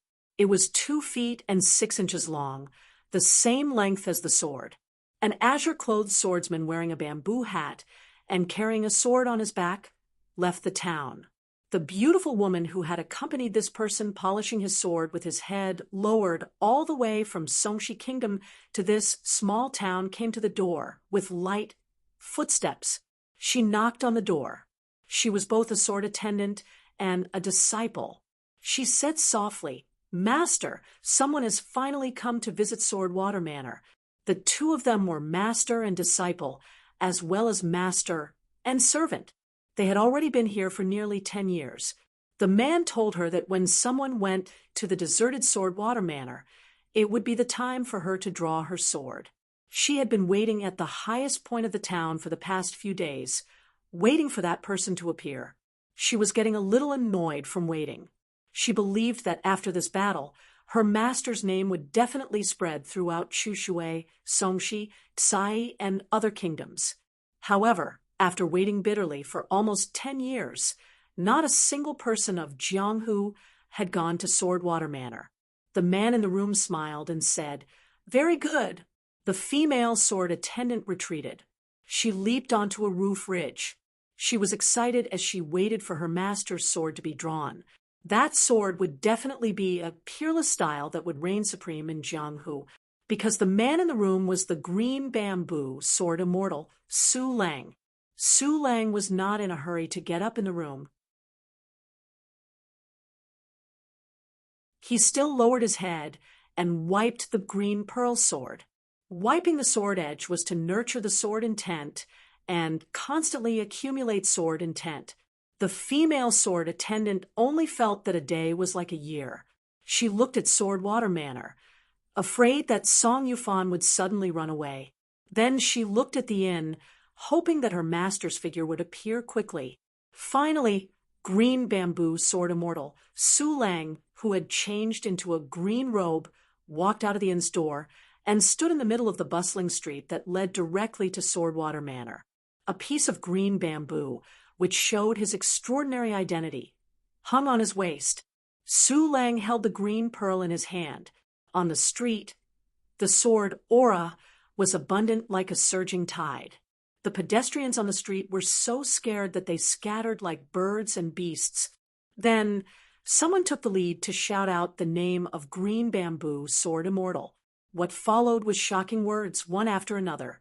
Then there were countless busybodies. They either went up the stairs or climbed up the roof to watch the battle, like Su Lang's sword attendant. Among them, there were some serious-looking men and women in different positions in the town. Compared with the noisy and red-faced spectators, they were more silent. They were the spies and men of sacrifice planted here by the Combe country. The woman stood on the raised eaves of the roof with the widest view and sneered. Su Lang began to take the first step forward. The sword aura swept in all directions. The second step, one step, took him 10 feet. Some passers-by on both sides of the street, who didn't know whether they were dead or alive, began to feel suffocated and hid in the shops. Only then could they breathe a little. When the famous Jianghu sword immortal took the third step, one step was several feet away. Those spies and men of sacrifice planted in the town by General Chu, even if they were watching from afar, were shocked. There was such a fierce sword aura in the world. Su Lang's fourth step happened to leave the town's memorial archway. His sword intent and momentum had climbed to the peak of his lifetime of martial arts. But at this moment, Su Lang stopped. A green mountain swordsman wearing a bamboo hat came from afar. The reason why Su Lang stopped was that he didn't take the opportunity to go to the Sword Water Villa and ask for the sword Song Yu. It was because of the sudden appearance of this uninvited guest in front of him. Because this person appeared for a moment, just at the moment when Su Lang was about to pull out the green bead in his hand. It made Su Lang's flawless state of mind and perfect momentum seem to have a trace of dust and stagnation. So Su Lang chose to stop, but he let the person come to him with one step. Su Lang had never been afraid of close combat with people, especially if the other party was a cultivator on the mountain. It would be better. The man in the bamboo hat looked very young. "I heard that you want to ask for the sword." The man asked, "But didn't Senior Song clearly refuse your competition?" For a senior in Jianghu, like Senior Song, it's already very meaningful. Do you still want to take an inch and want a mile? Su Lang felt that these childish questions were more ridiculous than the other. It shouldn't be asked by a person who could temporarily stop him from moving forward. The man hesitated for a moment. As long as there is a reason, no matter whether it's right or not, you can do whatever you want, right? Su Lang smiled and said, "Then you also want to find one?" The man actually thought about it. Then he adjusted his bamboo hat and said with a smile, "I've thought about it. You're delaying me from inviting Senior Song to eat hot pot." Su Lang had already returned to the perfect and flawless state of the sword heart. He slowly said, "Then try and see if you can block my sword after one punch." It didn't even make Qin Pingan use a shrinking talisman. The famous green bamboo sword immortal returned to where he came from in a straight line, falling on the side of the small towns in that he had previously walked out of. Qin Pingan didn't even look over there. He turned around and walked back to the Sword Water Manor. He said to himself he should have just reached the 7th realm. No wonder he's like paper. He returned to the Sword Water Manor. The old gatekeeper was confused, because not only did the old manor lord appear, the young manor lord and his wife also came. Everyone's expression was grave. Could it be that green bamboo sword immortal had appeared? But the old gatekeeper only saw the green-robed swordsman who had left and returned. The old man was amused. This kid's skin is quite thick. Forget it. For the sake of that pot of good wine, I won't bicker with this junior. Moreover, in Jianghu, sometimes being thick-skinned also had its benefits.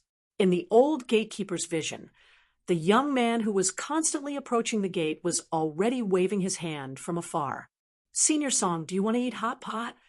The old gatekeeper wiped his face. "Young man, isn't this a bit too shameless?" End of this chapter.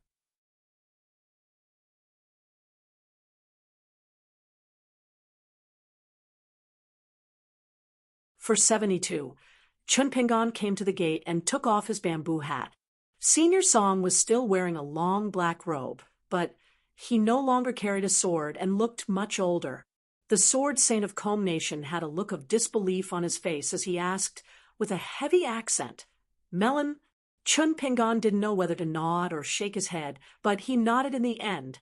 Song Yuran laughed heartily and slapped Chun Pingan on the shoulder. "Good boy.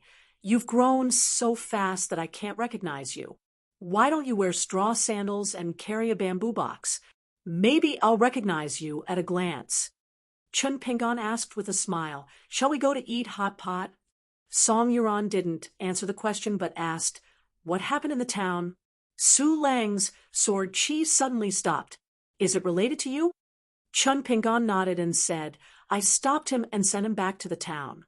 He shouldn't come to trouble you again." He didn't make up a random reason. After all, Senior Song was an experienced man he admired very much. It was hard to fool him. However, the truth was often false and the lies were true. The old gatekeeper didn't believe it. Song Yuran's grandson Song Fengshan and his wife Lu Qian didn't believe it either. Song Yuhua was the only one who believed Chun Pingan. He took Chun Pingan's arm and said, "Since it's over, let's go inside and have a seat. What's so urgent about the hot pot? After the hot pot, you'll pay the bill and leave. How can I stop you? Besides, I can't stop you." Song Fengshan and Lu Qian looked at each other. The old gatekeeper secretly swallowed his saliva. When Chun Pingan was about to pass by the old gatekeeper, he stopped and took a step back. He said with a smile, "See, I'm very familiar with your village. Don't stop me next time, or I'll directly climb over the wall." The old gatekeeper didn't know whether to laugh or cry. He cupped his hands and apologized. "Child Chun, I was blind and offended you." Chun Pingan made a gesture of drinking with his head up. The old gatekeeper understood and gave Chun Pingan a thumbs up. Song Yushan pulled Chun Pingan away. Song Fengshan didn't follow him immediately. He asked softly, "Old Chi, what happened?" The old gatekeeper then recounted the joke that had happened earlier and was very amused by his own embarrassing story. Song Fengshan stretched out a finger and rubbed his forehead. Lu Qian smiled and said, "Isn't that good? If word gets out, it'll be a great story in Jianghu." The old concierge laughed openly. They all took their seats in the hall of the villa, and Lu Qian personally poured tea for them. Chun Pingan took a sip of tea and asked curiously, "Chu Hao didn't die back then?" Song Fengshan shook his head and said, "He's dead as can be. It's just that Han Yuanshan has taken over his identity. Han Yuanshan has always been good at disguising himself." Chun Pingan suddenly understood the earliest four evil spirits of the Brushui kingdom. The female ghost of the ancient temple, Wei Wei, Han Yuanshan, the devil cult figure, who was killed by the sage of the academy, Zhou Ju, in the Swordwater Villa. The last one was Song Fengshan's wife, Lu Qian. Lu Qian did it for her husband, Song Fengshan, and to promote the reputation of the Swordwater Villa in Jianghu. As for the young master of the Han family of the small mountain, Han Yuanshan was ambitious and shrewd, and his methods were not bad. He wanted to use the power of the Jianghu to rise to the center of the imperial court. No one could imagine what Han Yuanshan wanted to do in the future. Chun Pingan did not find it strange that Han Yuanshan could do such a big thing.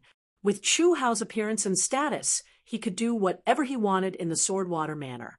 However, Song Fengshan and Lu Qian had such a big handle on Han Yuanshan. Han Yuanshan was not the real Chu Hao.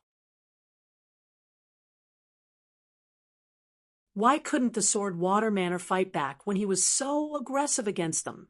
Wasn't Han Yuanshan afraid that the villa would completely fall out with him and expose his identity? Song Fengshan seemed to have seen through Chun Pingan's doubts and explained with a smile, "It's just acting for people to see. It's a business deal. Chu Hao wants to use this to pave the way for the horizontal blade villa that joined him and unify the Jianghu. Han Yuanshan knows that our Swordwater Villa won't be the imperial court's lackey, so he started to support Wang Yiran of the Horizontal Blade Villa. We don't have any objections to this. Wang Yiran cares about the title of the #1 sect in the Jianghu, but we don't. We want to use this opportunity to find a place with beautiful mountains and clear waters, far away from the troubles of the secular world.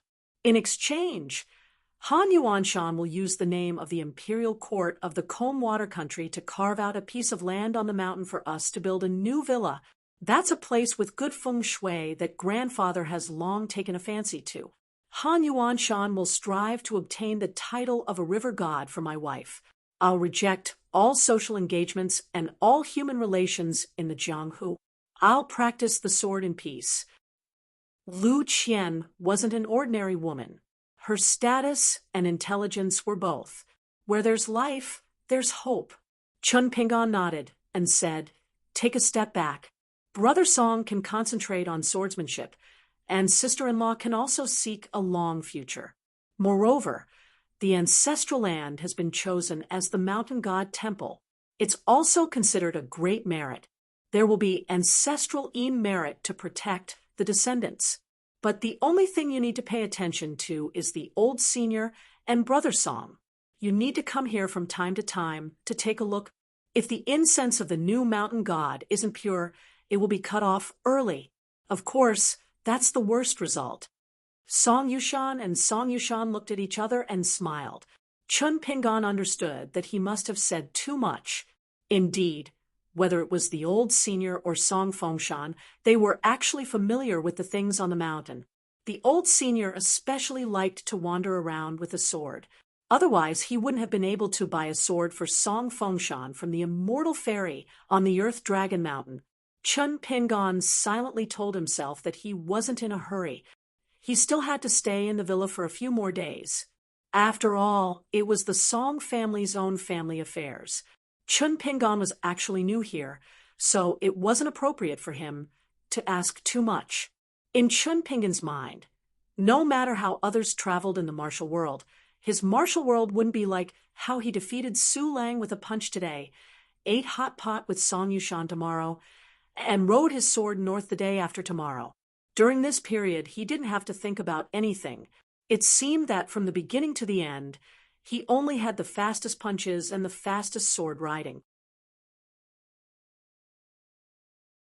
He drank happily, ate hot pot happily, learned fist techniques and swordsmanship, and had some achievements. Life should be so simple. It was getting easier and easier.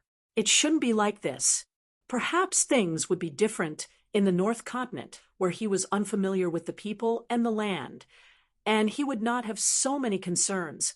Therefore, after meeting each other, he could only ask more about other people's affairs and think about the Song family's affairs indirectly. However, there was one thing that Qin Pingan was very clear about. To be able to give up the ancestral land of the mountain villa here, one had to be bold and resolute.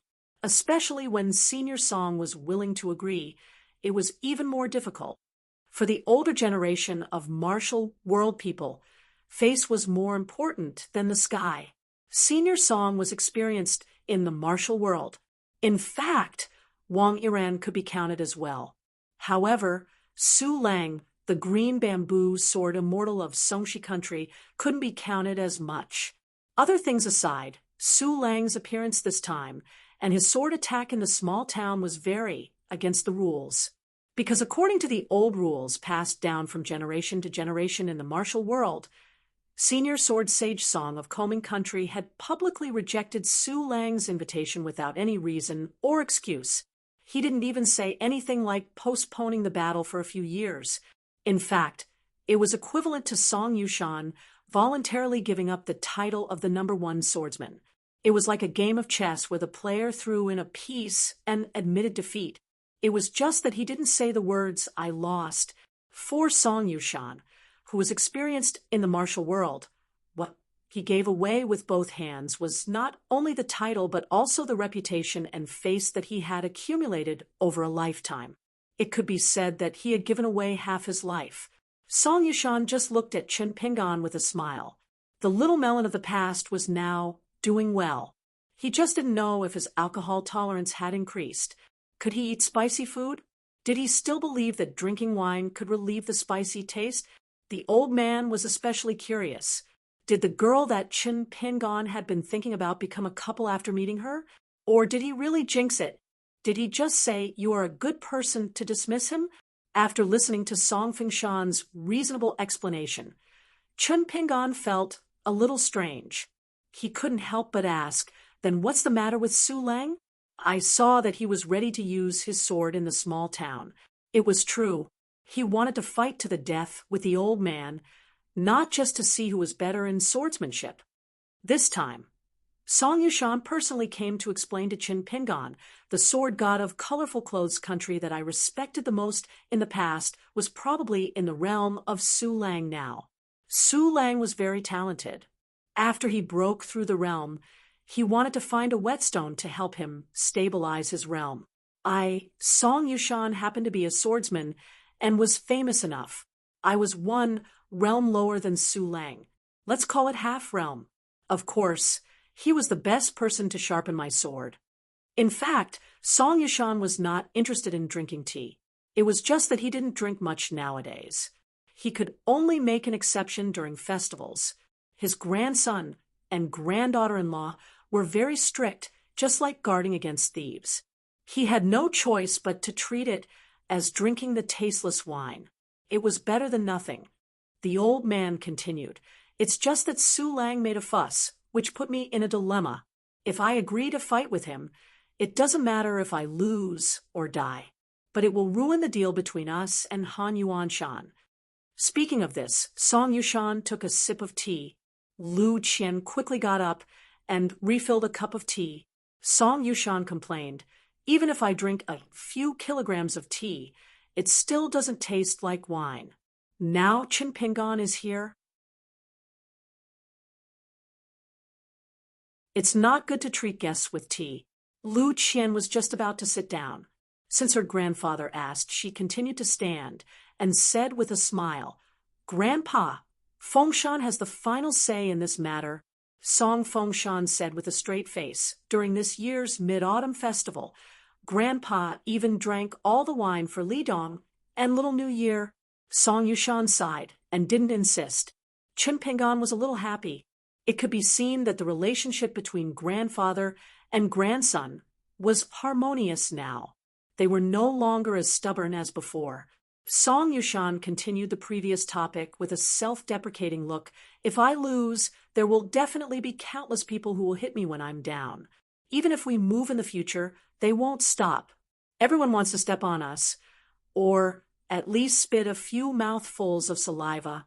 If I die, maybe Han Yuanshan will go back on his word and let Wang Yiran annex the Sword Water Villa. The so-called sword sage of the Sword Water country is worthless now. It's a pity that Su Lang showed off his ability and wanted to get something real after getting something fake. Common sense is that it doesn't conform to the rules of the older generation. But talking about the old rules now is just a joke. Song Fengshan wanted to say something but stopped. Song Yushan waved his hand and said with a smile, "Don't think too much. It's just grumbling in front of Chen Pingan. Don't you know what kind of temper I have? If I really can't let go of these superficial things, I wouldn't have agreed to do business with Han Yuanshan. In the end, it's because I'm not as skilled as others and can't break through the bottleneck in my lifetime." This gave Su Lang the chance to catch up. Who doesn't want to be the best swordsman and have no one beside them? Song Yushan took the initiative to say something to Su Lang. Then he said something to the Jianghu that no one wanted to hear. In the past, the Jianghu of the colorful robes country was the most respected. Even if Lin Gushan of the ancient Yu country didn't know how to conduct himself, even if I, Song Yushan, didn't deserve the position and liked to travel, Su Lang was full of vigor and ambition. No matter what, the Jianghu was still full of vitality. No matter who he learned from, it was a path. Now that the old sword god is dead, Lin Gushan is dead, and I'm half dead, there's only Su Lang left. If Su Lang wants to rise to the top, no one can stop him as long as his swordsmanship reaches a certain level. I'm just afraid that Su Lang will set a bad example. In the future, the young swordsmen in the Jianghu will feel that their swordsmanship is high and rules are nothing. They can kill whoever they want. It's just like you, Chen Pingan or Song Fengshan, who are rich and rich. As long as you want to, you can of course go to the brothel and spend a lot of money. No matter how beautiful or expensive the courtesan is, you can have her in your arms. But this doesn't mean that you can humiliate and bully a decent girl when you see her on the road. Ooh, Chen Pingan said helplessly, "I've never been to a brothel." Catching a glimpse of Lu Qian drinking tea with a faint smile, Song Fengshan hurriedly echoed, "Neither have I." "Absolutely not." The older, the wiser. Song Yushan turned his head and reminded Lu Qian with a smile, if a man really hasn't been to a brothel, or if he doesn't have such thoughts at all, he won't be so confident. He will just laugh it off and let it go. Lu Qian nodded gently and said softly, "It seems to be so." Chen Pingan and Song Fengshan looked at each other, but Song Fengshan's eyes were full of grievance and blame. "It's all because of you, Chen Pingan. How dare you blame me? How many years have you been in the Jianghu? How many years have I, Chen Pingan, been in?" Chen Pingan blinked and said, "Anyway, I really haven't been there." Song Fengshan was stunned on the spot. This guy is so mean. Lu Qian covered her mouth and laughed. Song Yushan laughed and said, "Looks like you haven't been in the Jianghu for nothing all these years." Song Fengshan shook his head and turned to his wife. "Bring me some wine, or I'll be upset." Lu Qian got up and went to get the wine. Song Yushan's voice was a little louder because of the light. Song Fengshan didn't drink much, and Lu Qian only drank a cup symbolically. The 2 jars of good wine that had been in the cellar for more than 5 years were all given to Song Yushan and Chen Pingan. When he heard that Chen Pingan planned to leave the day after tomorrow, Song Yushin waved his hand and said, "Bring me 2 more jars. If this melon skin gets drunk, I'll allow him to leave immediately after drinking, let alone the day after tomorrow." Lu Qian got up and went to get the wine without hesitation. Chun Pingon said helplessly, "Then I'll leave the day after tomorrow. Senior Song, I really have something to do. I have to catch a cross-continent ferry to the North Continent. If I miss it, I'll have to wait for at least a month." Song Yushin glared at him and said, "Then why don't you leave now? Can't you wait for a day or 2? Am I too inexperienced, or are you, Chun Pingon, too influential now?" Chun Pingon muttered, "They say that persuading people to drink at the table is the best way to see the justice of the martial world." Song Yushin slammed the table and said, "Drink your wine. I think that girl, unless she has bad eyesight, she'll never like a man like you who dilly-dallied while drinking wine. What? You're out of luck." When Chun Pingon heard this, he was in a good mood. His eyes sparkled, and he was full of heroism. It was just that he was tongue-tied when he spoke. "Drink, drink, drink. Afraid of you? Senior Song, you've really tricked me. Back then, because of what you said, I was scared half to death. But fortunately, it's not a big deal. Come, come, come. Drink this bowl first. To be honest, your alcohol tolerance is not as good as before. Just a few bowls of wine. And your face is already red, as if you've put on rouge." Song Yushin glared at him and said, "If you have the ability, don't shake your hand when drinking. Hold it steadily. If you dare to shake a drop of wine, you'll lose some of your martial world friendship."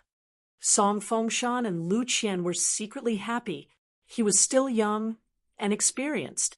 His ability to persuade people to drink at the table was endless and impossible to guard against. The old and the young drank until the sky turned dark. In the end, in the eyes of Song Fengshan and Lu Qian, the two had already taken off their boots and sat cross-legged on the chairs. Fortunately, Song Fengshan was controlling them and refused to give them more wine. The two were not completely satisfied. Otherwise, they would probably drink until they vomited, and then drink again after vomiting. Chun Pingon still lived in the same house as before. It was closer to the Shanshui Pavilion and the waterfall. He fell asleep immediately. Song Yushin was not much better. He staggered back to his residence and soon began to snore thunderously. Chun Pingon was really drunk. He lay on the bed and closed his eyes, barely maintaining a trace of clarity. There was something wrong with Senior Song's state of mind. Otherwise, the old sword sage of the Combe country had to agree to Han Yuanshan's request because he was worried about the future of the younger generation. Then, due to the situation, he had to refuse Su Lang's competition. But even so, Chun Pingon would not have such a mentality when he saw him today. He would not admit his old age and accept his fate. However, Chun Pingon did not ask directly. No matter how much wine he drank, he did not mention it. It was not true that a good relationship and drunk could really be unscrupulous. How many unintentional words from the people closest to them had become a knot in their hearts for the rest of their lives. In the end, Song Yushin suddenly glanced at the bamboo hat on the table and the long sword on Chun Pingon's back. He asked, "Is the sword on your back good?" Chun Pingon nodded and said, "Yes." Song Yushin smiled and said, "That's good." Chun Pingon was confused and didn't think too much about it. He couldn't care less and burped. Song Fengshan and Lu Qian looked a little lonely, but they hid it well and disappeared in a flash. Chun Pingon had a headache from drinking. He murmured to sleep, "If there is wine in the morning, I will drink in the morning. If I am drunk, I will be an immortal. Tomorrow's worries will come tomorrow's worries. All kinds of worries and wine." Early in the morning, Chun Pingon opened his eyes. After washing up, he walked along the quiet path to the waterfall. Of course, it was not to practice boxing. He wanted to see the words that he secretly engraved on the stone wall. In the end, He saw Song Fengshan instead of Song Yushan at the Shanshui Pavilion. Chun Pingan walked quickly, and Song Fengshan got up to greet him. Song Fengshan smiled and said, "It's rare for Grandpa to drink without restraint. He hasn't gotten up yet." Chun Pingan felt a little guilty. After a moment of silence, he looked around. "Isn't it a pity to move out of here?" Song Fengshan grunted. "Of course, I'm a little reluctant." However, this was Grandpa's idea. He took the initiative to find Han Yuanshan. Actually, Lu Qian and I didn't want to agree at that time. Our initial idea was to take a step back. At most, we would let Wang Yiran, whom Grandpa thought highly of, win in the battle between the sword and the saber. That would allow Wang Yiran to become the Wulian alliance of Shu Shui country. Swordwater Manor would definitely not move. After all, the manor was Grandpa's life's work. But Grandpa didn't agree. He said that the manor was dead and people were alive. What was there to not let go of? You know Grandpa's temper. I can't persuade him. Chun Pingan nodded and said, "Senior is like that. Otherwise, he wouldn't have stopped the Shu Shui country's army alone." Song Yushan was important to Chun Pingan. He was very important. For some people, as long as they were still in Jianghu, everything they did was like holding the Jianghu's wine pot and pouring a cup of wine for others. The cup was full of chivalry, allowing others to take the cup and drink to their heart's content. Song Fengshan smiled and said, "Grandpa also doesn't have any thoughts about the current Jianghu. He always says that it's difficult to find a drinking friend nowadays.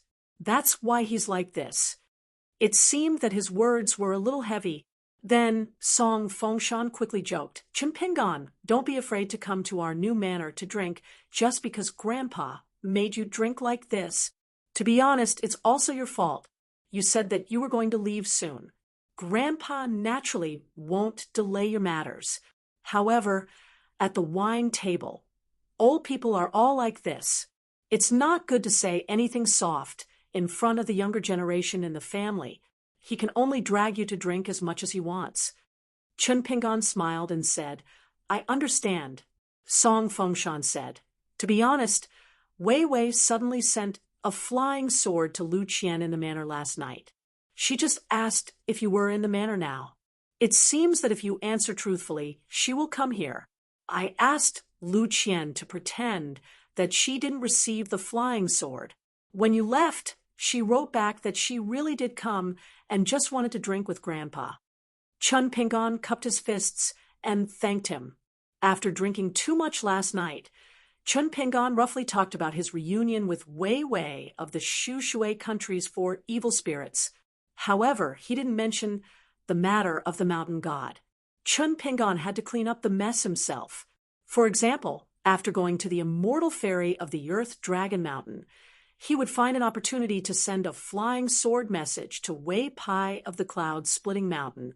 He would ask about the size of this matter, as well as the normal reactions of the Dali officials and the local imperial court. Wei Pai was the god of Dali's northern peak. He was far away in the Shu Shui country, in the middle of the Aquarius continent. Naturally, he was not in the northern peaks territory. It was because of this that Chun Pingan was so straightforward with his sword. Otherwise, he really would have been merciful. Song Fengshan pointed in the direction of the small town. "Su Lang has already left with the sword-wielding maid. I believe that there will soon be a shocking rumor that will spread throughout the Jianghu of more than 10 countries. Su Lang and a real sword immortal of the mountain fought to the death. Although he lost, it was still glorious." Chun Pingan didn't care about the rumors. He smiled and said, "I've never understood why there are sword attendants. The former imperial concubine was like this. The green bamboo sword immortal Su Lang was also like this." Song Fengshan looked a little embarrassed. Chun Pingan asked, "Brother Song also has such thoughts?" Song Fengshan said in a low voice, "I only dare to think about it in my heart." Chun Pingan rubbed his chin. Originally, it was a very difficult thing to understand. But when he put himself in Song Fengshan's shoes and thought about it, he immediately understood. In any case, Chun Pingan, would not even think about it. Chun Pingan suddenly frowned. This Su Lang was really too persistent. At this time, the old housekeeper surnamed Chu quickly walked over. He stood outside the small pavilion and smiled bitterly. Green Bamboo Sword Immortal Su Lang came secretly. He is outside the gate and wants to see young Master Chen. He said that he would like to trouble young Master Chen with a matter. In the future, there will be great rewards. Song Fengshan thought for a moment and understood the key point. He sneered, "Twice you've taken an inch and wanted a mile." Chun Pingan smiled and waved his hand. "It's okay. When I came, I drank so much good wine." Song Fengshan shook his head. "It's two different things." Chun Pingan joked, "Brother Song, you can't stop me." Song Fengshan smiled. "Even 10 Song Fengshans can't stop you, but you already called me Brother Song without waiting for Song Fengshan to finish. Let's go." Chun Pingan had already put 2 fingers together and gently touched the scabbard. "Remember, don't hurt people. You can make a big movement." Oh, the sword Immortal left the scabbard. Circling out of the mountain water pavilion, it soared into the sky. The golden line hung in the sky. Wherever the sword Chi was, the thunder shook, and the sea of clouds above the sword Chi villa shattered. Occasionally, the golden line would quickly approach the mountain master, but it would quickly continue to rise into the sky. After a moment, Chun Pingan raised his head and smiled. "Let's go back." The long sword that was like a dragon turning the clouds and rain, as if it was ordered by an immortal, quickly fell to the ground and returned to its scabbard. Song Fengshan was speechless. He knew that the current Chun Pingan's martial arts cultivation must be very frightening. Otherwise, he wouldn't have been able to defeat Su Lang. But Song Fengshan, really didn't expect that it could scare people to death. Chun Pingan flipped his wrist and handed over a pot of woody wine. He held back his laughter. "After drinking the good wine of the villa, you should drink mine. I'm not an old senior, lying that drinking wine can relieve the spiciness. This wine can really relieve the hangover with wine."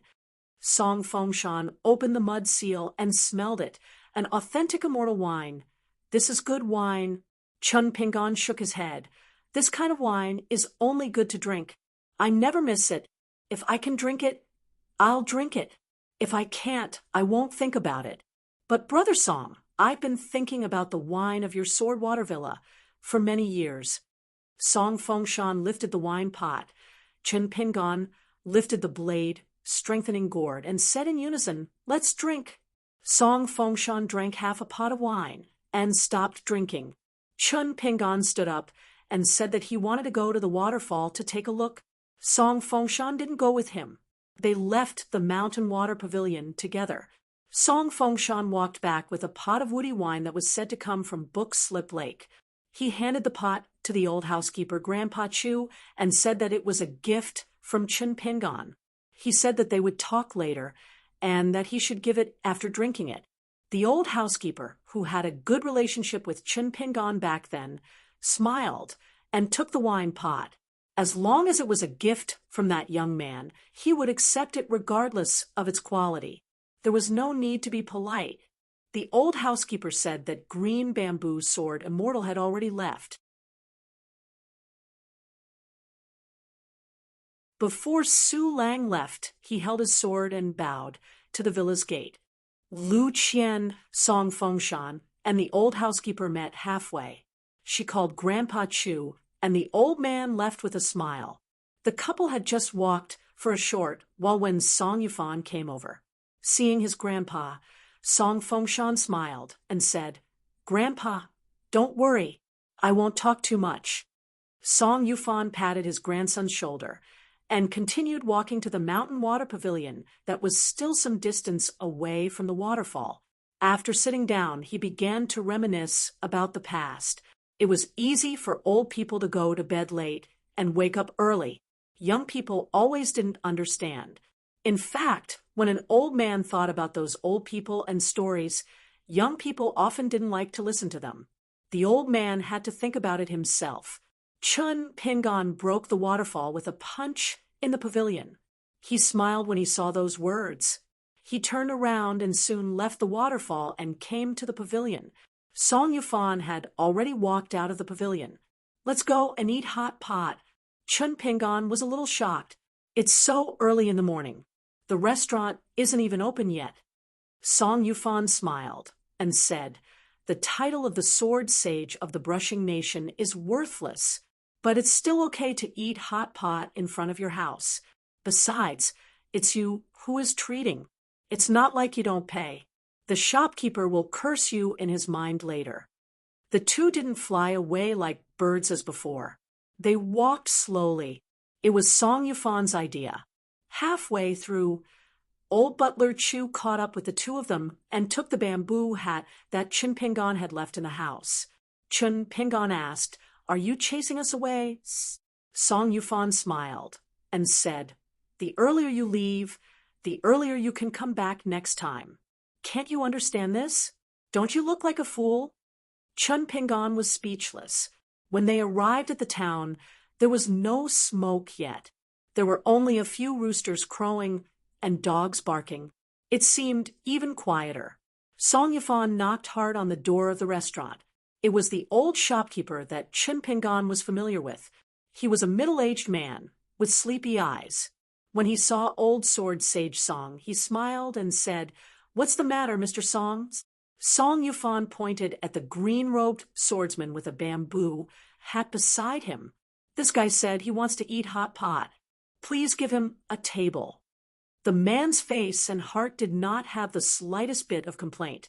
The friendship between the restaurant and the manor had been passed down from his father's generation, although his father had passed away, and it was said that the manor would be moved. The man still remembered the manor and the old manor master's kindness. He smiled and said, "All right, I'll prepare it for the old manor master. It just so happens that the second floor is quiet, and there are no other guests." Song Yufan took Chun Pingon to the table by the window on the second floor. The restaurant was familiar with old sword sage Song's taste. They were familiar with old sword sage Song's taste, so they chose the best ones.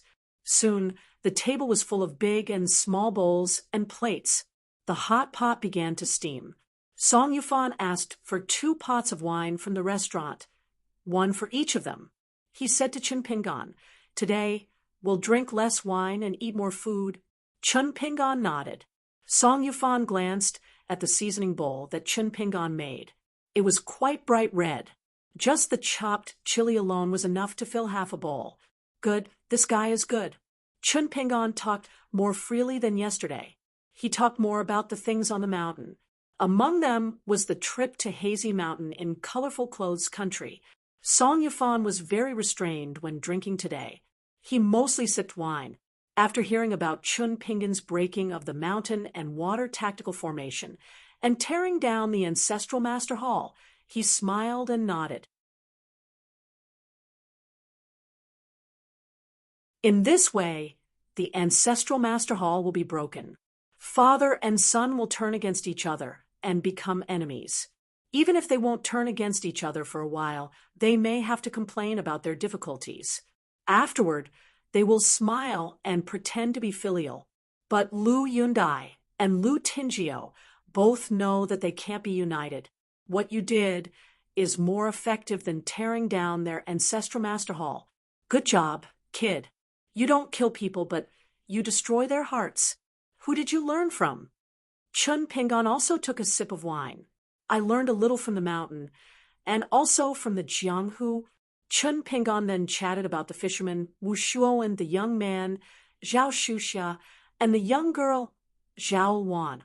He smiled and said that he had mentioned the Sword Water Manor to them, and that they might come to visit in the future. He also hoped that the manor would not embarrass him, and that they would treat him well. Otherwise, the 3 of them would think that Chun Pingon was bragging without a draft. In fact, he was not friends with the sword sage of the Swordwater Nation. They were just ordinary acquaintances. Song Yufan laughed. He helped to boil a piece of beef tripe and put it in Chen Pingan's bowl. They ate all the side dishes of the hot pot and drank a pot of wine.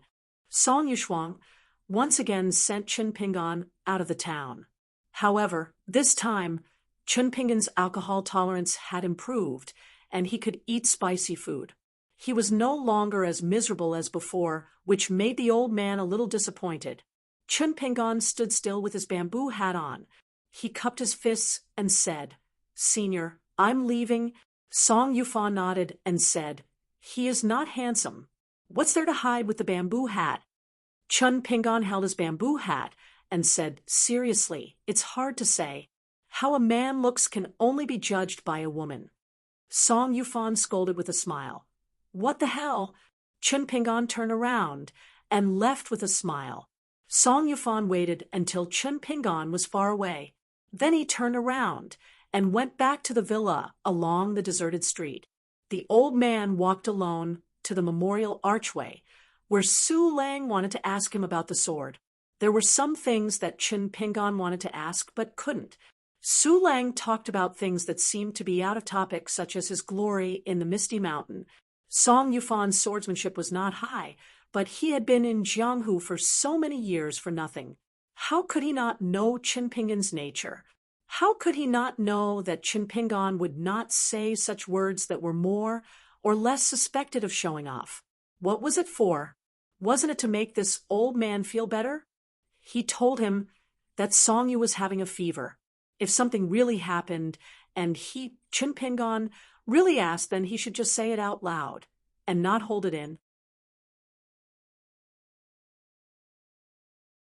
However, from the beginning to the end, Song Yulan's words and actions were clear, which was equivalent to telling Chen Pingan that he had nothing on his mind, that everything was fine, and that Chen Pingan was overthinking. Song Yufan put his hands behind his back and looked up at the sky. The sun was high in the sky, and there were no clouds. Today was a good day. He hoped that the boy would be like this every day in Jianghu in the future. At noon, it was the third day since Chen Pingan left the villa. A girl with almond-shaped eyes came to the Sword Water Villa in a hurry, wearing a pair of embroidered shoes. When she saw Lu Qian and Song Fengshan and heard that Chen Pingan had left, she immediately complained that the couple was not kind and did not help to persuade him to stay for a few days. Lu Qian felt a little strange and asked her if something happened at the mountain, and she wanted Chen Pingan to help solve it. Then Lu Qian said seriously, "Regarding the grudge between you and the mountain god, as long as you, Wei Wei, ask the Sword Water Villa will help, but the villa will never let Chen Pingan do it." Wei Wei's expression was strange. Didn't this great sword immortal tell you about the ancient temple? Lu Qian was puzzled. He did. Even if he did, you still dared to go back to your old business. Back then, you suffered at the hands of our grandfather and still didn't learn your lesson.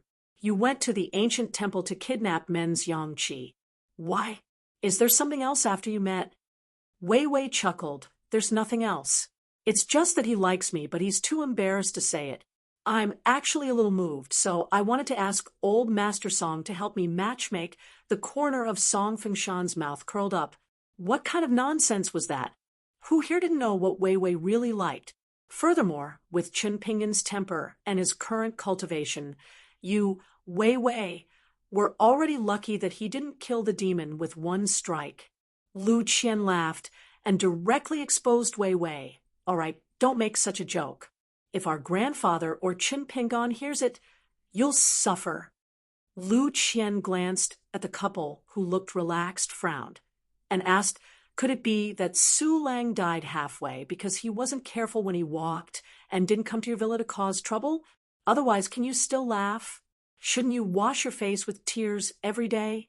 You Lu Qian wiped Song Fengshan's tears, and Song Fengshan told his wife not to cry, and helped you wipe your face later. Song Fengshan couldn't stand the female ghost's teasing, so he found an excuse to get up and leave. Lu Qian then roughly told Wei Wei about Su Lang being beaten back, as well as the matter of him coming to the door to seek an audience.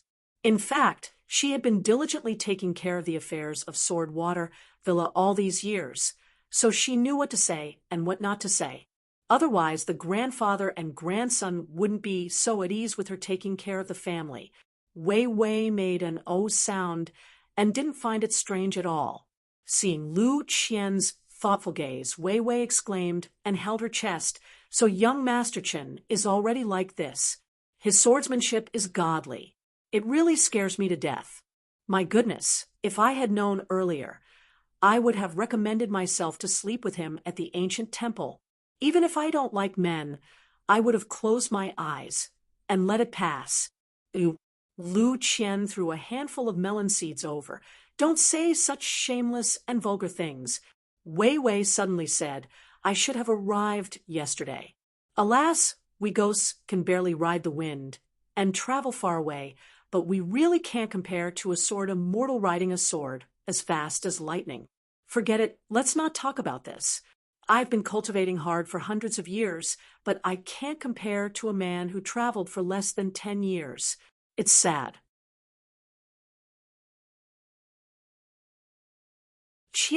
The reason why I came to you a day later was because I went to the prefecture's capital. I planned to plan something big that involved the foundation of the great Tao. I won't tell you the details, but you'll know sooner or later. However, during this process, I found the shadow of the horizontal blade manor. That little woman Wang Shan, who is really arrogant now. I could smell the scent of rouge on her body even from a few miles away. It should be that as soon as Su Lang suffered a loss here, the spy Han Yuanshan left in the small town sent a message by flying sword. That's why the horizontal blade manor immediately took action. Wei Wei rubbed her chest with one hand and pretended to be bitter. You have to be prepared early. If my lover Qin Pingan is still in the manor, it won't matter. But now this heartless man has run away. If Han Yuanshan also comes here, I won't be partial to you. At most, I won't help either side.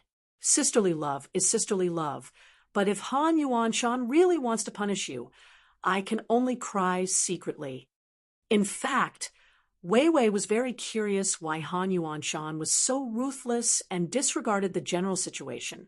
He insisted on making things difficult for the Sword Water Manor and forced Song Yuxuan to move out of the manor and build a mountain god temple here. The mountain monster who was killed by Qin Pingan with one sword had been dreaming that he could rise to the sky in one step and change his position to become the new mountain god of the Sword Water Manor. As for the important matter that she did not mention, of course, it was planning for her to replace that beast on the mountain god throne. She, Wei Wei, had always been secretly competing with Lu Qian.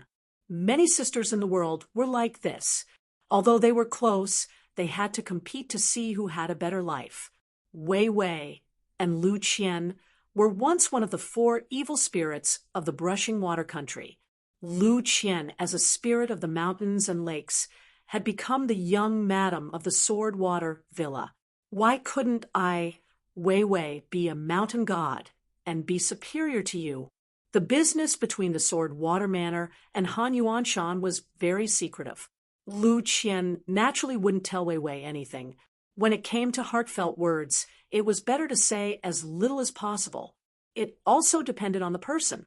Otherwise, if she took it out, she wouldn't be able to put her heart back. Lu Qian thought for a while and carefully chose her words. She slowly said it shouldn't be a bad thing. Most likely, Qin Pingan's action made Han Yuanshan afraid. With his cautiousness, he most likely wouldn't come in person. He just let the puppet Wang Yiran, whom he supported, come to the manor for a while. This way, the 3 parties won't be in a deadlock. Wei Wei thought it was most likely so. In the battlefield where an old man and a young man once faced thousands of soldiers and horses, there was a green-robed swordsman wearing a bamboo hat. When he left the town, he didn't immediately go to the immortal ferry of the Earth Dragon Mountain. Instead, he asked a nearby mountain god who was about to be promoted. Only then did he finally understand something that Song Yufan, Song Fengshan, and Lu Qian didn't want to talk about. Why would Song Yufan fall for the Sword Dao Grandmaster and the pure martial artist? This was a secret that few people in the Sword Water Manor knew. It was just that the mountain god, who had high hopes for the imperial court of the Combe country, ruled the fate of the land and used his original supernatural power at that time. So he knew it wasn't a big deal. No one died. Was it a small deal? Was it a small deal? It wasn't. There was once a martial artist from the central region who came from afar to the Sword Water Manor and asked Song Yufan for a bamboo scabbard. At first he said he would buy it with a lot of immortal money. Song Yufan refused. The reason was very simple. He wanted to give the scabbard to a friend. He didn't want to sell it. Then the foreigner, whose martial arts realm was unimaginably high, told Song Yufan to think about it for 3 days. After 3 days, he wouldn't buy it. When he left, the man glanced at Song Fengshan and Lu Qian. He sneered at them like a man at the top of the mountain looking at ants. He changed the wording with Song Yufan. 2 lives were still considered as a purchase. Song Yufan was silent for 3 days. Song Fengshan and Lu Qian made up their minds. They actually persuaded their grandfather not to sell it. However, on the last day of Song Yufan's life, he handed over the bamboo scabbard and didn't take the immortal money. After that, the old man was really old. However, the old man took the initiative to have a drink with his grandson and granddaughter-in-law.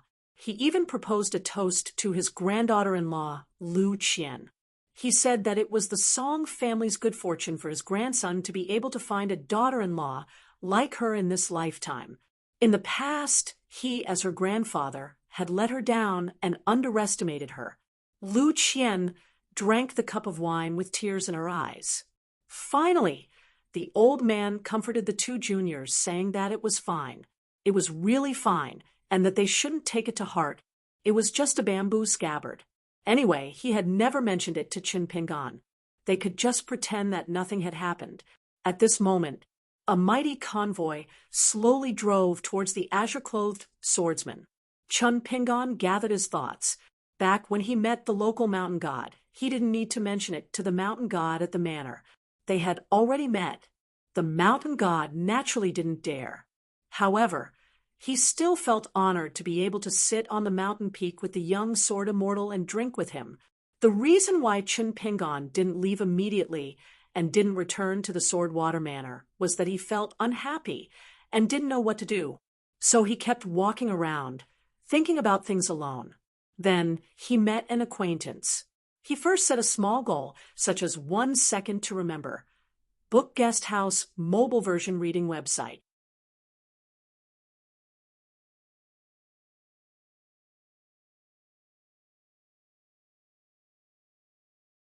For 73, Qin Pingan only took a few glances before giving way. Having been in Jianghu for a long time, he had seen all kinds of strange things in the cultivation world. He had seen a lot of things in the human world, so he had a good eye for things. There were officials of the Combe country in this convoy. They were light cavalry guards with bows and sabers on their backs. The end of their quivers was as white as snow. There were also disciples of Jianghu with calm auras.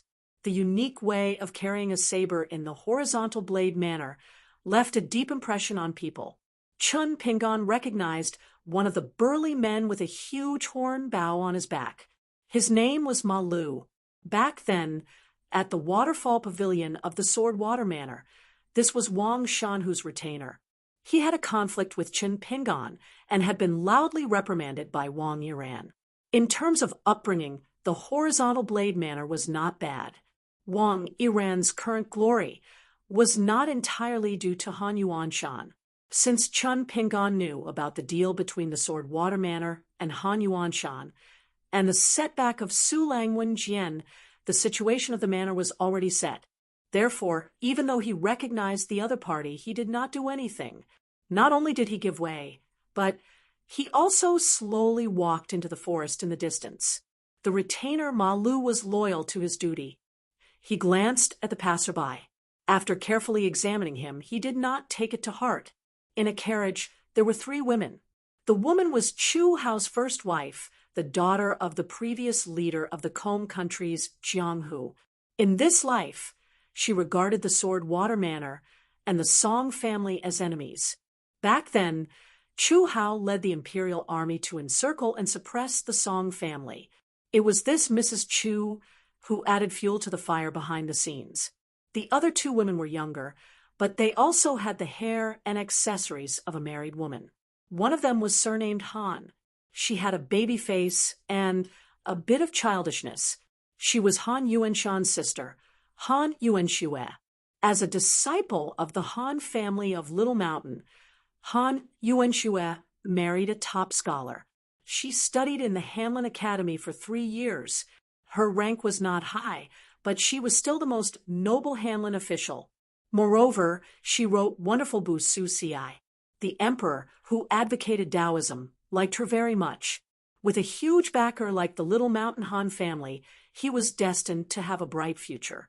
The other young woman was Wang Yiran's only daughter, Wang Shanhu. Compared to Han Yuanxue, who was a woman from an aristocratic family, the man Wang Shanhu married was even younger and more promising. At the age of 18, he was the Tanhua scholar. It was said that if it weren't for the fact that the emperor didn't like young prodigies, he would have been moved back by 2 places. Otherwise, he would have been the Zhuangyuan scholar. Now, he was already the governor of a county in the Coming Nation. In the Coming Nation's officialdom, where generations of emperors rejected prodigies, it was rare for someone to become a county official at the age of 30. Wang Shanhu's husband's territory just happened to be adjacent to Sword Water Manor's Green Pine County. The reason why the 3 women met this time was that Madame Chu had specially come from the capital to join in the fun. She wanted to see with her own eyes how Sword Water Manor's reputation plummeted in the Coming Nation's Jianghu after Sulang Wenjian. Wang Shanhu had been staying nearby with her husband. Han Yuanshan's Zhuangyuan scholar husband was about to fill the vacancy. There were some exceptions. It was possible that he wouldn't stay in the 6 departments of the capital. Instead, he would go to the provincial capital to be the county magistrate. As the county magistrate of a county that was located in the same city as the provincial capital, regardless of whether he knew how to conduct himself or not, it was a laborious job.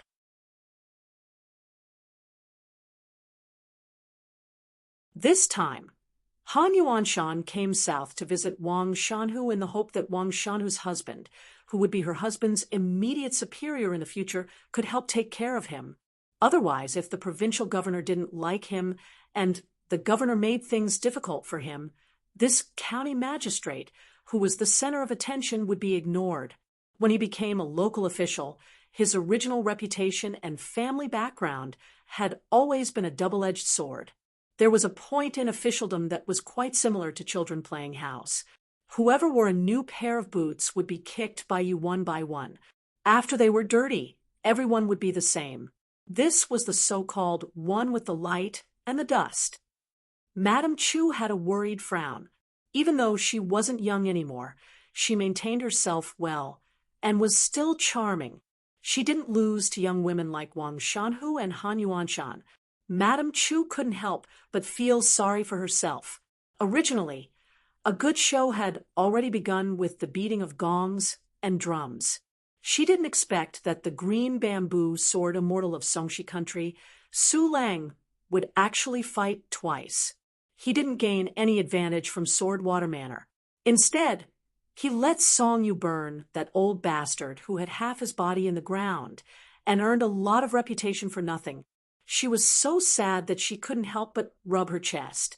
She was really unlucky. In this life, she had 2 unfaithful men. Neither of them were good people. One of them, for the sake of the overall situation, took her person and also received a generous dowry that was equivalent to half of Calm Water Country's Jianghu. However, he was actually a coward. He was unwilling to burn all pretense of cordiality with Song Yu. He wanted her to wait and wait. When Chu Hao finally felt that the situation was settled, he died inexplicably. Han Yuanshan, who had taken over a magpie's nest, was even more shameless than that good-for-nothing Chu Hao. After taking her body and mind, he actually told her directly that she shouldn't think about revenge in this lifetime. Perhaps in the future, the two families would still have frequent contact. Fortunately, this time, Su Lang wanted to ask for a sword. Han Yuanshan didn't refuse her leaving the capital to watch the show. However, he wanted her to promise not to take advantage of the situation and not to take any unauthorized actions. She was only allowed to watch the fire burn across the river. Otherwise, she couldn't blame him for not taking into account the joy of intimacy and the relationship between husband and wife these years. Listen, was this something a human would say? These years. Han Yuanshan relied on Chu Hao's identity to take advantage of the right time, place, and people. Now, he was the most powerful man besides the emperor of Comb Water Country, yet he was still so harsh and heartless to her.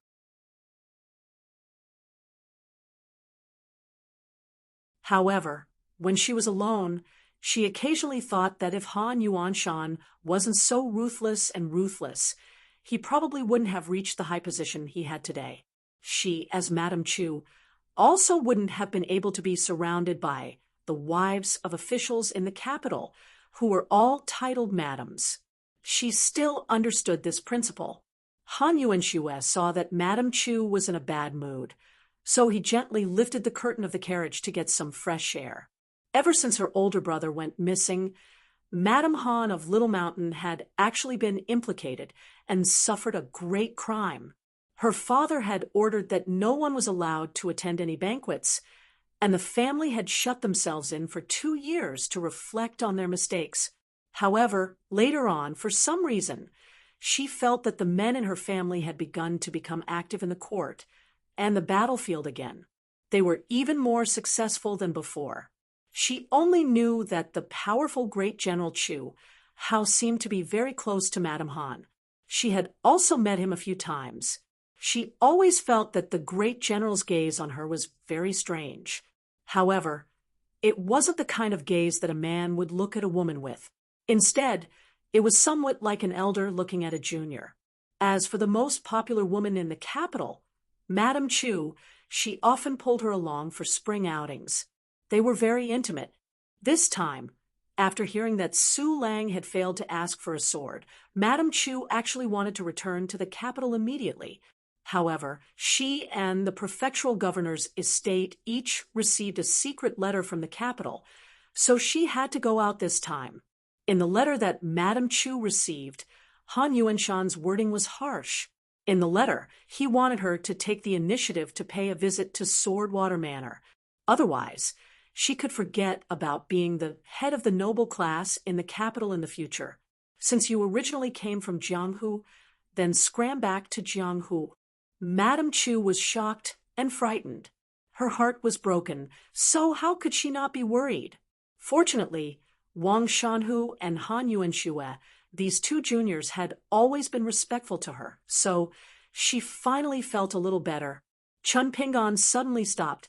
Very quickly, a large group of Jianghu people rushed out of the forest. They were all armed with various weapons, and their figures were nimble as they swarmed out. The carriages had also sensed the movement in the forest. The elite cavalry of the Comb River Kingdom, wearing standard light armor, immediately spread out like a net, taking out the bows and arrows on their backs. The disciples of the Horizontal Blade Manor were even more fearless. They surrounded the carriage and waited in formation. Chun Pingan didn't know the background of this group of assassins. He roughly weighed the two sides. It was hard to say whether it was an egg hitting a rock, but it was bound to lose. Perhaps it was because Chu Hao, a general of the Comb River Kingdom who had returned to his ancestral home, had embezzled important positions in the imperial court. His reputation was really bad. So the chivalrous people of Jianghu thought that he was a traitor who brought disaster to the country.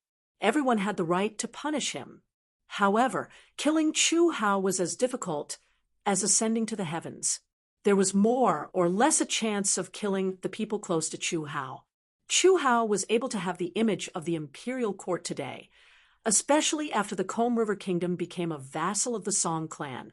In the eyes of the Combe River Kingdom's imperial court, Chu Hao helped Dali to station civil officials for his own selfish interests and suppressed many of the Combe River Kingdom's hardcore civil officials.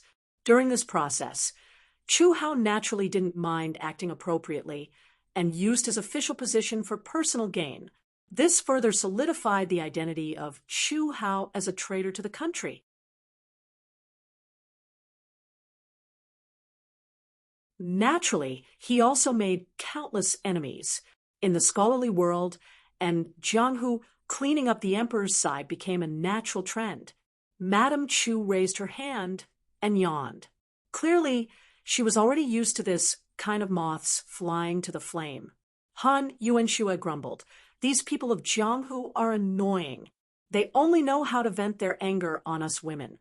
They can't be considered heroes." In these years, there had been more than one or two cases where the Han clan's disciples had been attacked.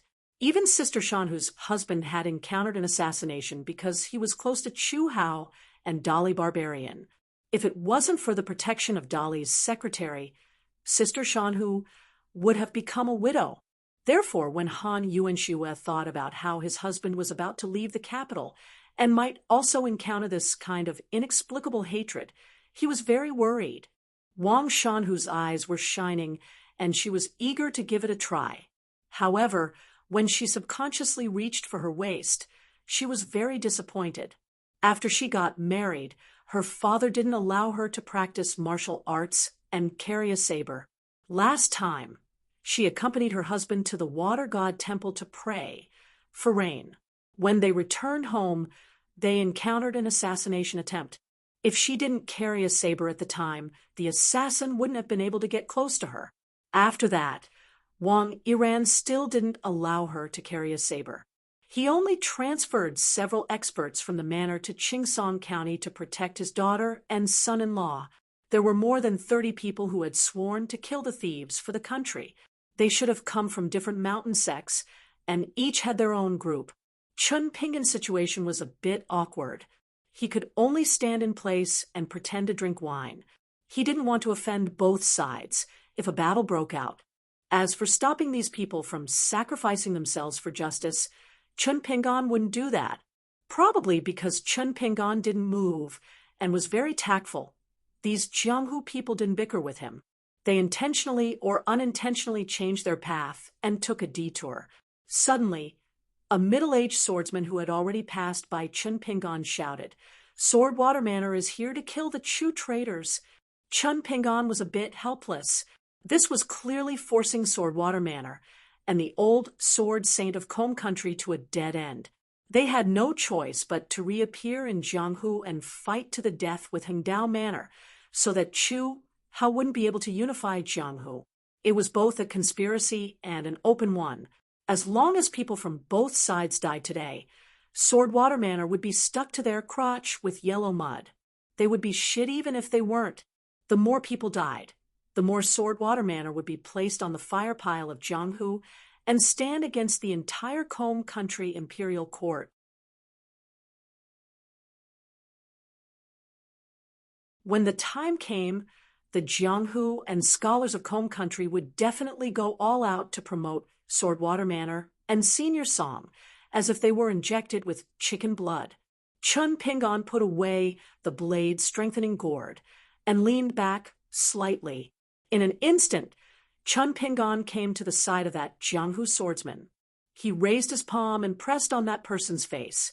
With a light push, he directly threw that person dozens of feet away. He fell to the ground and fainted. Then Chun Pingan continued to fly backward. Finally, his figure just happened to land between the two sides. Imperceptibly, he not only blocked the elite cavalry of the convoy behind him, but also blocked the group of Jianghu warriors who were going to die generously. Several arrows pierced through the air and shot toward the Jianghu people in the lead. Chun Pingan waved his sleeve and 3 arrows fell at an unreasonable speed and nailed into the ground. After a teenager stopped, he pointed the tip of his sword at the young man wearing a bamboo hat and green robe. His eyes were bloodshot as he shouted angrily, You are that Chu traitor? Why are you stopping our sword water manor from killing the traitors? Chun Pingon sighed. Go back. Next time you want to kill people, don't use the sword water manor's banner. An old man suddenly shouted, Chu Yu-yi, as the adopted son of old Butler Chu and the unofficial disciple of old sword Saint Song. Why are you unwilling to kill the enemy with us? Forget it. Chu Yu-yi's will is at the top of Jianghu. We can understand, but we are not afraid of death.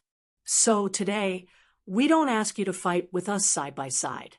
We just want you to give way. Chun Pingon didn't know whether to laugh or cry. The old man's method was good. As expected, when the cavalry behind him heard that he was the Chu Yu-yi of the Sword Water Manor, the second wave of arrows was shot at him. In particular, the burly man, Ma Lu, who had spurred his horse forward, did not waste any words. After he took off his extremely eye-catching horn bow, he sat high on his horse and drew his bow like a full moon. An arrow made of fine iron whizzed towards the back of that eyesore with the momentum of wind and thunder. The local mountain god, who was lucky enough to drink with the sword immortal, was sweating profusely at the mountain god temple.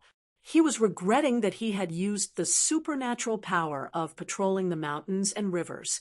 That year, it was almost the same. The martial artist of the central region, who came to the Sword Water Manor, didn't care about his spying at all. However, after that unfathomable pure martial artist got the bamboo scabbard and flew away with the wind, he threw a punch without any warning. The peak of a mountain around the mountain god temple was directly shattered. This scared the mountain god, who had a high god position in the brushwater country, and almost scared him out of his wits. In the eyes of this mountain god, whose god position was second only to the 5 mountains of the brushwater country, the family and confidants of General Chu Hao, and those Jianghu people who wanted to kill him were all reckless people. They didn't know who they had provoked. So what if Su Lang was the #1 expert in the Jianghu of more than 10 countries? Did he really think that he was a sword immortal? Didn't he know that there was always someone better than him? He must remember that in this world, there were cultivators who looked down on the world with cold eyes. Therefore, no matter what the result was, facing the green bamboo sword immortal at the town's memorial arch was just a matter of one punch. This young sword immortal didn't even use his sword. As for Su Lang, going to the Sword Water Manor to remedy the situation and lowering himself, he finally got such a big movement. It was just that the young sword immortal gave Su Lang a lot of face. Otherwise, Su Lang's reputation in this life would be ruined.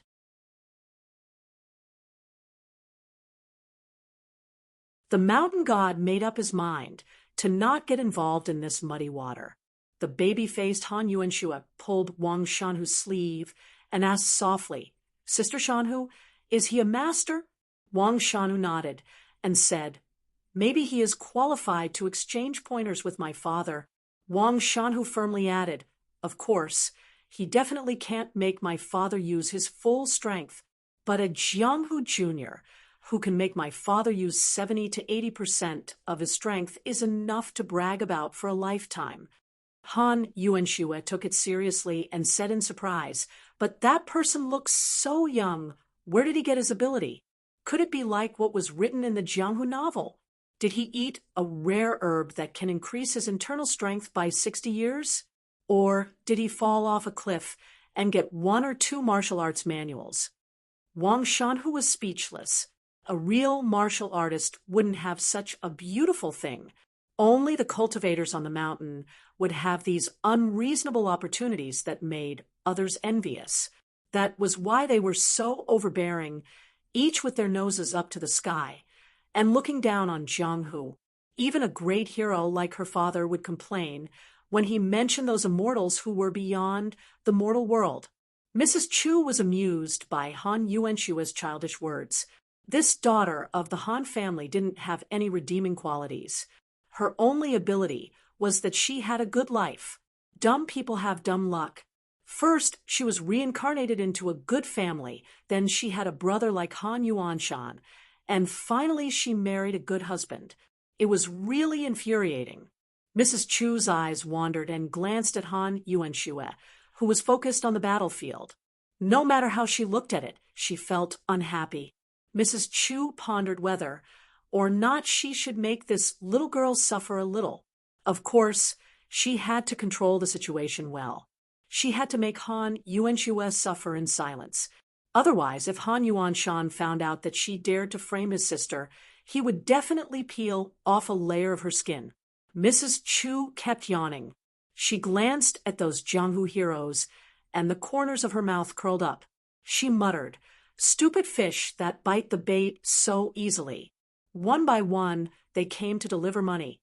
"Husband, a good wife like me, who is good at running a household, is hard to find even with a lantern in hand."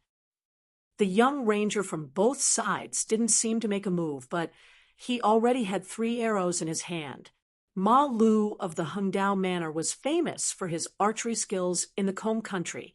It was said that there was a military general among the Dali barbarians who had once hoped that Wang Yiran would give up his treasure and let Ma Lu join the army. However, for some reason, Ma Lu still stayed in the Hengdao Manor and gave up a great fortune at his fingertips. A light cavalry leader raised his arm high and stopped his soldiers from firing another volley of arrows. This was because it was meaningless.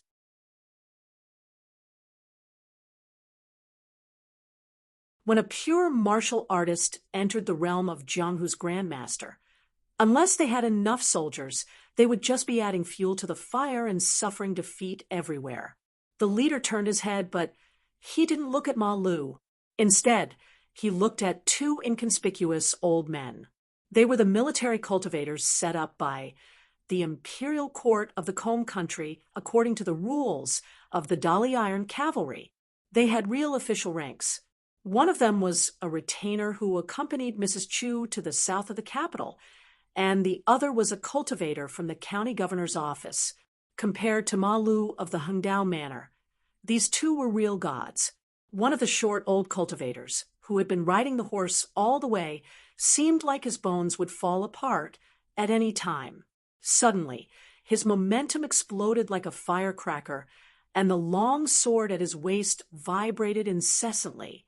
Among the Jianghu people who were across the shore from the convoy, a tall and beautiful woman with a face full of despair said in a trembling voice, "It's the sword immortal on the mountain." The old man, who couldn't be judged by his appearance, gently squeezed the horse's belly. He wasn't in a hurry to unsheath his sword. The clanging sound was intimidating. The old man urged the horse forward slowly and stared at the green-robed swordsman with a bamboo hat. "I know you're not Chu Yue of the Swordwater Manor. Get out of my way, and I'll spare your life." Chun Pingon smiled and said, "The immortal has come down from the mountain. When in Rome, do as the Romans do. Speak properly." The old man laughed loudly. "Are you in a hurry to be reincarnated? How much weight could the Jianghu of the tiny Combe country have? If Songshi country's Su Lang and the Sword Water Manor's Song Yufan were here personally, he would be willing to show some respect." However, the young man in front of him was quite strong. He could only flick him away with a finger. However, since the other party didn't appreciate his kindness, he couldn't blame him for drawing his sword. As long as he wasn't a disciple of the Sword Water Manor, he wouldn't have a life-saving talisman. Killing him would be a waste of time. General Chu had told him in private that he couldn't have a conflict with Song Yufan and the Sword Water Manor on this trip to the south. As for the others, whether they were Jianghu grandmasters or Jianghu cultivators who were just passing by and picking up scraps, killing until the edge of the sword rolled up would be considered a military merit. Chun Pingon turned his head and waved his hand at the Jianghu cultivators. He said patiently, "Let's go. I'm sure you can see that this is no longer a place where you can get involved. I'll still say the same thing. If you want to be chivalrous in the future and kill the Chu party, will you harm the innocent? Most of you don't want to think too much about it. Then I advise you not to involve the Sword Water Manor. We still have to talk about the morality of Jianghu. You can't do everything, as you wish, just because you think you have the moral high ground. The old cultivator who had been riding slowly all this time had already passed the cavalry and was less than 30 steps away from the green-robed swordsman. He sneered and said, "These Jianghu worms want to leave, but they have to be able to." Did this old man agree? Do you know how much silver each of these guys' heads can be exchanged for? The one who helped you knock out is worth at least 3 snowflakes. You should be able to recognize the woman who has good eyesight and knows to respectfully call this old man's sword immortal. I don't know how many Jianghu cultivators dream of becoming her. Give her a ride on the horse she's sitting on. This little widow's husband is a so-called great hero. With his own strength, he personally killed 2 cultivators from the Li dynasty.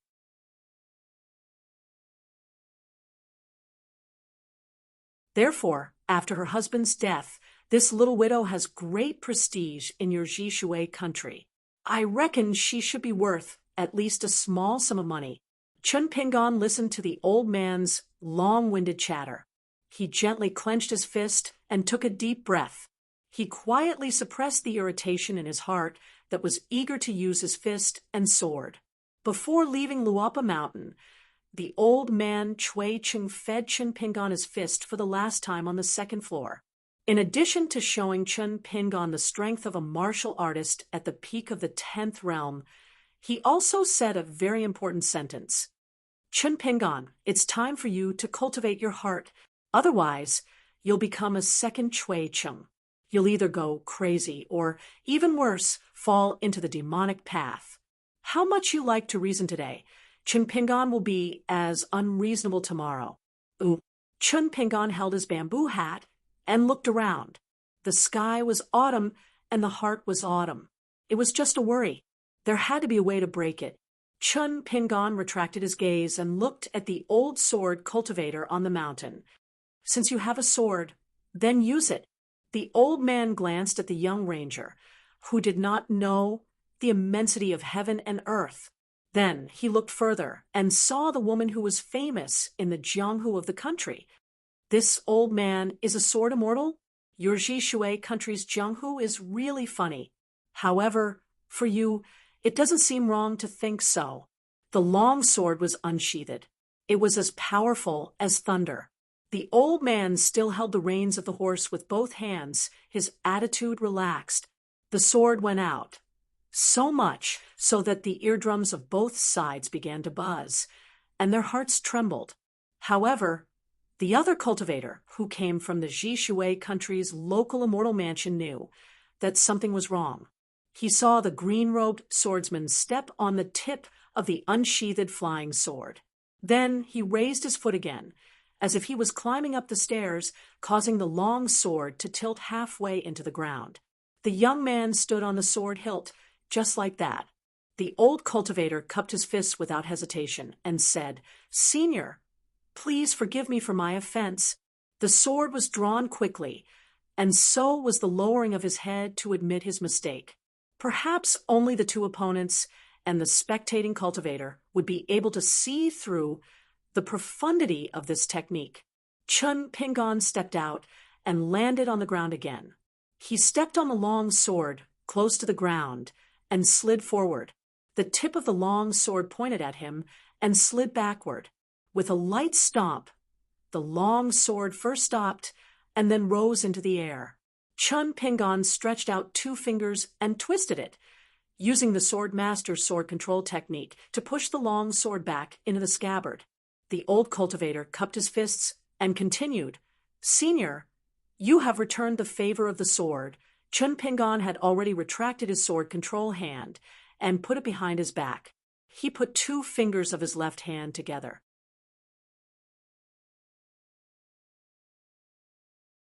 Between his 2 fingers, there was a dazzling firefly about an inch long.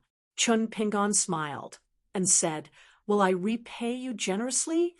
The old cultivator's face was expressionless. His sleeves shook.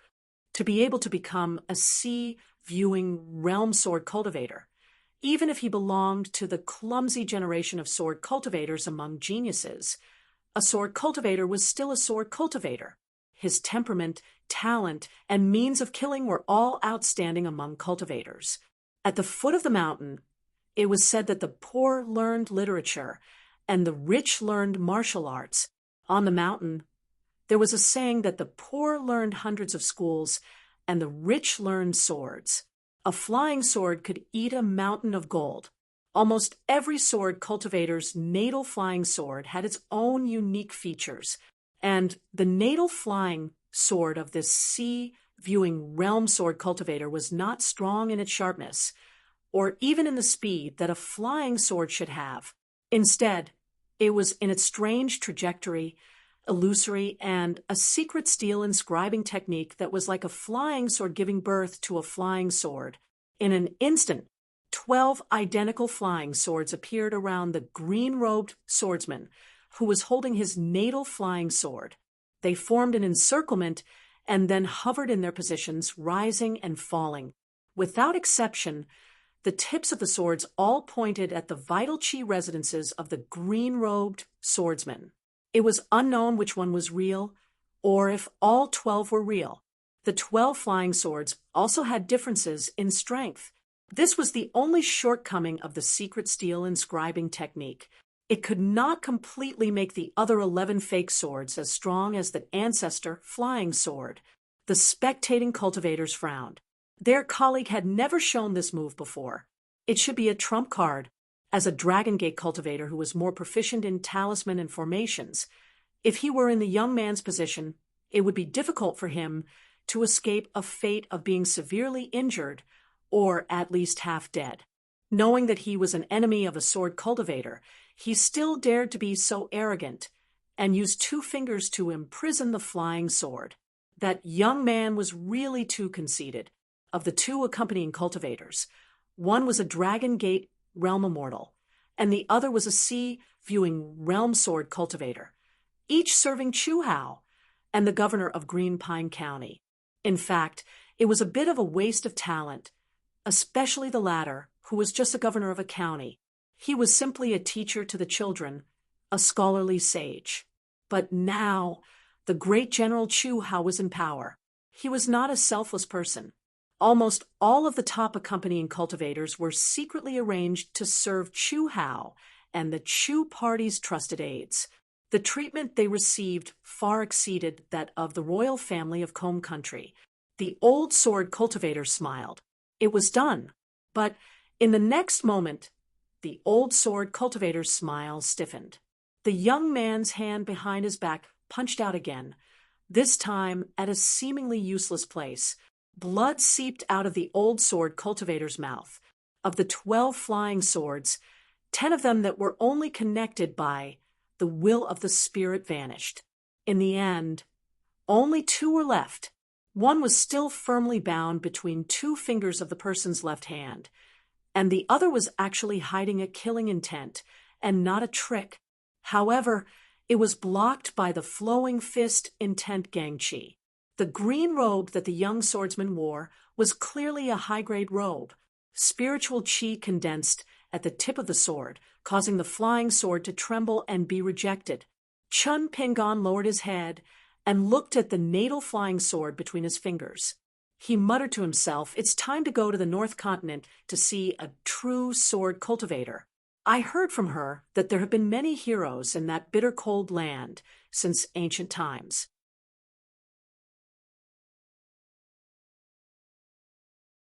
Chun Pingon flicked his finger and threw the flying sword into the blade-strengthening gourd.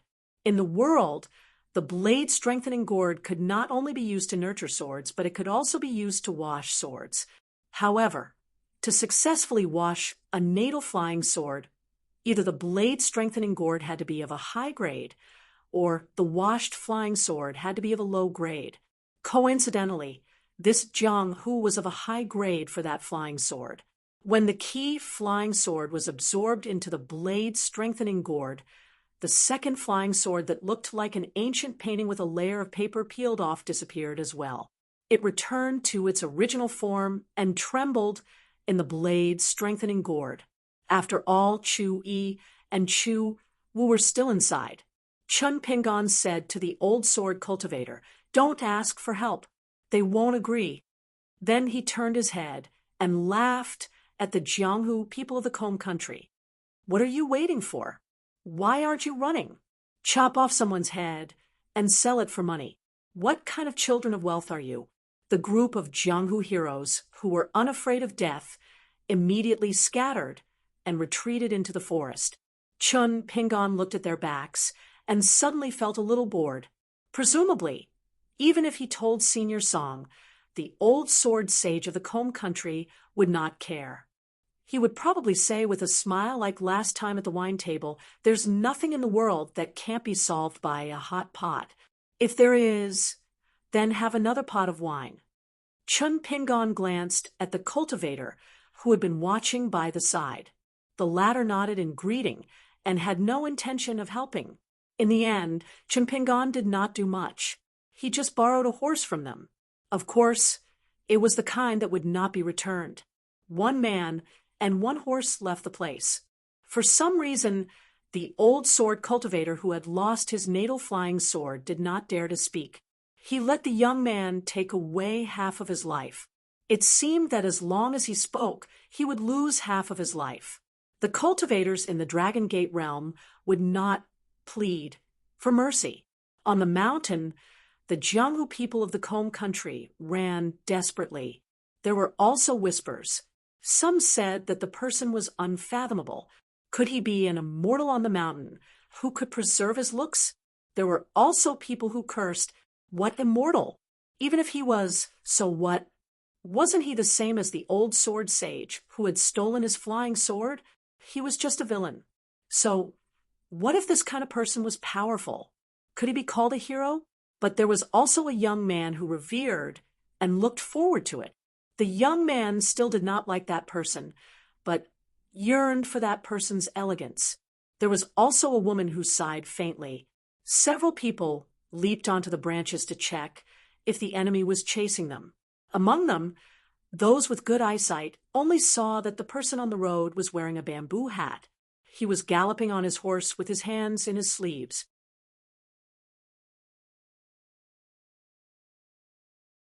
He was not at all complacent, but rather somewhat desolate. Someone tilted his head and spat. It was unknown whether it was out of jealousy or resentment, but he cursed viciously. In the end, he discovered that the green-robed swordsman seemed to have sensed something. He turned his head and was so frightened that he lost his balance and fell to the ground. Chun Pingon suddenly turned his head and said, "Wei Wei, help me pass a message to Senior Song. Tell him that the scabbard that was taken to the Central Divine Continent, I will use the same method he used to reason with the Sword Watermanor to return it." A wisp of faint green smoke condensed and appeared. Following a person and a horse, she rode on the wind. It was one of the four evils of the Combe country, the female ghost Wei Wei. Chun Pingon suddenly laughed. "One more thing. It might take a long time, so I can only trouble Senior Song to wait. In the future, before I go to the Central Divine Continent, I will definitely come and drink with him again." Wei Wei smiled sweetly. She hovered in the air, no longer following. She watched as the horse left, leaving behind a trail of dust. First, he set a small goal. For example, 1 second. Remember, book guest House Mobile Edition website.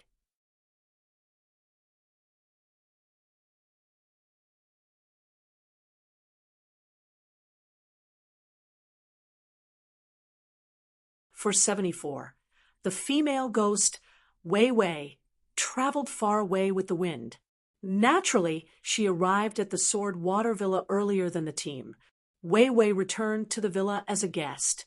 Song Yuan still did not show up. Song Fengshan and Lu Qian still received him. Song Yuan let Wei Wei go in the ancient temple, but it did not mean that the old sword sage of the Combe country liked her. Even if she was Lu Qian, one of the four evil spirits of the Combe country, as his granddaughter-in-law, how could Song Yuan not have a knot in his heart? However, when an old Jianghu man, who scrupulously abided by the old rules, returned to his home, and after some introspection, especially after the scabbard transaction, Song Yubern completely recognized Lu Qian as this person and let Lu Qian run the family. He was even willing to work hard for her to become the god of mountains and rivers in the future, and took the initiative to contact Han Yuanshan. Otherwise, Song Yuan had already won the favor of the Academy. What should have been a sure thing for him to break through the realm would have become an illusion.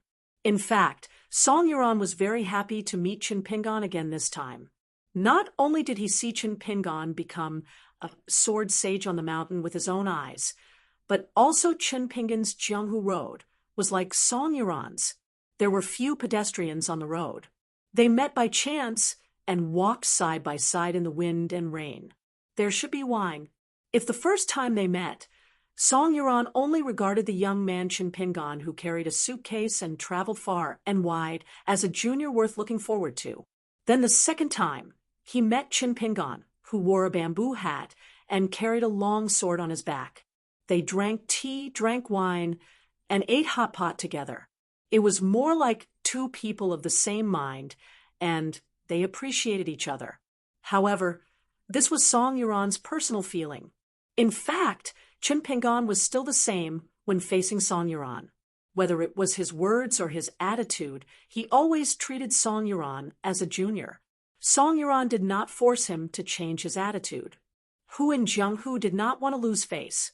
After hearing that Song Fengshan and Lu Qian were receiving Wei Wei for another meeting, Song Yusha came to the waterside pavilion on the other side of the waterfall and sat there alone. Song Yuyan, who had not practiced with a sword for many years, placed the sword on his knees today. The name of the sword was Stillness. He accidentally found it among the stone pillars of the deep pool in front of him years ago. The same was true for the green bamboo scabbard. However, Song Yuyan had some doubts back then. It seemed that the sword and the scabbard were pieced together by a lost person instead of the original one. Stillness was, of course, a magical weapon that Jianghu warriors dreamed of. Song Yuan liked to travel all his life. He visited famous mountains and Jianghu with his sword. He had encountered a lot of mountain spirits and demons. He was able to kill monsters and demons. The Stillness sword had made a great contribution. As for the bamboo scabbard made of special materials, Song Yuan traveled all over the world and searched all the ancient books of the government and private houses. He only found a page of an incomplete book.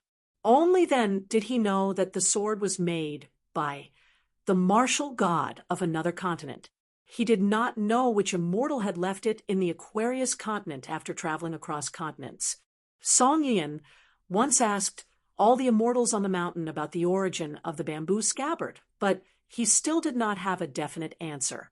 Some immortal masters roughly speculated that it might be a spiritual object of the green immortal mountain in the bamboo sea cave. However, since there was no inscription on the bamboo scabbard, there were no clues. Besides, the bamboo scabbard could only be of Stillness sword room and was unusually tough inside without any wear and tear.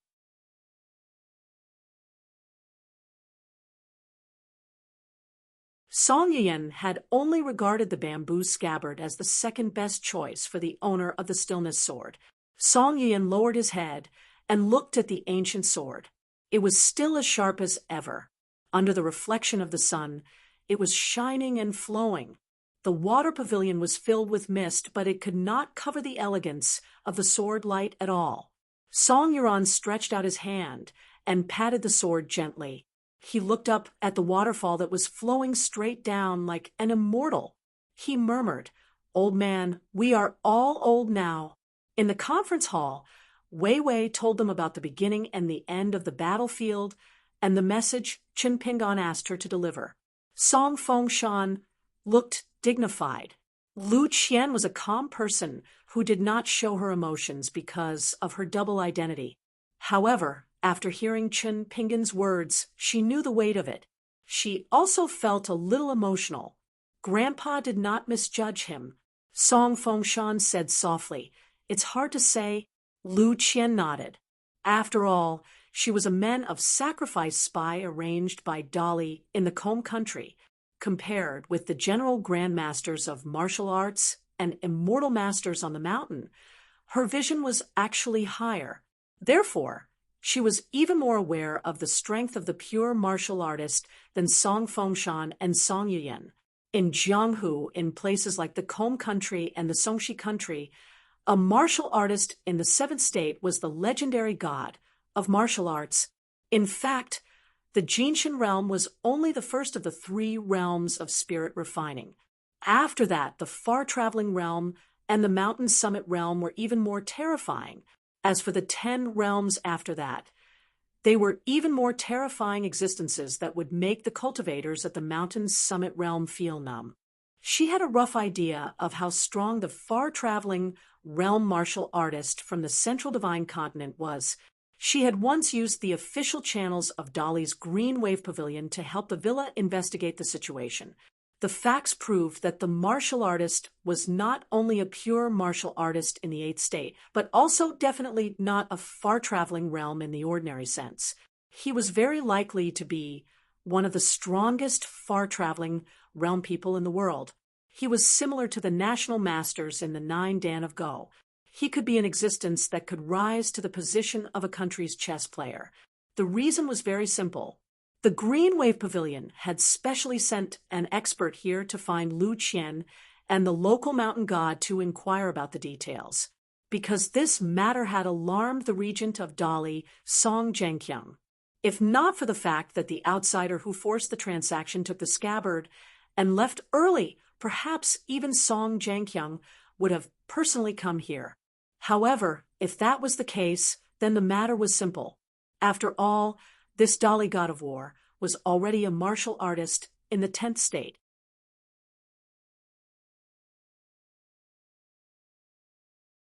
As long as he was willing to help, Lu Qian believed that no matter how powerful the other party's backing was, Dali and Song Zhengqiang would not have any scruples. This was no longer purely a matter of whose fist was stronger, but the general trend of the world. The Dali dynasty had now taken half of the continent as its territory. In the future, it would monopolize the fate of the entire continent. This was the Song clan's greatest confidence and reliance. Perhaps when the time came, it would not be difficult for them to become one of the top 5 dynasties in the world. Wei Wei was someone who wished for the world to be in chaos. She sat on the chair and swayed her embroidered shoes. Madame Chu wants to pay a visit. When the time comes, should we directly fight our way out of the door, or should we treat her as a guest and welcome her with a smile? Other than that venomous Madame Chu, there's also Wang Shanhu from the Horizontal Blade Villa and Han Yuanshan's sister, Han Yuanxue. The 3 of them are a pair. It's really lively. Lu Qian smiled slightly. I'll handle the small matters. Of course, Fengshan will still be in charge of the big matters. Song Fengshan said helplessly, I still have to listen to grandfather. I'm naturally not suited to handle these affairs. Wei Wei looked at Lu Qian and giggled. I heard that Wang Shanhu was secretly infatuated with your husband back then. Song Fengshan was indifferent. This kind of topic could not be touched. He was not familiar with the affairs of the world, only because he did not want to be distracted and hoped to go further on the path of the sword. It did not mean that Song Fengshan was truly unemotional. Lu Qian smiled. A good man has a few girls who adore him. What's so strange about that? Wei Wei said without reason, that Chen fellow is really impressive. Your grandfather's eyes are still sharp. I didn't see any clues back then. It's just that he and your grandfather are both boring.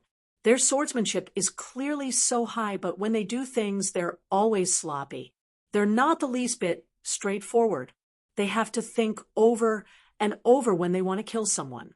They're clearly in the right, but they always hold back their strength when they strike. Look at Su Lang. After breaking through, he immediately came to your village without a second word and announced to the world that he wanted to ask for a sword. Even an outsider like me, even though I'm friends with all of you, deep in my heart, I feel that the green bamboo sword immortal is truly unrestrained. Walking the Jianghu, That's how it should be. Song Fengshan laughed coldly. What was the result? The petite female ghost, Wei Wei, lazily leaned back in her chair and said, Su Lang only lacked a bit of luck. I dare say with certainty that even if this fellow was snubbed at the manor this time, this Songshi Kingdom Sword Immortal is certain to be the leader of the Jianghu of the dozen or so countries in the next few decades. There's no need to doubt him. You, Song Fengshan, are miserable. You can only follow behind him and eat his dust. Whether it's swordsmanship or reputation, you're not as good as that overbearing and selfish Su Lang. Song Fengshan dismissed it with a laugh. Everyone had their own fate. Moreover, the ultimate accomplishments of a swordsman still depended on the sword in his hand. Just like in the past, when the Sword Water Manor was at its peak, everyone said that the sword sage of the Combe Kingdom, Song Yufan's swordsmanship, was so high that it had already surpassed the old sword god of the Rainbow Kingdom. The reason why the latter had retired and sealed his sword was because he feared Song Yufan's challenge. He was afraid that Song Yufan would one day ask for a sword. He didn't dare accept the challenge. So, he took the initiative to show weakness.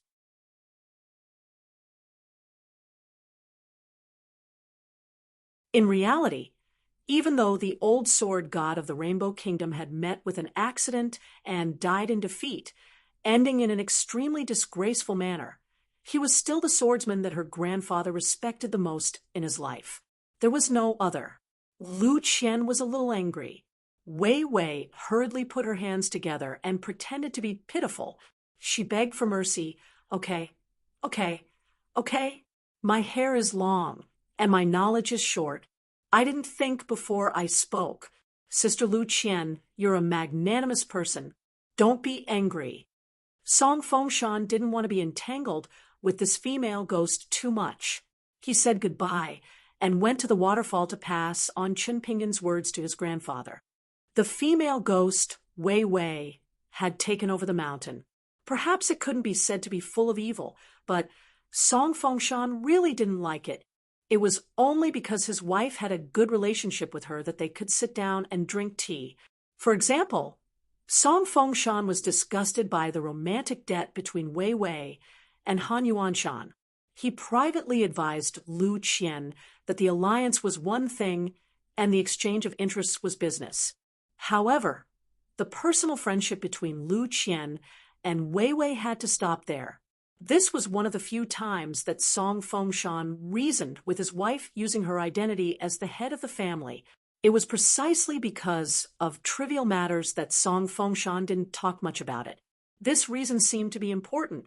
Fortunately, Lu Qian listened and did the same. Therefore, Lu Qian's words about the important matters being decided by her husband were not empty words. This was also where Lu Qian's intelligence lay. Of course, it was also the head of the family education of the Song family.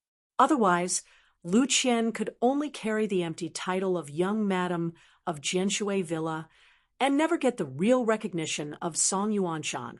At that time, the one who would be in the most difficult position would actually be Song Fengshan. If Song Fengshan really left everything to her, he would be asking for trouble. He couldn't blame his grandfather Song Yuanshan for being unreasonable, nor could he blame Lu Qian. It was said that it was difficult for an upright official to resolve family disputes.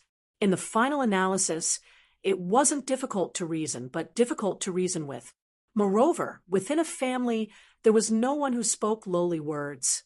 Therefore, it was really difficult. When Song Fengshan passed by Shanshui Pavilion, the mighty convoy had already passed through the town and arrived outside the villa. Lu Qian hesitated for a moment.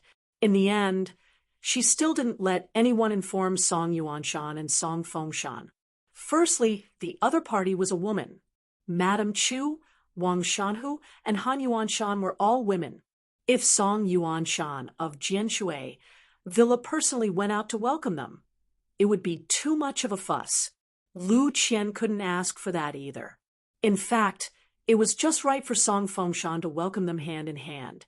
It was just that Lu Qian didn't want to disturb the grandfather and grandson pair.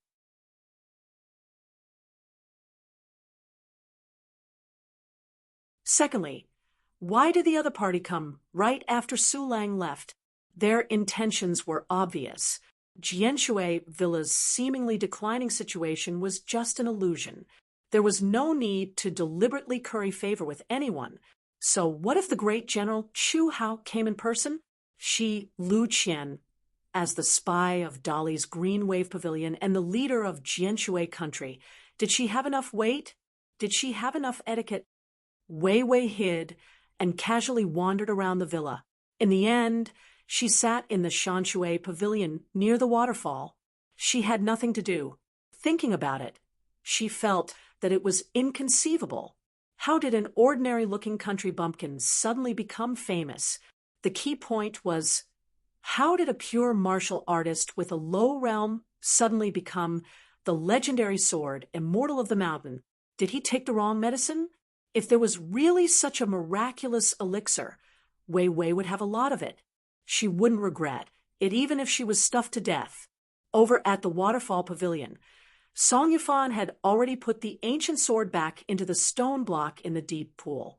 After closing the mechanism built by the predecessors, he stood on the small mainstay with his hands behind his back. He looked up and watched the waterfall pour down, letting the mist touch his clothes. When Song Fengshan approached the waterfall pavilion, the black-clothed old man came back to his senses. He rushed into the waterfall pavilion and asked with a smile, "What's the matter?" Song Fengshan then repeated the words that Wei Wei told him. Song Yufan's expression was pleasant. Song Fengshan was puzzled. "Grandpa, you don't seem to be surprised at all?" Song Yufan's face was full of smiles.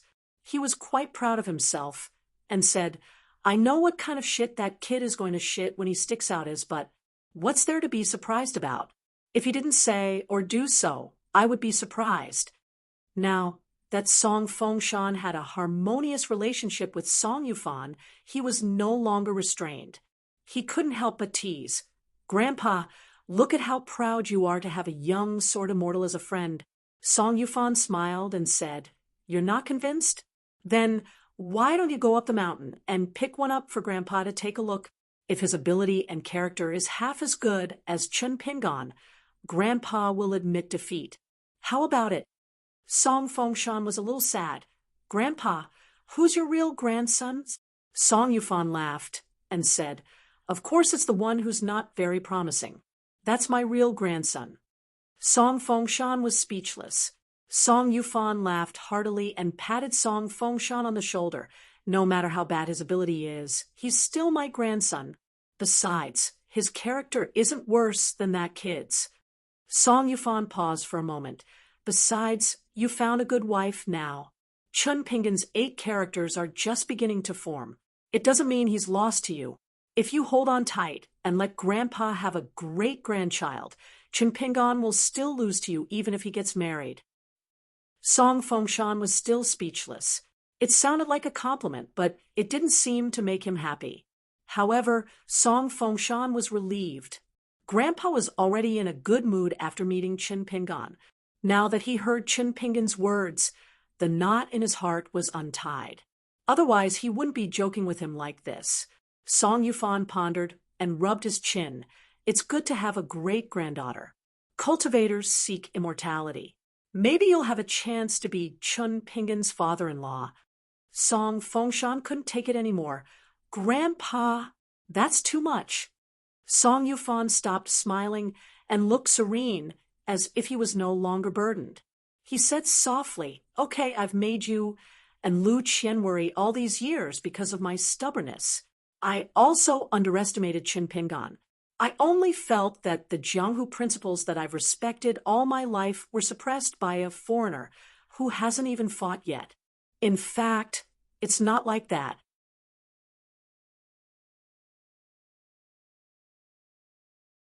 The principle is still the same. I'm just not good at swordsmanship, but it doesn't matter. There's still Chun Pingan in the Jianghu. If I can't talk through it, Chun Pingan will." Song Fengshan said softly. In this way, Won't it delay Chinpingan's own cultivation? It's a big taboo to cultivate on the mountain and get involved in worldly affairs. Song Yufan was very pleased. His eyes had never been so bright in all these years. Good, very good. If you can think like this, you won't lose to Chinpingan. This is the spirit of our sword water villa.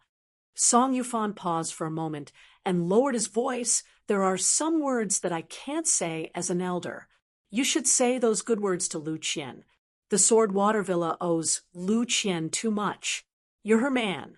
It's good to practice swordsmanship, but it's not a reason for you to ignore the efforts of the people around you. It's never right for a married woman to work hard and suffer hardships. Song Fengshan was about to speak.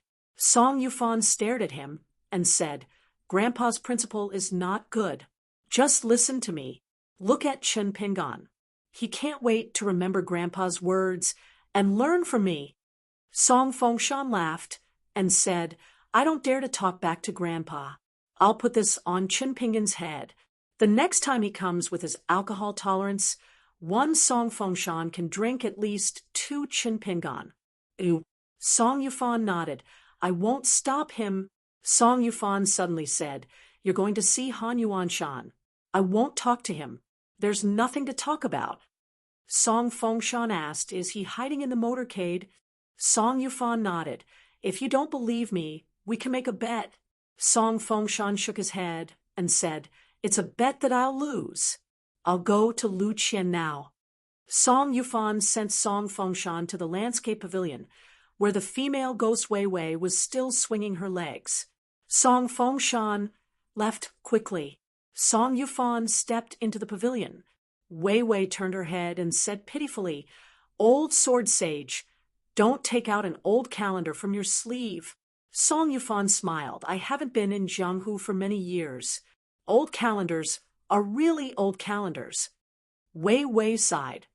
When the old sword sage was roaming the Jianghu, we scourges couldn't wait for the old senior to die early so that we wouldn't have to worry about you every day.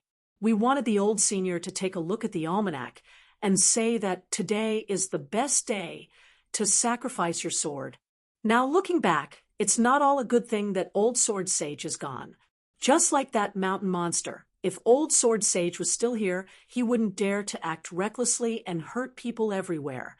He even almost kidnapped me to be his wife. Song Yushan was straightforward and merciless.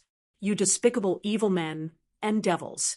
Only by being tortured by people of the same trade can you learn your lesson.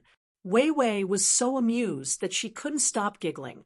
Song Yufan glanced at her. You're so coquettish. You've ruined the feng shui of my manner.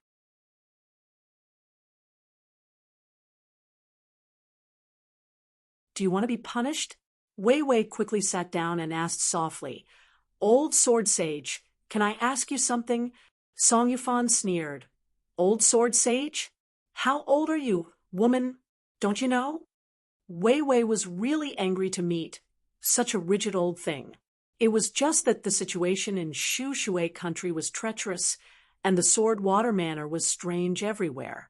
Lu Qian was a heartless woman and didn't think about Wei Wei at all. She was always thinking about this shabby manor that was about to be converted into a mountain temple. As for Song Fengshan, Wei Wei didn't dare to flirt with him. If she accidentally made Lu Qian hold a grudge, it would definitely be a loss. Therefore, she could only come to Song Yufan to curry favor. Wei Wei braced herself and asked, Can Han Yuanshan use Chu Hao's skin to occupy the power of the Shu Shui country's imperial court? Song Yufan clicked his tongue. Aren't you his lover? Why don't you ask him but ask me? No wonder you can't compare to a mountain monster and a porcupine spirit. Wei Wei smiled bitterly. Old sword sage, you know what kind of person Han Yuanshan is. He likes to turn hostile and deny his debts. Even if you do business well with him, you don't know when you'll be sold out. There were a lot of people who fell for his tricks in the past few years. I'm really scared. Even if I leave the mountain this time to scheme for a small mountain god in my own mountain, I still don't dare to mention it to Han Yuanshan. I can only follow the rules obediently and send money and women as I should. I'm just worried that with the help of the sage of the academy, I'll cut off my relationship with Han Yuanshan. If I don't pay attention, I'll take the initiative and let Han Yuanshan remember that I'm a female ghost. After he empties my family, maybe the new mountain god here will take me as an example to show his power when he gets promoted. Anyway, who wouldn't be happy to kill me, one of the 4 evil spirits of the Shui country? Song Yufan said, "You're not stupid." Wei Wei lamented, "I died because I was stupid. Now I can't be so stupid that I can't even be a ghost, right?" Song Yufan seemed to have a draft in mind. "I can ask Fengshan and Lu Qian to help you with your plan to get the mountain god identity. In exchange, in addition to the immortal money you should pay, you have to help us keep an eye on this place. We can't trust the local mountain god. If he destroys the foundation of this precious place, we'll be implicated even if we move." Wei Wei asked tentatively, "Will you help me even if I don't ask for it?" Song Yufan sneered. "Then just pretend I didn't say anything. You wait and see." Wei Wei looked embarrassed and gently slapped herself on the face. "Look at my stupid mouth. Old sword sage, you're a great hero." Jay's words were as firm as a nail. "Otherwise, how could Qin Pingon respect you so much?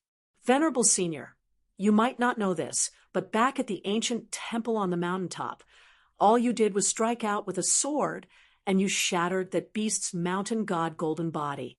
After all, he was a righteous god of mountains and rivers conferred by the imperial government. What a pitiful fate of dying without a corpse. Despite that, he did not suffer any backlash from the mountains and rivers. Even such an impressive young sword immortal was extremely respectful to you, Venerable Senior. At the end of the day, you are still the best." Ooh. Song Yufan stroked his beard and smiled. "Although it's hypocritical, it's true." Wei Wei smiled sweetly. Unexpectedly, Song Yufan said, "Too much is as bad as too little. Otherwise, you'll only be disgusting." Wei Wei was resentful. After a moment of silence, Wei Wei asked, "Old sword sage, don't you want to see the open and covert attacks over there?" Song Yufan said something strange. "Drinking tea is tasteless."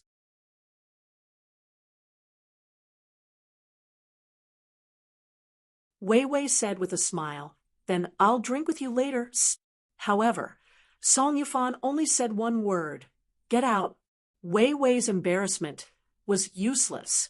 In the conference hall, actually there was nothing to talk about, because the great general's wife, Madame Chu Wang Shanhu, and Han Yuanxue could not say anything. After entering the manor, an old carriage driver with turbid eyes and a hunchback wiped his face and straightened his posture. He turned into Chu Hao. It was very surprising. Madame Chu, regardless of whether they shared the same bed but dreamed different dreams as Han Yuanshan's wife, she could not recognize Chu Hao, let alone others. Clearly, Han Yuanshan treated Lu Qian more seriously than Song Fengshan, who was obsessed with the sword. Madame Chu was the most resentful and resentful. Back when Han Yuanshan placed the legendary Dragon Gate realm Old Immortal by her side, she thought it was because Han Yuanshan was a heartless man. She did not expect that in the end, it was for Han Yuanshan's own safety. She thought too much. Every time the baby-faced Han Yuanxue saw the great general Chu Hao, he felt awkward. As for Wang Shanhu, her thoughts were the purest. She just wanted to see Song Fengshan. She wanted this Jianghu talent, who she once admired, to know that she was doing well. She wanted him to know that she was married to a man who was far better than anyone in the Jianghu. He was the governor of a region and a future important official of Combe country. Song Fengshan was about to be chased out of his ancestral home and wandered the Jianghu. How could he compare? Unfortunately, when Song Fengshan saw her, he was still polite. That was all. This made Wang Shanhu feel a little defeated. Lu Qian was well aware of this, but she never thought too much about it. She just felt that Wang Shanhu never understood her husband. Even without Lu Qian, Fengshan wouldn't like Wang Shanhu. She was too delicate. It wasn't that women couldn't be proud, but they were competitive all the time, just like a little hedgehog. Perhaps there were men in the world who liked this. Anyway, Feng Shan wasn't among them. There were no outsiders in the meeting hall. Even the two old immortals on the mountain were not called over. They were just cultivating in seclusion in their own houses. Even if a cultivator went down the mountain to enter the mortal world, he had to be calm. Otherwise, it would not be tempering his state of mind, but wearing down his cultivation and wasting his Taoist heart. Lu Qian and Han Yuanshan talked about some serious matters that the three women could talk about. Then, she took the initiative to leave with the three women, leaving only Song Fengshan and the most powerful official of the Combe country. The four women strolled in the villa. This was the second time Han Yuanxue had visited. He still felt it was a novelty. He was naive and spoke without restraint. He lamented that it was a pity to move away and not live in such a place.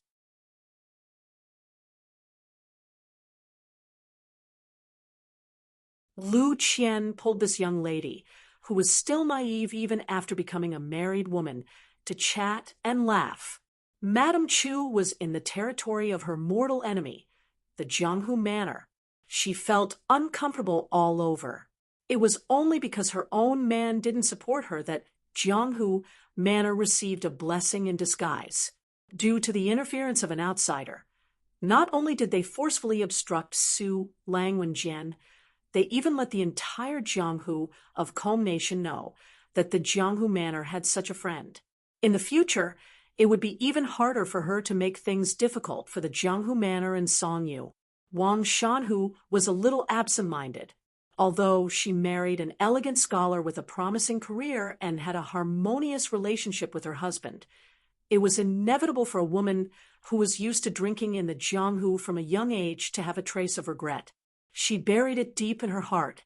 Every time it was late at night when she was alone, or when she heard the trusted aide of her maternal family casually mention the recent Jianghu feud, Wang Shanhu's heart would ripple. When Han Yuanxue talked about the assassination on the road and the blue-robed swordsman who appeared out of nowhere, Mrs. Chu and Wang Shanhu pricked up their ears almost at the same time. Lu Qian did not hide anything. She smiled and said, "That person is our grandfather's friend."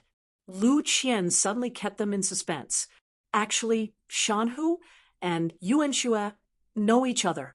Han Yuanxue widened his watery eyes and pointed at himself. "I know such an immortal? Why didn't I know?" Wang Shanhu was suspicious, but she did not ask anything. It was as if she would be inferior to Lu Qian if she did. Mrs. Chu, on the other hand, was quick-witted. She smiled and asked, "Could it be that young man who fought side by side with old sword sage Song?" Lu Qian nodded. "That's him." Wang Shanhu frowned, and her face turned pale. Han Yuanxue was stunned for a moment. She touched a sore spot. Is it the shabby young man who exchanged swordsmanship with Sister Shanhu? Lu Qian was helpless. Such a naive girl was lucky. Otherwise, how could she live without her family? Lu Qian did not want to add more frost to Wang Shanhu's heart. She smiled and said, "That's right. That person visited the manor this time and defeated Su Lang. When he drank with our grandfather, he told him about the horizontal saber manor's saber style. It was still fresh in his memory. He had never seen it on the mountain or at the foot of the mountain. When my grandfather mentioned that Manor Lord Wang's saber skills were superb, he also agreed. Although Wang Shanhu knew that she was being polite, she still felt a lot better. After all, her father, Wang Yiran, had always been an indomitable existence in her heart. However, Han Yuanxue sprinkled a lot of salt on her wound. He asked in a daze, "Sister Shanhu, didn't you say that the young sword immortal was not Manor Lord Wang's opponent? But that person was able to defeat Green Bamboo, Sword Immortal. Then Manor Lord Wang should not have a big chance of winning." Wang Shanhu turned a deaf ear and did not say a word. In her heart, she was angry at Han Yuanxue for speaking without thinking. She also felt resentment toward her old enemy. She also felt palpitations and fear. Back then, the young man who smelled of dirt and poverty was now the happiest sword immortal on the mountain. What should she do? She did not want to believe it. She did not dare to believe it, but she knew that it was the truth. Would the horizontal saber manor that her father worked hard to manage be implicated because of her impulsiveness? She had heard that the style of the cultivators on the mountain had always been to seek revenge, and it was never too late. They would never find a reputable peacemaker in Jianghu. Sit down, raise a cup, and forget the enmity with a smile. Lu Qian said softly, "Shanu, don't worry. That person is my grandfather's friend."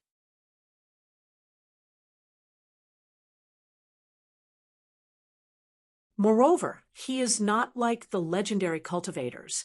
Instead, he is more like a Jianghu person.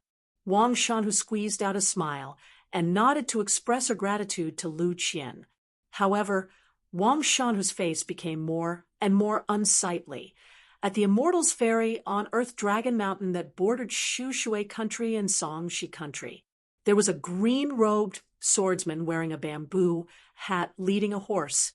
Along the way, there were two things that spread like wildfire throughout Shu Shui country. There were already storytellers who were good at business who began to exaggerate. Songshi country's green bamboo, sword immortal, and Su Lang's sword fight with Song Yufan. In a small town outside the manor, they met a top-notch immortal who cultivated on the mountain.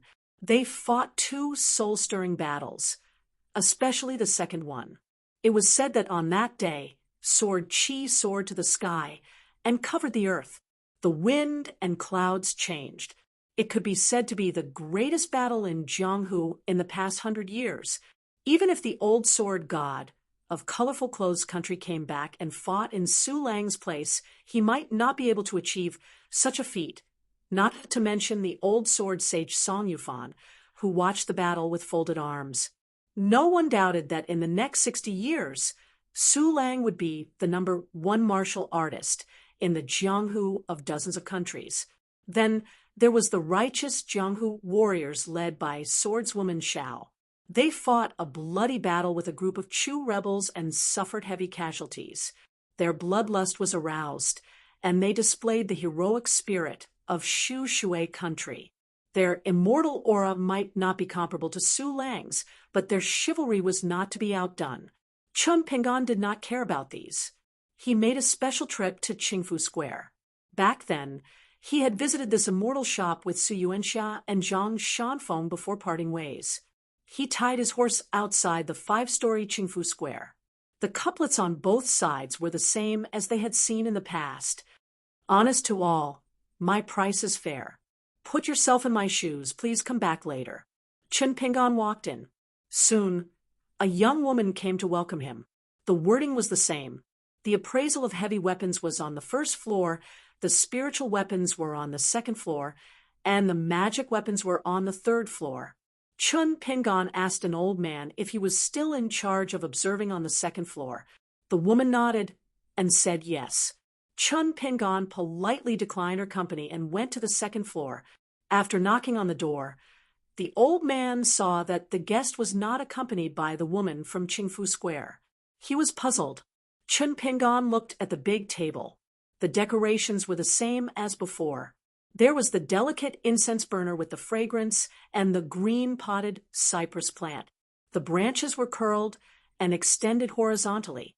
On the branches, there was a row of little people in green.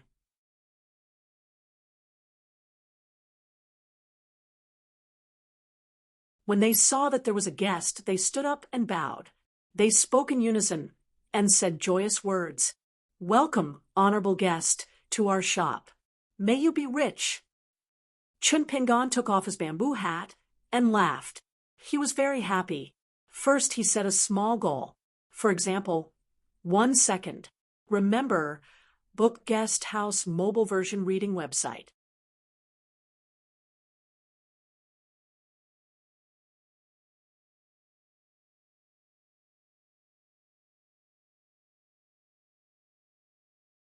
For 75. After laughing, Chun Pingan clasped his hands and said, "Mr. Hong, We meet again. The old man was as spirited as before. As a cultivator, a few years passed in the blink of an eye. His appearance did not deteriorate significantly. Seeing the green-robed swordsman who took off his bamboo hat, the old man named Hong Yongbua became more and more puzzled. The business of Qingfu Square was unique in the immortal fairy of Earth Dragon Mountain. It was normal for people to come and go. However, most of the immortal money was on the first floor. Few customers went up to the second floor, and even fewer sat down to do business. If the old man had dealt with a distinguished customer, he should have remembered him. However, looking at the young man in a ranger costume in front of him, he found him unfamiliar. Why did he not see him? But the visitor was a guest, and he called him Mr. Hong. Hong Yongbua sat down and clasped his hands to return the greeting. Then he gestured for himself to sit down and asked with a smile, "Do you want to buy or sell?" Chun Pingon moved an antique red chair and sat down. This was supposed to be the work of the women who led the way in Qingfu Square. Of course, they did not work for nothing. After the business was done, they would get a commission, especially if the customer became a frequent customer. Qingfu Square would get another reward. Chun Pingon remembered that the woman was called Cui Ying. However, this time, Chun Pingon did not intend to buy or sell anything. Otherwise, he would have asked if Cui Ying was here. It was fate that brought them together. Moreover, looking back, the business that year, the three of them and Qingfu Square were all happy. It was a happy beginning. This was a kind of friendship. Cultivators all believed in these things. When Chun Pingon was about to sit down, he wanted to close the door. The old man waved his hand and said, "No need to close the door." Chun Pingon hesitated for a moment, but still followed the old man's order. He sat back and said with a smile, "I came to the fairy of Earth Dragon Mountain, this time to see Mr. Hong. Old Mr. you might not remember, but back then me, a bearded man, and a young Taoist priest sold a few things in old Mr.'s shop." The old man patted the table and said with a smile, "I remember. You sold me that pair of bamboo chopsticks. Good guys, you have fulfilled a wish of mine in the early years. I played with it when I was free. Touching that pair of chopsticks was like touching the hair of Lady Bamboo of Green Immortal Mountain." The old man did not continue. He probably felt that he was too formal. Zhang Shanfeng sold a pair of Green Immortal Mountain bamboo chopsticks here, and gave the old man a high price, because it was the old man's favorite. Soon, a woman dressed in a colorful palace brocade dress came slowly from the corridor covered in colorful lichen. She handed a cup of hot tea to the two of them. The woman with a graceful figure left the room, but she didn't go far. She waited at the door. The old man was a veteran of Qingfu Square. He had spent half his life here. If he met a customer he did not like, he would not be nice. It was up to him whether he wanted to buy or sell. But if he liked someone, he would be open-minded and warm. Otherwise, he would not have chatted until the end and made a small bet with Su Yuanxia. The old man smiled and asked, "Where is that bearded man with unique eyesight? Why isn't he here? Back then, I lost the bet. When I bought your ancient Yu Kingdom's 5 Mountains Bowl, I caused Qingfu Workshop to lose some money. However, this is not important. It is inevitable that there will be profits and losses in business. Moreover, I am skilled in appraising bronzes, calligraphy, and paintings and fine wood. It is not surprising that I occasionally make mistakes in my miscellaneous work, but I owe that man a drink."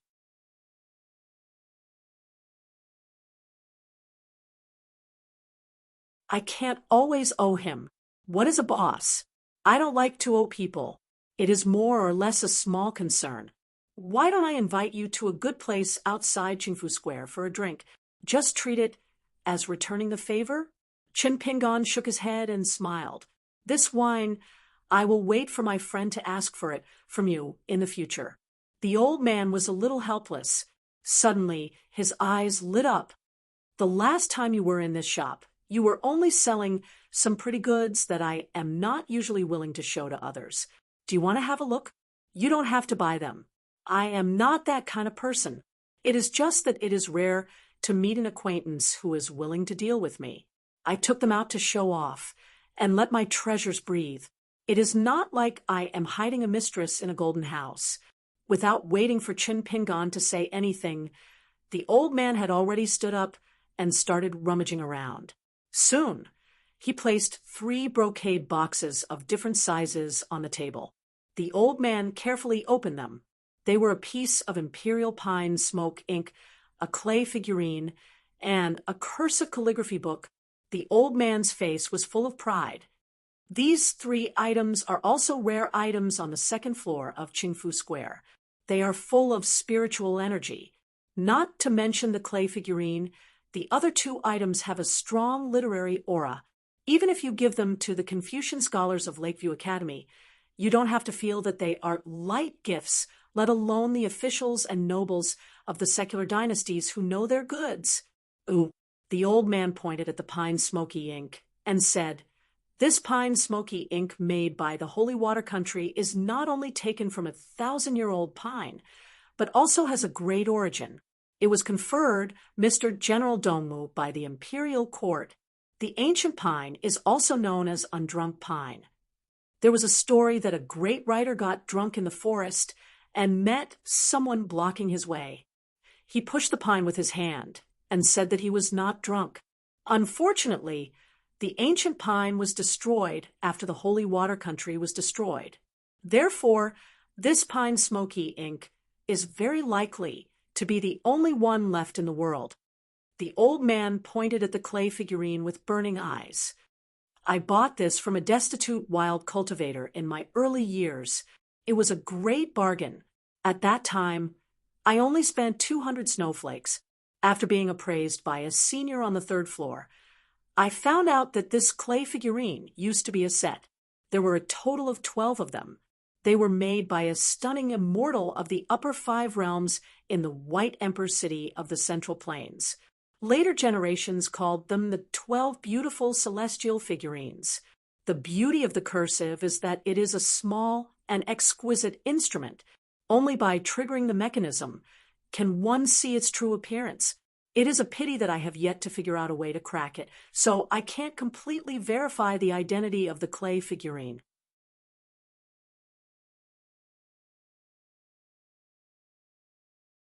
Otherwise, this item would be the most valuable item in the entire Qingfu Square. You have to know that it is the most difficult to obtain a complete collection in the world. Therefore, it is also the most desirable to obtain a complete collection. In the end, the old man pointed at the copybook and said regretfully, "Compared to the previous 2 items, this item is not worth much. It is the calligraphy of a local sword immortal in the Gushu country before he cultivated. Although it is a copy, it is almost as good as the original. It is called Shizai calligraphy. The first sentence of the calligraphy is Shizai calligraphy. The calligraphy of this calligraphy is very wonderful, and the content is excellent. Unfortunately, it was not well preserved in the early years. Much of its spiritual qi has been lost. It is like a hero in his twilight years. It is true that it is a pity." Chun Pingan was not very interested in the Shishui country's pine smoke ink and the hedgerow clay female figurine. He did not care much about them. However, when he looked at the last copy of the calligraphy carefully, he realized that Chin Pingan had always been very passionate about writing or calligraphy. However, his own writing was similar to playing chess. It did not have any spiritual qi. It was very rigid. However, even if his writing was not good, Chin Pingan still had a good eye for other people's writing. This was all thanks to the seal script of Mr. Chi's tripartite seal. Cui Dongshan had written many copybooks casually. He had also bought an ancient seal book during his travels. After that, he had spent 300 years in the lotus flower blessed land and had seen many calligraphy treasures written by famous calligraphers.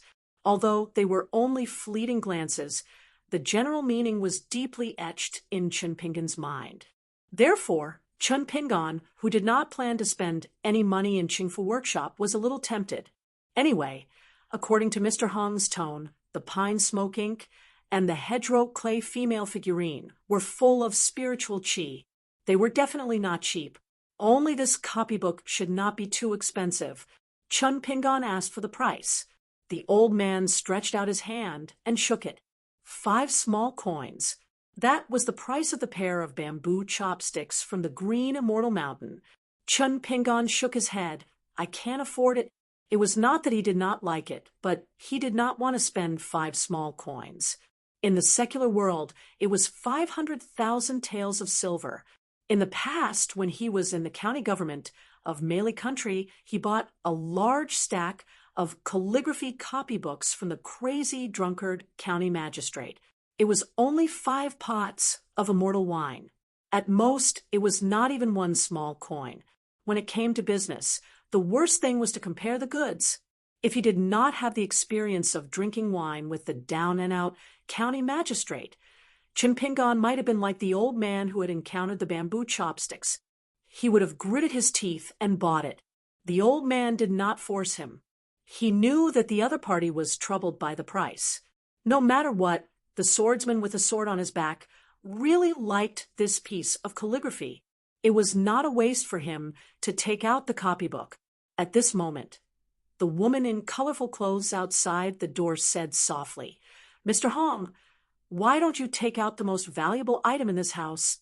The old man laughed angrily. "Qing Kai, you did not bring him here. Even if I sell something in this house, it has nothing to do with you. Why are you making such a fuss?" The woman obviously had a good relationship with the old man.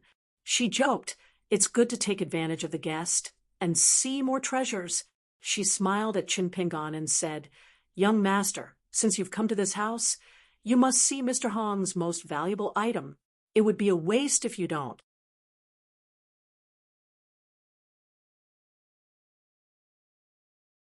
Chun Pingon did not have such an intention, but Hong Yongbwa smiled and pointed at him.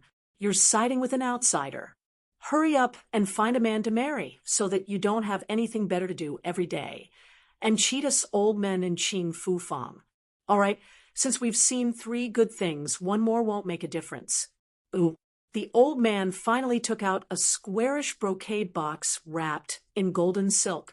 After opening it, a cold air immediately rushed out. However, there was no sense of evil. It was as upright as the snow in the middle of winter. Chun Pingon took a closer look. There were 4 Taoist masters' ghost slaying scrolls inside. They were exactly the same. The old man turned over the 4 scrolls one by one. He smiled and said, "They are the god of thunder, the mother of lightning, the master of rain, and the lord of fire. This is a set of rare magic weapons that can be used to win by spending money. It's beautiful and useful. Once there was a member of the royal family of the Zhuang dynasty who wanted to buy it. However, the price was slightly lower than what I expected. It was not that I could sell it, but that guy was too arrogant. When he saw my most valuable item, even though he was secretly delighted, he pretended to be calm and pretended to be hypocritical. I was annoyed just by looking at him. It's fine if he showed off his little tricks in the marketplace, but he made a fool of himself in front of me. He really lost the face of the Zhuang dynasty. Hence he found an excuse and refused to sell it." The old man smiled and said, "Even if you don't buy it, you can still use it. It's not some ordinary porcelain. It won't be damaged." Chun Pingon picked up one of the scrolls and looked at both sides carefully. After looking away, he asked, "How much is it?" The old man said, "A set of 4 scrolls. They're not sold separately." The old man still raised one of his hands and shook it. Of course, it was not the 5 scrolls, but the Guyu scrolls. Chun Pingon smiled and asked, "Is there no room for discussion?" The old man shook his head. "I will not bargain. Otherwise, I will not be worthy of this precious set of scrolls that was passed down from the pure jade continent." Chun Pingon asked, "That year, that member of the royal family of the Zhuang dynasty. Did he bargain down to 4 scrolls? The old man smiled and nodded. Chun Pingan said with a bitter face, then it seems like I'm no different from him. He also wanted to bargain down to 4 scrolls. He loved it so much that he wanted to keep it in one go. Money is dead, but people are alive. After Chun Pingan gave the scrolls to Wei Pai, before going down the mountain, he asked Wei Pai to take out 2 sums of Guyu scrolls. One was 5 scrolls. Chun Pingan carried it with him. He wanted to go down the mountain and travel. 5 scrolls should be enough to deal with some unexpected situations. As for the other sum, he asked someone to send it to the book slip lake.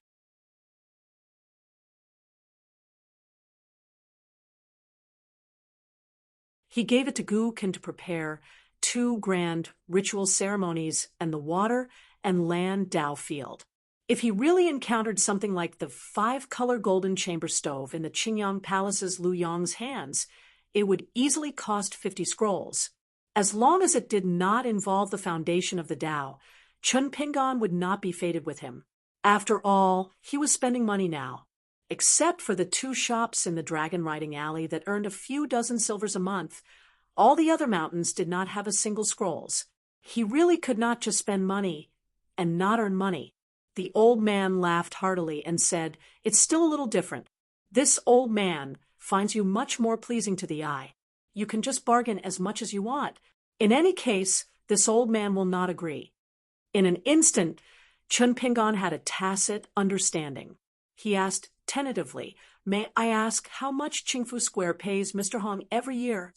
The people of Longquan County's Oxhorn Mountains bundle shop had left, but the buildings and shops that cost a lot of money to build were still there.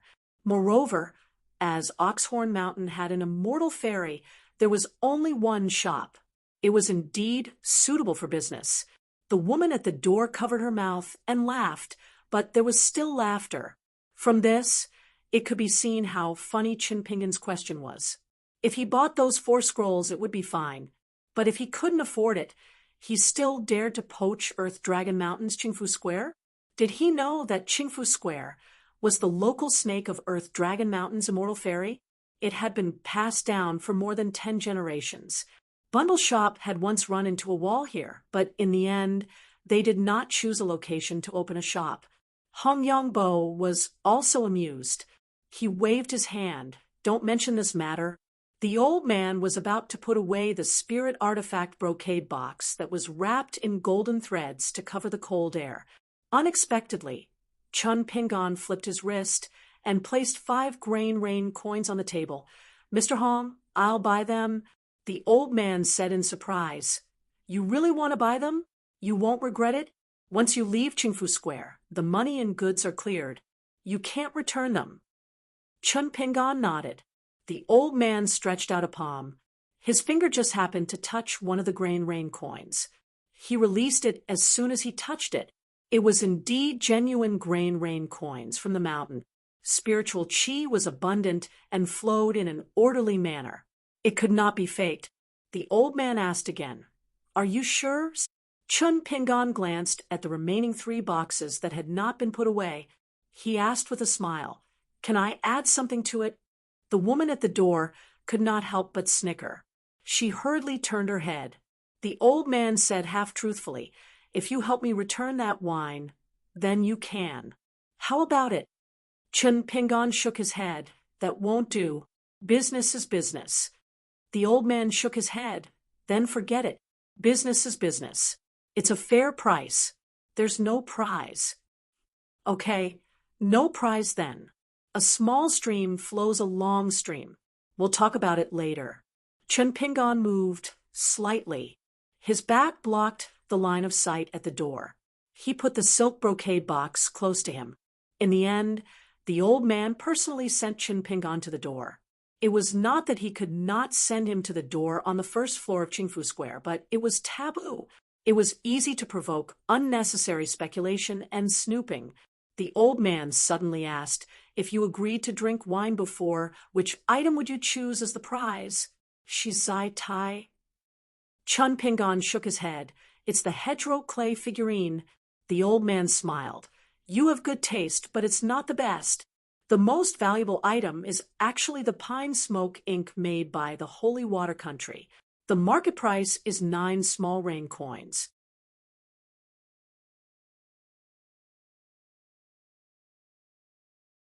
According to this calculation, as long as you agreed to drink wine, you would have spent money on a set of magic weapons. Let's take it that I bargained for 4 small rain coins. At most, I can earn half a grain of rain coins. Now, it's 1.5 grain of rain coins. Even if I deduct the commission of Qingfu Square, I won't have to worry about drinking wine for the rest of my life. Chun Pingan smiled. Then the next time my friend comes to Qingfu Square, Mr. Hong, remember to treat him to a good drink. The most expensive one. The old man nodded. Of course, after Chun Pingan crossed the threshold, he told the woman that he did not need to send him off. Then he clasped his hands and said goodbye. Mr. Hong, see you later? The old man nodded. Forgive me for not seeing you off. I hope we can do business often. Chun Pingan went downstairs and left. He led the horse slowly on the street outside Qingfu Square. He spent money to buy that set because he wanted to give it to Zhong Kui of Taiping Mountain. Making money could not be rushed. Chun Pingan could not be blamed. However, Chun Pingan quickly turned his head and saw the woman in the colorful dress walking quickly towards him. She was hugging a brocade box. After Chun Pingan stopped, the woman by the name of Qing Kai handed the brocade box to him. She said with a smile, in the end, old Mr. Hong still feels sorry and reluctantly parted with his beloved clay figurine as a gift to Gongzi. You don't know, but when I took the box, I had to struggle for a long time before I could get it out of Mr. Hong's hands. Chun Pingan smiled and said that he was embarrassed. However, his hands were not careless at all. In the end, the woman did not let go immediately. Chun Pingan gently tugged and finally got it. The woman looked at the back of the figure and raised her hands. Her hands were empty. She smiled and shook her head. When she returned to Qingfu Square, the few women on the first floor saw her and lowered their heads. When she reached the second floor outside Hong Yongbo's house, the old man stood respectfully at the door. He smiled bitterly. Boss, when I saw you personally serving tea, I was shocked. The woman smiled faintly. After that, when the customer wanted to poach you, you were even more shocked, right? The old man smiled bitterly. The woman walked into the house. She bent down and extended a finger. She teased the little green, clothed people standing on the branches of the ancient cypress tree. Hong Yongbo stood at the side and asked, "Why did boss want me to give away that clay figurine?" The woman teased the little green, clothed people. This person is most likely the young sword immortal that appeared at Swordwater Manor. The old man had a face of disbelief. That can't be right. Even if he could take out 5 grains of grain rain money and buy that set of slaying ghosts back money, I saw this person that year. At that time, he was at most a martial artist of the 3rd realm. The woman said indifferently, Aquarius continent is so big.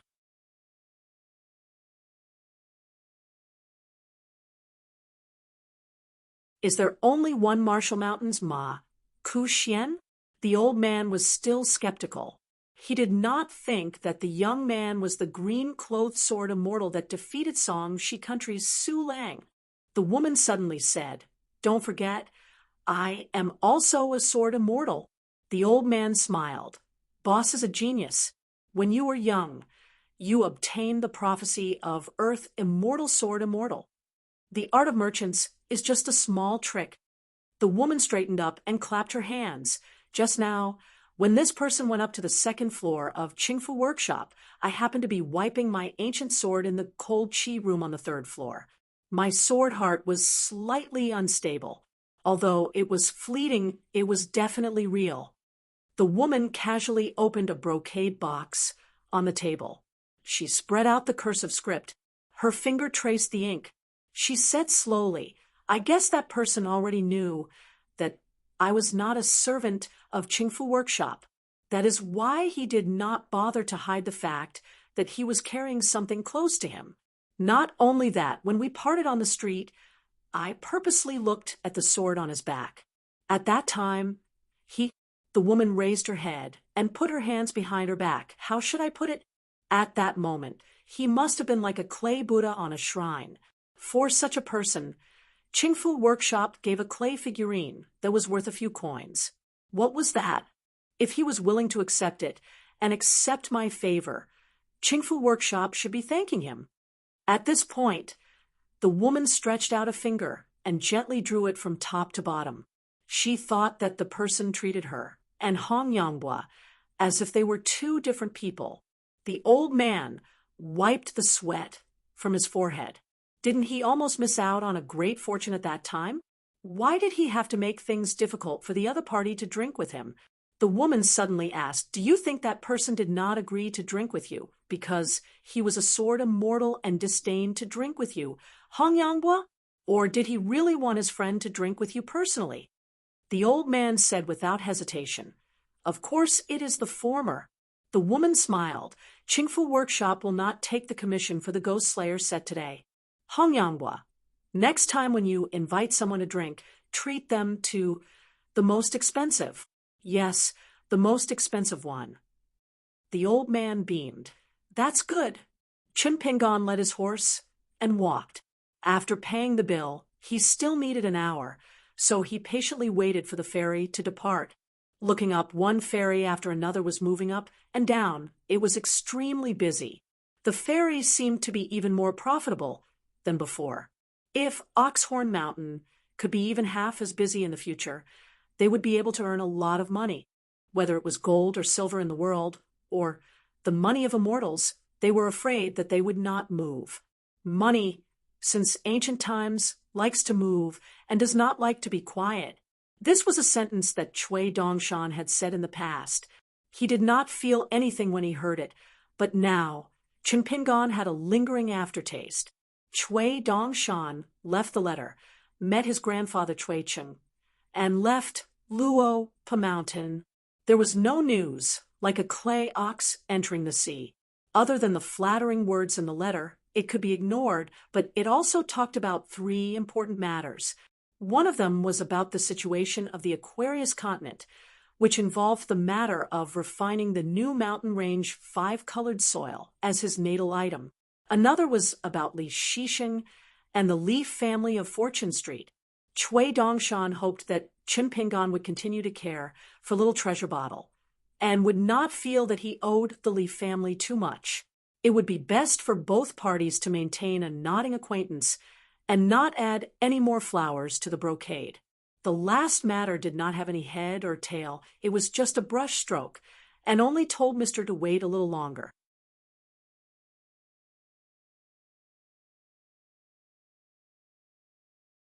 But Chun Pingon knew what Chui Dongshan was talking about. It was the matter of his natal porcelain. Chun Pingon's thoughts drifted far away. At the end of autumn, sorrowful winds surrounded the trees, and the world was bleak. Suddenly, someone walked quickly from behind and almost bumped into Chun Pingon. Chun Pingon moved away without leaving a trace. The other party seemed to be caught off guard, and after a pause he walked forward quickly and did not look back. Chun Pingon did not pursue the matter. It must be that after leaving Qing Fufang, he gave the lady a brocade box in front of everyone and attracted the covetous eyes of others. Wild cultivators seeking wealth did not care about the morals of the Jianghu. In the mountains to the south of Bookslip Lake, Chun Pingon killed more evil cultivators and ghost cultivators in the middle 5 realms than he could count with 2 hands. In the end, he even exchanged injuries with a wild cultivator of Jindan realm who did not have any deadly enmity with him. After that, both sides lived in peace. Chun Pingon did not come to seek revenge, and the other party did not refuse to let him go. Relying on the geographical advantage, they did not create any encirclement and hunt. Chun Pingon turned his head and saw a boy and a girl. Their faces were sallow and thin, and they were short. They were timid and stood not far away. They looked up at Chun Pingon, who was leading the horse, and their eyes were filled with hope. The two children each held an open wooden box in their hands, peddling some small mountain objects such as porcelain vases, small bronze statues, and pictures. They did not have much spiritual chi, but in fact, they were used by rich people as miscellaneous supplies. It was not bad. Most of them were 1 or 2 pieces of snow, but compared with the price of the shops in the market, they were quite expensive. This was probably the smallest bag shop in the world. However, most of these children were backed by local forces, and the children mostly wanted to eat and wear. Chun Pingon very carefully selected several small things, and after some haggling, in the end he used 12 snowflakes to buy 3 small things. One was a forever blessed tile-ding inkstone. One was a pair of old yellow and frozen old seals. The vermilion color was more pleasing, and one was a lustrous and translucent red shallow bowl. He planned to give it to Pei Qian when he returned to Luapa Mountain. Anyway, this girl did not care much about the price of an object. She only wanted more. Chun Pingon took out the snow from his sleeve and put the 3 things into his sleeve. After the 2 children thanked him, they turned around and ran away. They were probably afraid that this spendthrift would go back on his word. Their footsteps were light and joyful. When they were far away, they slowed down and whispered to each other. Looking at the 2 children's young faces in the distance, they were full of hope.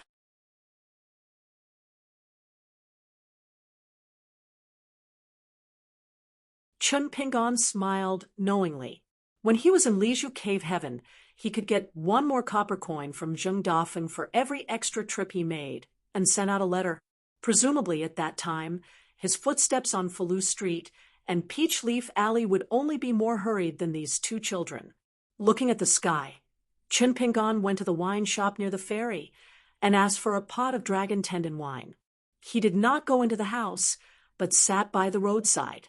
Compared to the osmanthus wine in Old Dragon City and the woody wine in Book Lake, it was much inferior.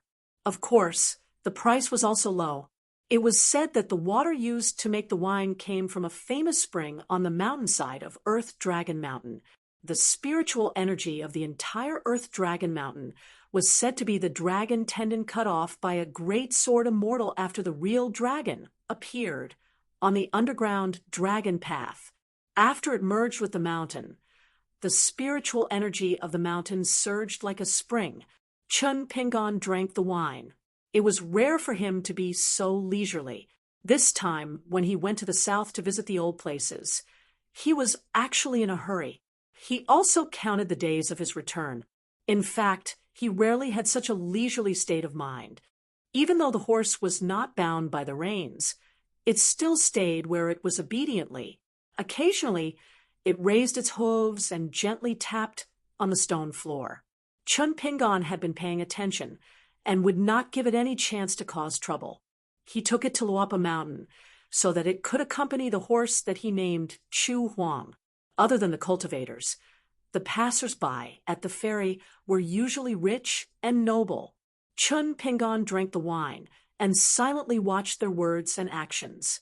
It was like a dragonfly skimming the surface of the water, and his gaze flashed away. Time passed by slowly. Chun Pingon put down the wine bowl and led the horse to the ferry. After boarding the ferry and settling the horse, Chun Pingon began to practice the 6-step pile walking in the cabin.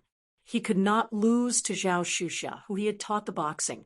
It seemed that every time he took the ferry, he would practice boxing again and again. Chun Pingon came to the bow of the ferry in the dead of night and sat on the railing. The full moon was in the sky. The books said that the moon was the brightness of one's hometown, but the books about the vast world did not seem to say that. In another world, above the city wall, looking up, there was a strange scene of 3 moons hanging in the sky. Foreigners only needed to take a glance to remember it for a lifetime. Not far away, a young man and woman in brocade clothes walked over, whispering sweet nothings to each other. Chun Pingon took off the blade-strengthening gourd and drank a mouthful of wine. Drinking now was not the same as drinking in the early days.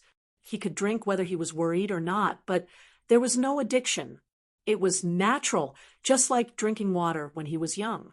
The young couple was thin-skinned. They didn't expect that there would be such a large lantern hanging on the railing in the middle of the night. They had no choice but to take a detour and go to a farther place to express their heartfelt feelings. The man's hand was constantly moving, and the woman blushed. She glanced at the eyesore of the lantern from time to time. Seeing that the man didn't seem to notice, she sighed in relief and let her lover's hand move up and down her body. After all, the two of them were traveling down the mountain this time, and it was rare for them to have a chance to be alone. They had arranged a time early and sneaked out of the house. Chun Pingon simply lay back, crossed his legs, and held the blade-strengthening gourd with both hands. From the corner of his eyes, Chun Pingon saw a lonely young man standing in the distance. His looks were average and could not be compared to the man who was rubbing his head against the woman.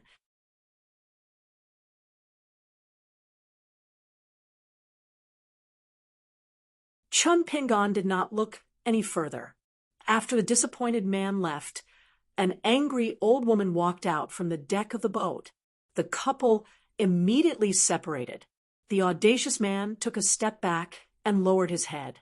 The shy woman took a step forward and looked directly at the elders of the sect.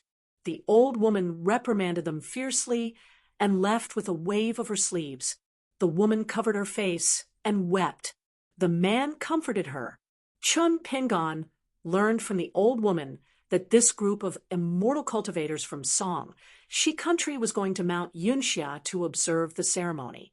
There was someone who had just become an earth immortal of the Golden Core stage. The old woman was the elder of the sect's ancestral hall. In a fit of anger, she forbade the woman from going up the mountain and only allowed her to wait at the foot of Mount Yunxia. In her words, the old woman favored the man. If it were not for the presence of an outsider, the old woman would not have just cursed the woman as a vixen. After the old woman left, the man was good at talking. The woman's tears quickly turned into a smile. The woman's smiling face was like the blue sky after the rain. It was the most infatuated and moving. Chun Pingon sighed softly. He did not shift his gaze from the beginning to the end. He only looked at the starry sky. After the man and woman returned to their respective rooms, another person came to the railing of the boat. He was in a daze. After secretly complaining to the elders of the sect, he leaned against the railing and stared at the night sky. It was unknown whether he felt guilty or guilty. That person suddenly turned his head. "I advise you not to talk too much." The river of time flowed endlessly. There were many passers-by in life. Chun Pingon ignored the young immortal master's threat. That person was furious. "Are you deaf?" Chun Pingon nodded lightly. "Yes, I am deaf." That person was stunned. He said sternly, "Are you looking for death?" Chun Pingon said slowly, "Are you stupid to talk to a deaf person?" That person was so angry that smoke was coming out of his 7 orifices. He took large strides forward. However, he suddenly stopped halfway. Thinking of the teachings of the sect and the rumors in the Jianghu, this young man gave up on being impulsive.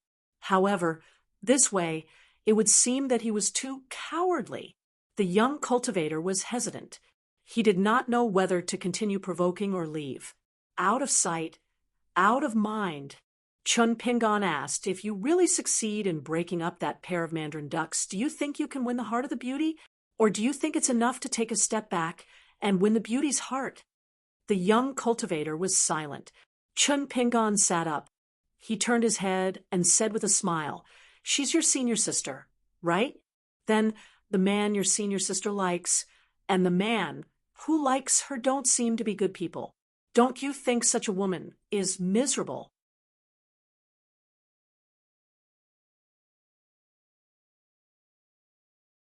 Or do you think you can wait until one day your senior sister is disappointed and heartbroken? Then you can take advantage of her? After you succeed, you can abandon her as your revenge?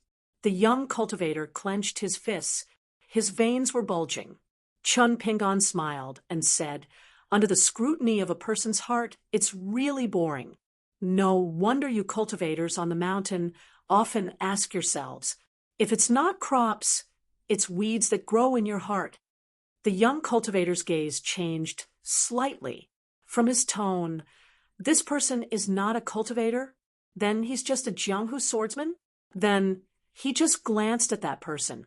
In an instant, it was as if a basin of cold water had been poured over his head.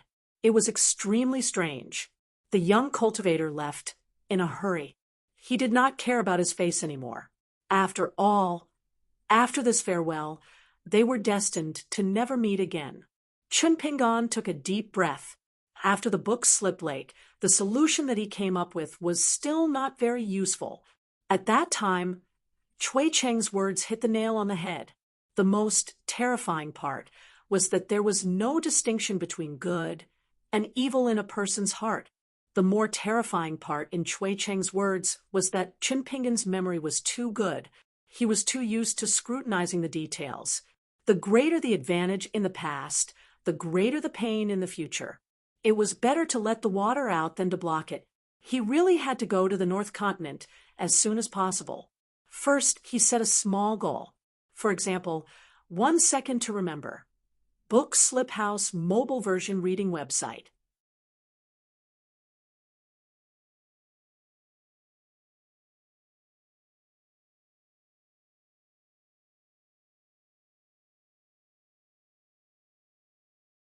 For 76, unknowingly, the ferry had already entered the territory of Huangting country with high mountains and deep waters. Chun Pingon came to the bow to enjoy the scenery. The ferry was very considerate as they purposely lowered the ferry's floating height. Sometimes, the ferry would just brush past the steep peaks, accompanied by flying birds. As a territory split from the land of Gushu, other than many immortal chroniclers on the big mountains, they would contact various forces to follow various local chronicles and market rumors, pay some money to the local immortals, and the imperial court of Huangting country. Then they would wantonly dig up rivers, force the rivers to change their course, and dry up the riverbed to look for the so-called secret realm of the Dragon Palace. Often, there would be wild cultivators who would try their luck here. The blind old Taoist and his 2 disciples had the same idea in the past, but luck was illusory. Unless the cultivator was rich and had the ability to build connections, then throw a lot of money and cast a wide net, otherwise it would be difficult to gain anything. The ferry's destination was the Changchun Palace in the north of Dali's capital. It would pass by the Oxhorn Mountain in Longquan County. Chun Pingon did not plan to disembark there. According to the established route, he wanted to first visit the mansion that belonged to the ghost in wedding dress and visit Gu Kan's father.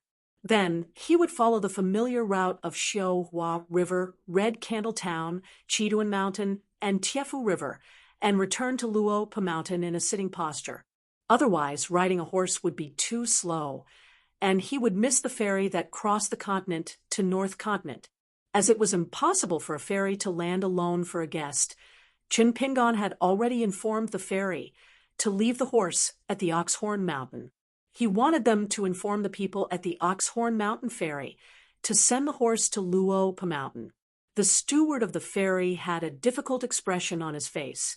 After all, just the sight of the ferry flying across the sky above Great Li's territory was enough to make him tremble with fear.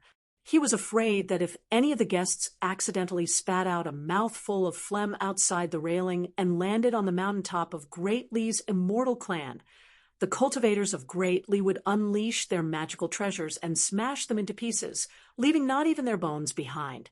Moreover, the Oxhorn Mountain crossing was the penultimate stop on this route and was guarded by a group of Dali cavalrymen. How would they have the guts to deal with those martial artists other than loading and unloading goods? Chun Pingon explained a little more, saying that he had a good relationship with Oxhorn Mountain and that his mountain was adjacent to the ferry. The matter of a horse would not cause any trouble. The old steward pulled a long face, neither refusing nor agreeing. Later, Chun Pingon secretly stuffed a few snowflakes into the old cultivator's mouth. Only then did the old cultivator reluctantly agree. The real reason was naturally not because he was greedy for the snow, but because this young man was a dolly, and he did not dare to offend him too much. Since he owned Luopa Mountain, he was a local tyrant. This route was a new source of income opened up by the old ancestor of the main family after spending a lot of favors and financial resources. In the future, they would see each other frequently. Taking the risk to help was just a way to get acquainted with him. Specifically, the longer a business was run, the more trivial it was. What if there was a need for favors in some occasion? Fortunately, the young man was tactful. After taking advantage of the situation, he returned the favor. He said that when the ferry stopped in the future, he could visit Luopa Mountain whenever he was free. His name was Chun Pingon, and there was wine and tea on the mountain.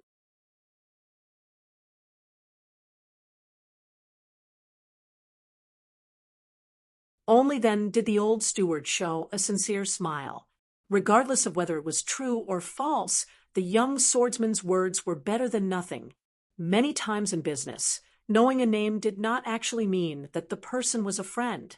If it fell into the ears of others, they would naturally overthink. One day later, the ferry had already entered Dolly territory. Chun Pingon overlooked the landscape and greeted the old steward. He directly let the sword immortal unsheath and jumped over the railing. Stepping on the golden silk thread, he hurriedly drew an arc and fell to the ground. The old manager slapped the railing, and his face was filled with pleasant surprise. When he arrived at Oxhorn Mountain, he had to properly inquire about this Chun Pingon. Who exactly was this Chun Pingon? He actually concealed himself so deeply and left the mountain to travel, and he actually only brought a single horse with him. Which cultivator that walked out of an ordinary immortal's estate didn't have the air of an immortal? Chun Pingon landed on the path that he was already very familiar with. This time, he did not need the Yong-Chi light-lighting talisman to lead the way. He directly came to a mountain wall and bent his finger as if he was knocking on a door. He did not use a barrier-breaking talisman to forcibly break in and trespass into the mansion.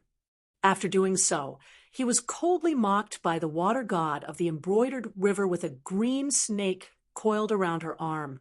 She reprimanded him with the laws of Dolly Mountain and said that there would be no next time. Although she seemed domineering, in reality, it was Chun Pingon who was being unreasonable. Since that was the case, even if Chun Pingon was not a true sword immortal today, he would still have to knock on the door here if he became one in the future. Ripples burst forth, and the mountain wall barrier suddenly opened. Chun Pingon stepped in, and his vision suddenly opened up. Chun Pingon frowned and walked slowly. He surveyed his surroundings. The atmosphere here was far better than before.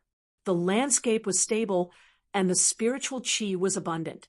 These were all good things. Gu Kan's father, as the new manor lord, had probably succeeded in repairing the mountain 3 years later. To the gods of the mountains and rivers, this was a solid merit. It would be recorded by the Imperial Court's Ministry of Rights and the Ministry of Appointments' Meritorious Service Division. However, Gu Kan's father did not come out to welcome him today. This did not make sense. Previously, when he returned to Luopa Mountain, Chun Pingon had asked Wei Pai in detail about the Chu clan's residents. The old residents and the new manor lord were respectively under the jurisdiction of Wei Pai, the northern mountain god. Wei Pai knew a lot about it. However, Wei Pai also said that the Bureau of Rights in Dolly was specifically responsible for a few hidden lines that the imperial court personally implicated.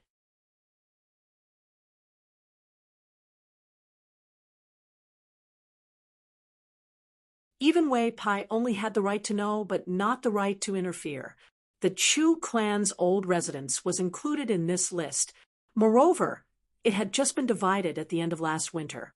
This was equivalent to taking the northern mountain peak alone. When Chun Pingon signed the contract with the Dali Imperial Court at Mtbun, the assistant minister of the Ministry of Rights had mentioned this matter to Wei Pai and gave him a rough explanation. It was just some pleasantries so that Wei Pai would not think too much. Wei Pai naturally did not object. Wei Pai was not stupid. If he really regarded the northern mountain peak in name as his exclusive property, then even the capital of Dali was his territory. Could Wei Pai really go to Dali's capital and shout? As for the Gu clan's master, according to the official statement, Gu Tao had been living in seclusion for the past 3 years. He had diligently and earnestly repaired the mountains and rivers. Due to his hard work, the imperial court would soon reward and appoint him. It was said that Wei Pai and Julien had made a bet regarding Gu Tao's appointment. An appointment. They each wrote their answer on a piece of paper and left it with the girl in pink. Whoever lost would have to treat them to a drink. Wei Pai had asked Chun Pingan to guess the positions that both parties had written. How could Chun Pingan guess? Moreover, he had been waiting for him on the second floor. It was a headache. Chun Pingan regretted it now.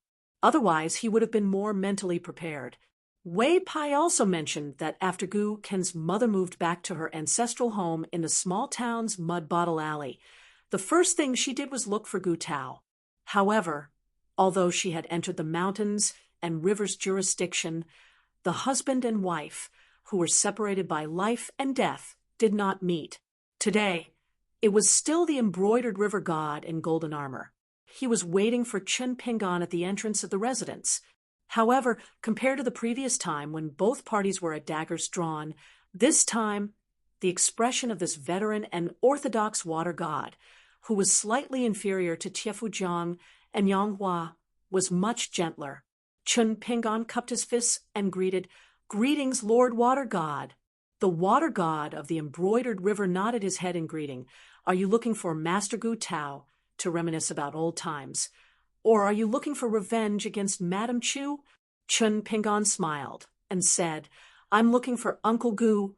Since the matter of the Book Lake had already come to an end, there was no need to be too deliberate. No one was a fool. This loyal water god of the embroidered river had clearly received the secret instructions of the imperial tutor Chui Dong. Perhaps the act that he had put on with Uncle Gu back then had deceived everyone. He had not hesitated to change his route and go to the Book Lake in advance so that there would not be a bigger deadlock in that deadlock. Otherwise, if he had gone a month later, Wan Xiao and the bunch of sticklers would have clashed with Gu Ken of the Verdant Gorge Island. The two sides would have been like water and fire, and there would have been a great Tao guiding them. Once either side was injured or killed, it would have been an unimaginable disaster for Chun Pingan. Therefore, this water god who had failed to supervise back then might have already been killed by Chui Dong.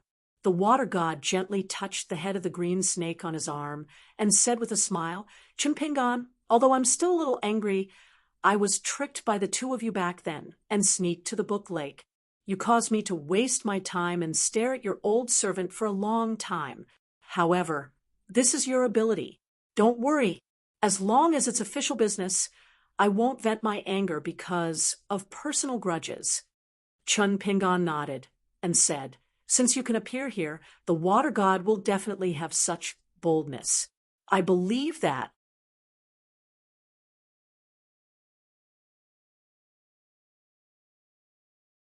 In the future, we can be considered neighbors. We can get along as we should. The burly water god of the embroidered river revealed a look of admiration. His words were not pleasant to the ears. The meaning behind his words was clear. Since he, the water god of the river adjacent to the Longquan County, would not neglect personal matters because of official business, then one day would there be a personal grudge between the two of them? Naturally, the two of them would resolve their personal grudges through personal matters, and this young man's response was very appropriate. He did not say any harsh words, nor did he deliberately show weakness.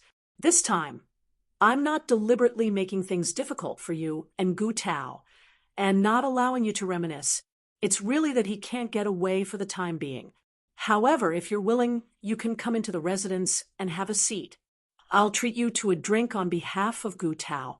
In fact, as for the matter of Madame Chu, I have some personal words that I want to tell you. Many things of the past are destined not to be recorded in the archives of the Ministry of Rights. However, after getting drunk, saying some harmless drunken words is not considered a violation of the rules. How about it, Chun Pingon? Are you willing to give me face? Chun Pingon nodded and said with a smile, "It's really not wise to compete with a water god in drinking. Then I'll bite the bullet and ask for trouble." They walked into the residence together and walked side by side. Chun Pingon asked, "Has the night banquet of the gods of Mount Paul Cloud ended?" The water god of the embroidery river nodded and said, "You might not expect it, but there were 3 main gods of the old 5 mountains of Dali who rushed to Mount Paul Cloud for the banquet. In addition, there were many gods of the vassal states who attended the banquet.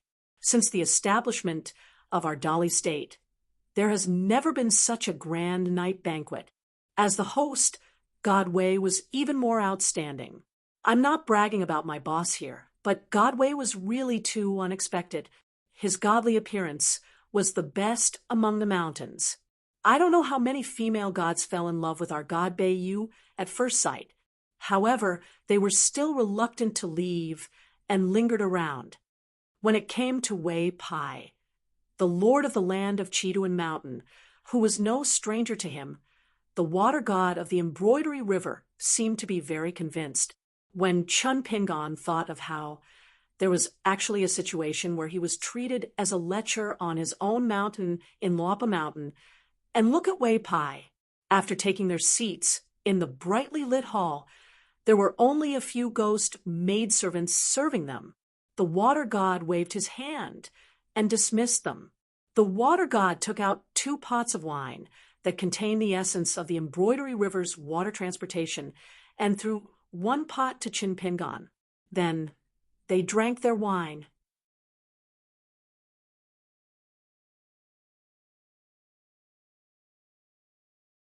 The water god was obviously an old acquaintance of the former owner of the mansion, Madame Chu. The reason why she treated him like this was because the water god did not hesitate and went straight to the point. She said that she did not expect Chun Pingon to turn from an enemy to a friend. She only hoped that Chun Pingon would not fight to the death with her. Then the water god told the story of the wedding dress ghost and the Dali scholar in detail. She told him how she used to be kind to others and how infatuated she was with the scholar. The water god did not hide anything about her tyrannical actions after she was let down by the heartless person. The pitiful corpses that she had planted in the soil as flowers and plants in the back garden had yet to be moved away. Resentment lingered, and their souls lingered. Most of them could not be released. At the mention of the tragedy of the poor scholar in the Lakeview Academy, the water god's heart was filled with sorrow. With a solemn expression, he drank a mouthful of wine and said, "Before the Li dynasty prospered, which scholar with even the slightest bit of ambition had not been looked down upon and wronged outside. The greater one's talent, the greater one's suppression. This scholar is an example. Back then, one of the scholars of the academy who set him up was a descendant of the Sui dynasty. Even now, he is still in the center of the court."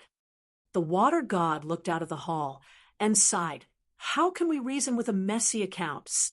Chun Pingon took a sip of wine and said slowly, "If we really want to reason, it's not impossible. It's just a sequence. Then we'll take it step by step. However, there's a very important prerequisite. The person who is reasonable has to be able to bear the price of being reasonable." The water god smiled and said, "Why don't you try? Miss Chu is a person in the game and can't understand. Actually, you, Chun Pingon, are the best. You're half a person in the game and half a bystander. If you're willing, I'll owe you a huge favor." Chun Pingon shook his head. "I don't have that kind of heart, and I have no reason to do so." The water god did not have any hope, so she was not disappointed. She only felt a little regretful. She raised the wine pot and said, "Then we'll just drink." Chun Pingon raised the wine pot. The wine was good wine and should be quite expensive. He wanted to drink as little as possible and treat it as a way to earn money. Other than the wedding dress ghost, the two of them had nothing to talk about. Therefore, Chun Pingan quickly stood up and bade farewell. The water god of the embroidered river personally sent him to the door of the mountain and river barrier. Chun Pingan cupped his fists and bade farewell. Then, the sword on his back was unsheathed. With one sword, he soared into the sky and flew into the sea of clouds. Although she had already experienced the elegance of this sword immortal through the water-curtain divine power, when the water god of the embroidered river saw it up close, she could not help but be shocked. Chun Pingan landed outside Red Candle Town and walked in. When he passed by the post house, he stopped and stared at it for a moment before continuing forward. He first looked at Shui Bay from afar. Then he went to Guanshui Street that crossed Guanshan Street and found the bookstore. He actually met the shopkeeper. He was dressed in a black robe and held a folding fan. He was sitting on a small bamboo chair with his eyes closed. He held an exquisite teapot and drank tea leisurely. He hummed a tune and patted his knees with the folding fan. As for the bookstore's business, he did not care at all. Just like back then, the handsome young shopkeeper didn't even want to open his eyes. He lazily said, "The prices of the books in the shop are all written clearly. It's all up to your judgment if you're willing or not."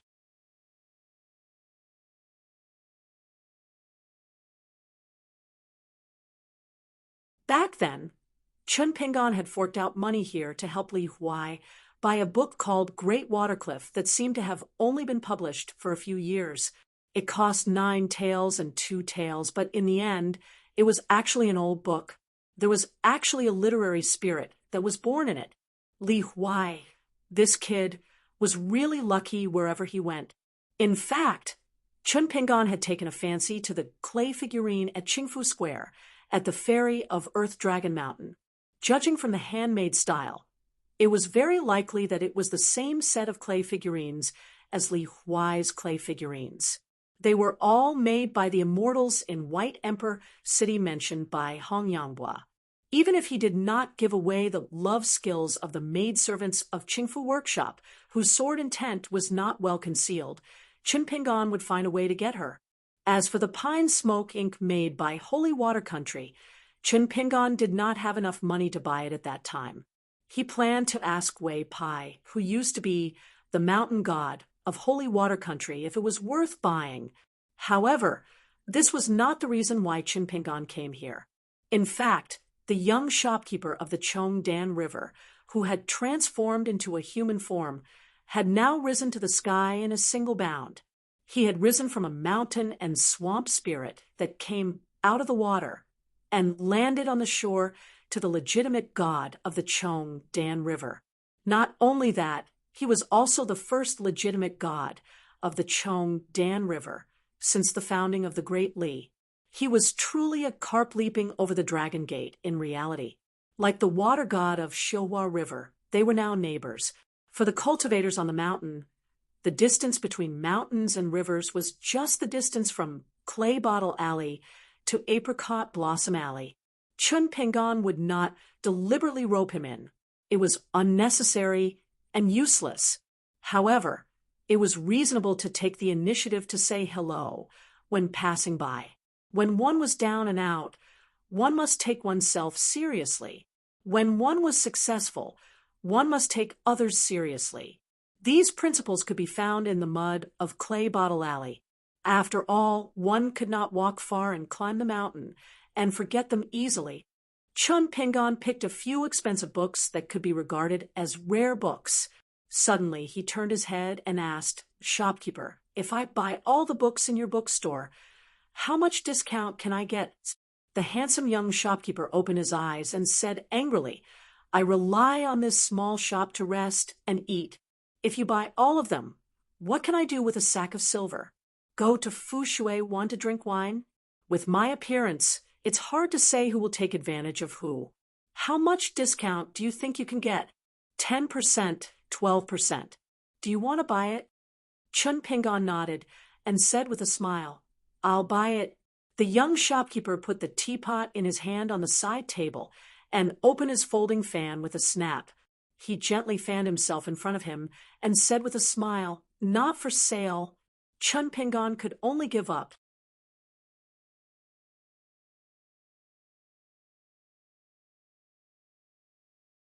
He paid more than 30 taels of silver and bought the few ancient books.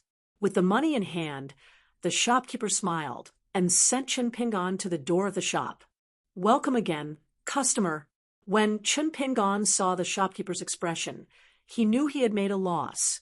After Chun Pingon left Guanshui Street, the shopkeeper sat back in his chair and closed his eyes for a moment. He got up and closed the shop and went to a riverside. Red Candle Town was an important trade hub near Longquan Commandery. It was the place where the three rivers of Xiuhua, Yuya, and Chongdan converged. Now that the imperial court was doing a big construction, dust was flying everywhere, and it was very noisy. If nothing unexpected happened, not only would Red Candle Town be included in Longquan Commandery, but it would also be promoted to the county seat of a new county, and Longquan Commandery would also be promoted from a commandery to a province. Now that the mountain was busy, the officialdom at the foot of the mountain was also busy, especially with the existence of Mount Puyin. God knew how many gods of mountains and rivers were racking their brains to get close to this place. It should be known that the gods of mountains and rivers did not just rely on an ancestral temple and a golden body to guard the mountain. They always had good relationships with immortals on the mountain, officials of the imperial court, and people of Jianghu, as well as the branches that continuously extended from them. Therefore, with Mount Puyin and Longquan Commandery as the two major centers on the mountain, the rapid rise of the new province of Dali was already unstoppable. After the black-clothed young man came to the riverside, he used a camouflage spell and walked into the water. He strolled in the most soft Xiuhua River. The water of the three rivers was very different. The water of Xiuhua River was soft and long, with the most abundant spiritual qi. The water of Chongdan River was turbulent, with the most intense water. Contrary to the name of the river, Yuya River was the shortest with the most unpredictable water, and the distribution of spiritual qi was very different. Among them, the location of the mansion of the god of mountains and rivers was the best feng shui place. Don't underestimate this point. If there was really an earth immortal of Jindan's stage who lacked a place to cultivate and coincidentally wanted to choose one of the three rivers, he would naturally choose to be the guest of worship of Yuya River. On the mountain, this was called a small cave that couldn't be bought with money. The Xiuhua River was under the jurisdiction of his peers. Unless he was visiting the water mansion, he should have crossed the boundary. However, the water spirits who were in charge of patrolling the river did not feel strange when they saw the black-clothed river god. Instead, they smiled and went up to him one by one. It was not that the new water god of Chongdan River was easy to talk to, but that he was deliberately disgusting. The black-clothed river god did not lower himself to their level and did not show them any evil faces. Anyway, he did not say much. He only said that he was going to the steamed Bun Mountain, where the two tributaries converged. When he was not too far away, the group of spirits who were wearing armor and holding weapons immediately roared with laughter. They did not hold back their words. Most of them ridiculed the spirit of the past for not being worthy of his position. They said that he had relied on others to take the crooked path to become a god by luck, compared to the water god of the Xiuhua River, who had relied on his merits before and after death to stabilize his position. A carp who wagged its tail and begged for mercy was nothing. The black-clothed river god came to the temple of the Lord of the Land on the isolated island, in the middle of the river.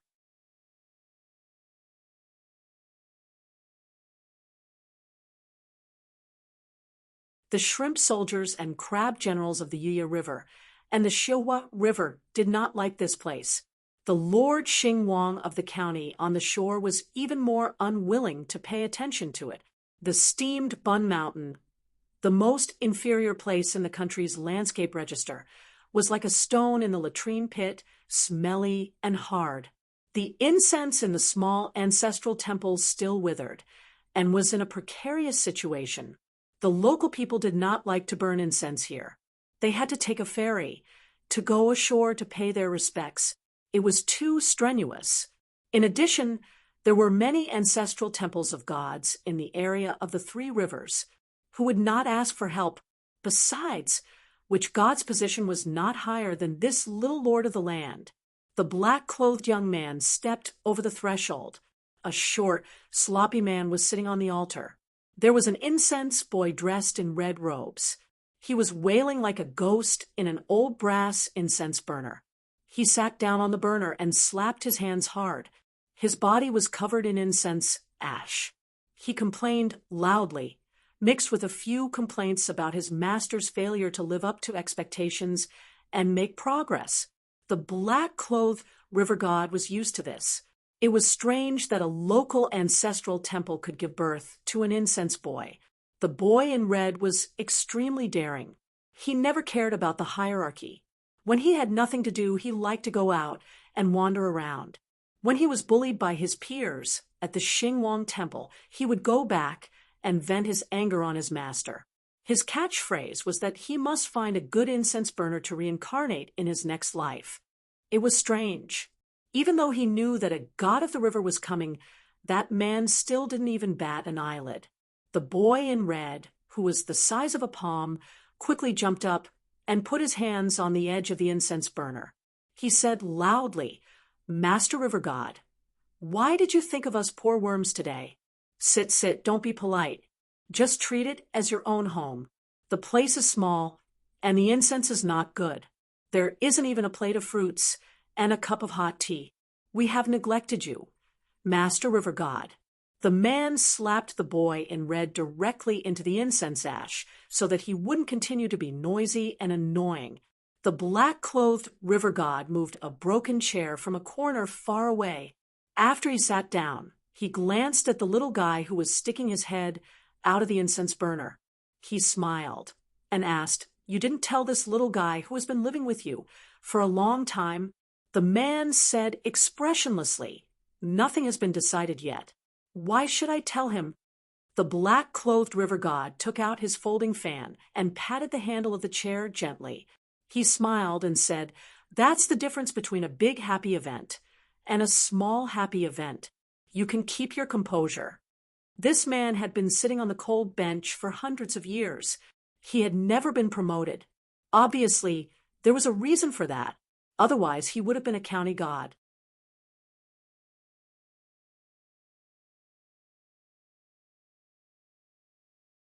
Many of his old acquaintances were doing well now. It was no wonder that the incense burner boy in red complained all day long. He would lie on the roof of the temple and stare blankly, waiting for a pie to fall from the sky. The man said indifferently, "For so many years, I didn't even have a mouthful of hot shit. I didn't say anything. What's the difference between a few days?" Who would feel good after hearing such words? The vermilion-robed boy rolled his eyes. Forget it. Happy occasion? How could a happy event fall on his master's head? For this small broken temple, if it could keep its identity as the Earth Temple, it should go to all the mountain god temples, river god temples, and city god temples to offer incense. It had completely given up now. As long as it was not chased out of the temple and forced to carry the incense burner around, it was already a happy event. Now, a few city god temples were secretly spreading the news that after Longquan County was promoted to a province, all the gods, big and small, had to be sorted out again. This time, it even used the trick of kowtowing to gain sympathy. Its master was still unwilling to move and attend the night banquet organized by the great god Beiwe. Recently, it was said that the Manta Mountain was going to be finished. It caused it to be on tenterhooks every day. It wished it could die together with its master so that it could be reincarnated into a good family in its next life. The black-clothed river god said helplessly, "Let's not talk about others. It's fine if you don't care about them. But we have been friends for so many years. It's not too much to say that we are friends in adversity, right? On the day my temple was built, you didn't go? The man said, if I went, would you miss me more? Isn't it still because of that little friendship? When I came to congratulate you, I should at least show something. I don't have any money in my pocket. I can't do something like puffing myself up at my own cost. The boy in red was angry. It stood up and put its hands on its waist. It raised its head and stared at its master. Did you eat a bear's heart or a leopard's guts? How can you talk to Master River God like that? Idiot who doesn't know what's good for you, quickly apologized to Master River God. The man gave it a sidelong glance. The boy in red was about to cry. It turned its head and looked at the black-clothed river god. It used all its strength to squeeze out a few drops of tears. Master River God, you and my master are old acquaintances. Please help me persuade him. If this goes on, I won't even be able to eat dust. My life is bitter, the black-clothed river god joked. It's not like Master City God didn't invite you to move to their mansion. You can choose any incense burner or horizontal board. How lucky you are. Since you know your life is bitter, why don't you give up your good life and endure it here? You can't even make a name for yourself. The boy in red slapped his chest hard. He didn't control his strength well. As a result, he spat out a mouthful of incense ash. After coughing a few times, he said loudly, "This is called strength of character." After he finished talking, his stomach started to growl. The boy in red was a little embarrassed. He wanted to climb out of the incense burner. I'm going to drink the northwest wind. I don't want to be a hindrance to you two friends.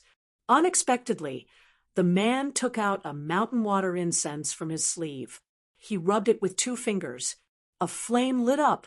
Of course, it was the cheapest kind. Then he threw it into the incense burner. The boy in red rushed over. He complained that even pigs ate better than this. However, he quickly sat down in the pile of incense ash. He held the incense and chewed it like a sugar cane. He shook his head and smiled happily. The black-clothed river god laughed and opened his folding fan. A cool breeze blew, and mist filled the air. It was refreshing.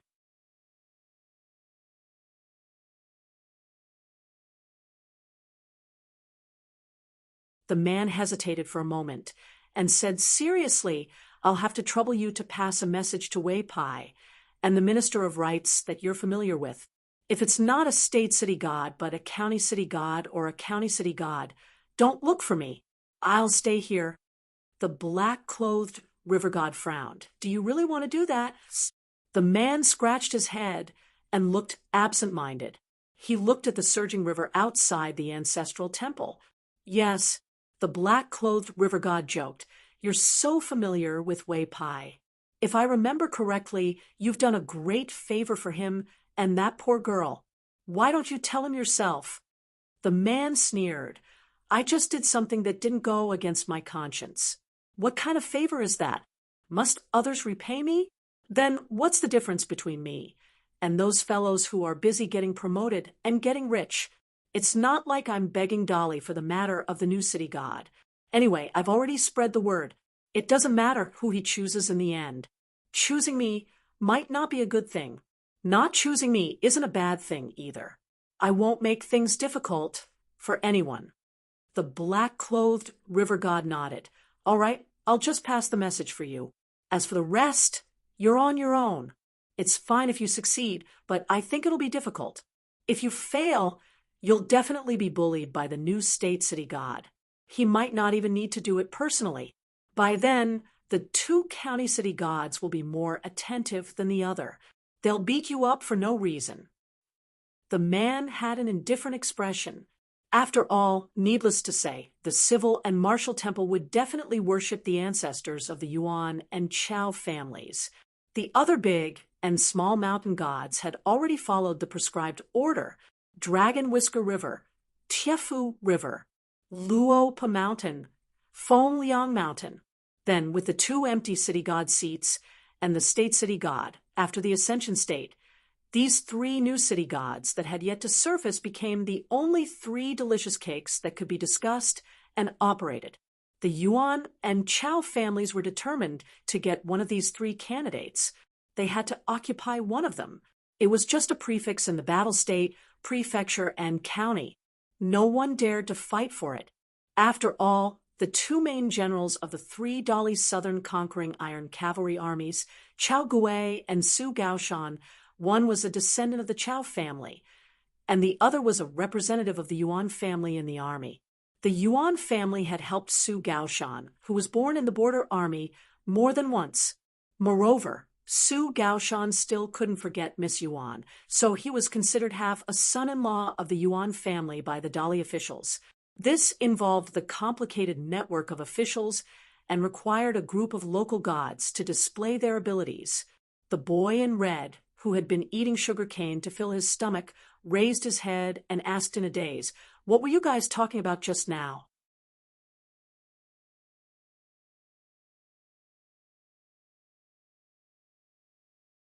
The man said in a bad mood, "We were thinking about who your parents are."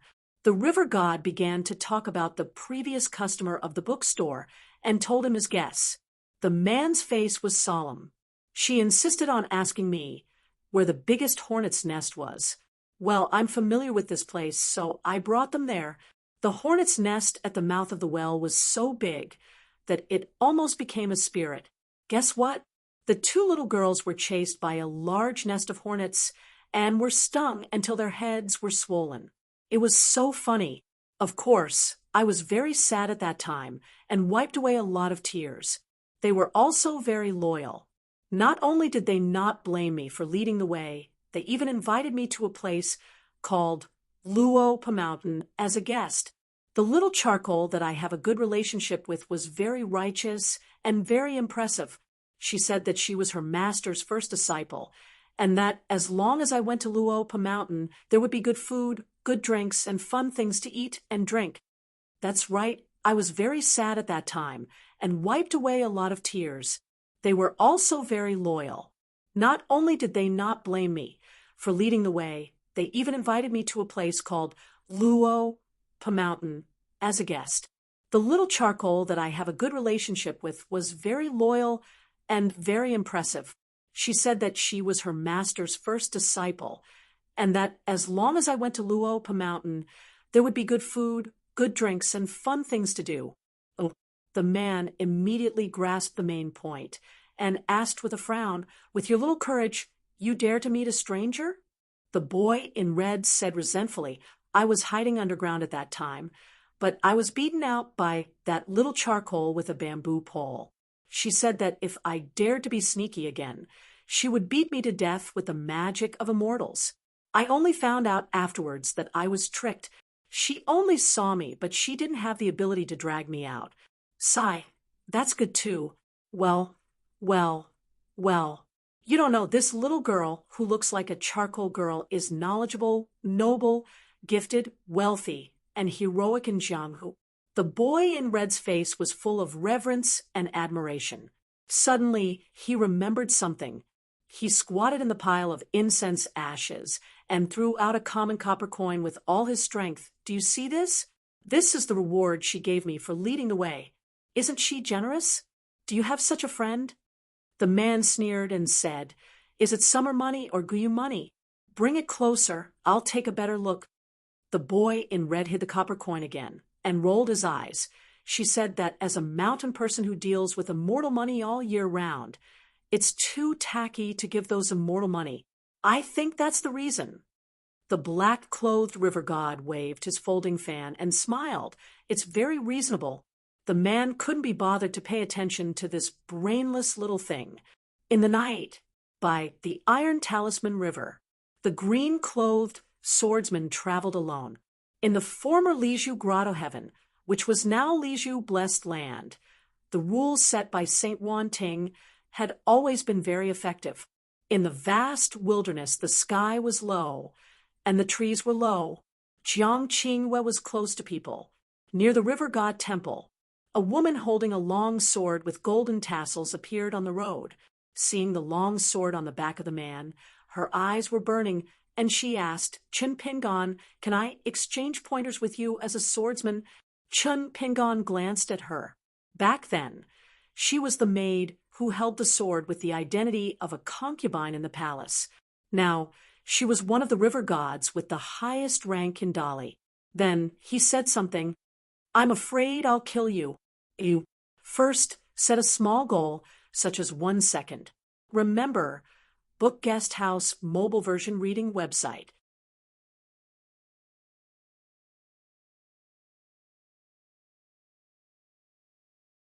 You're tuning in to the Mystic Fist YouTube channel. Don't forget to subscribe and join us on this journey to catch the most captivating stories.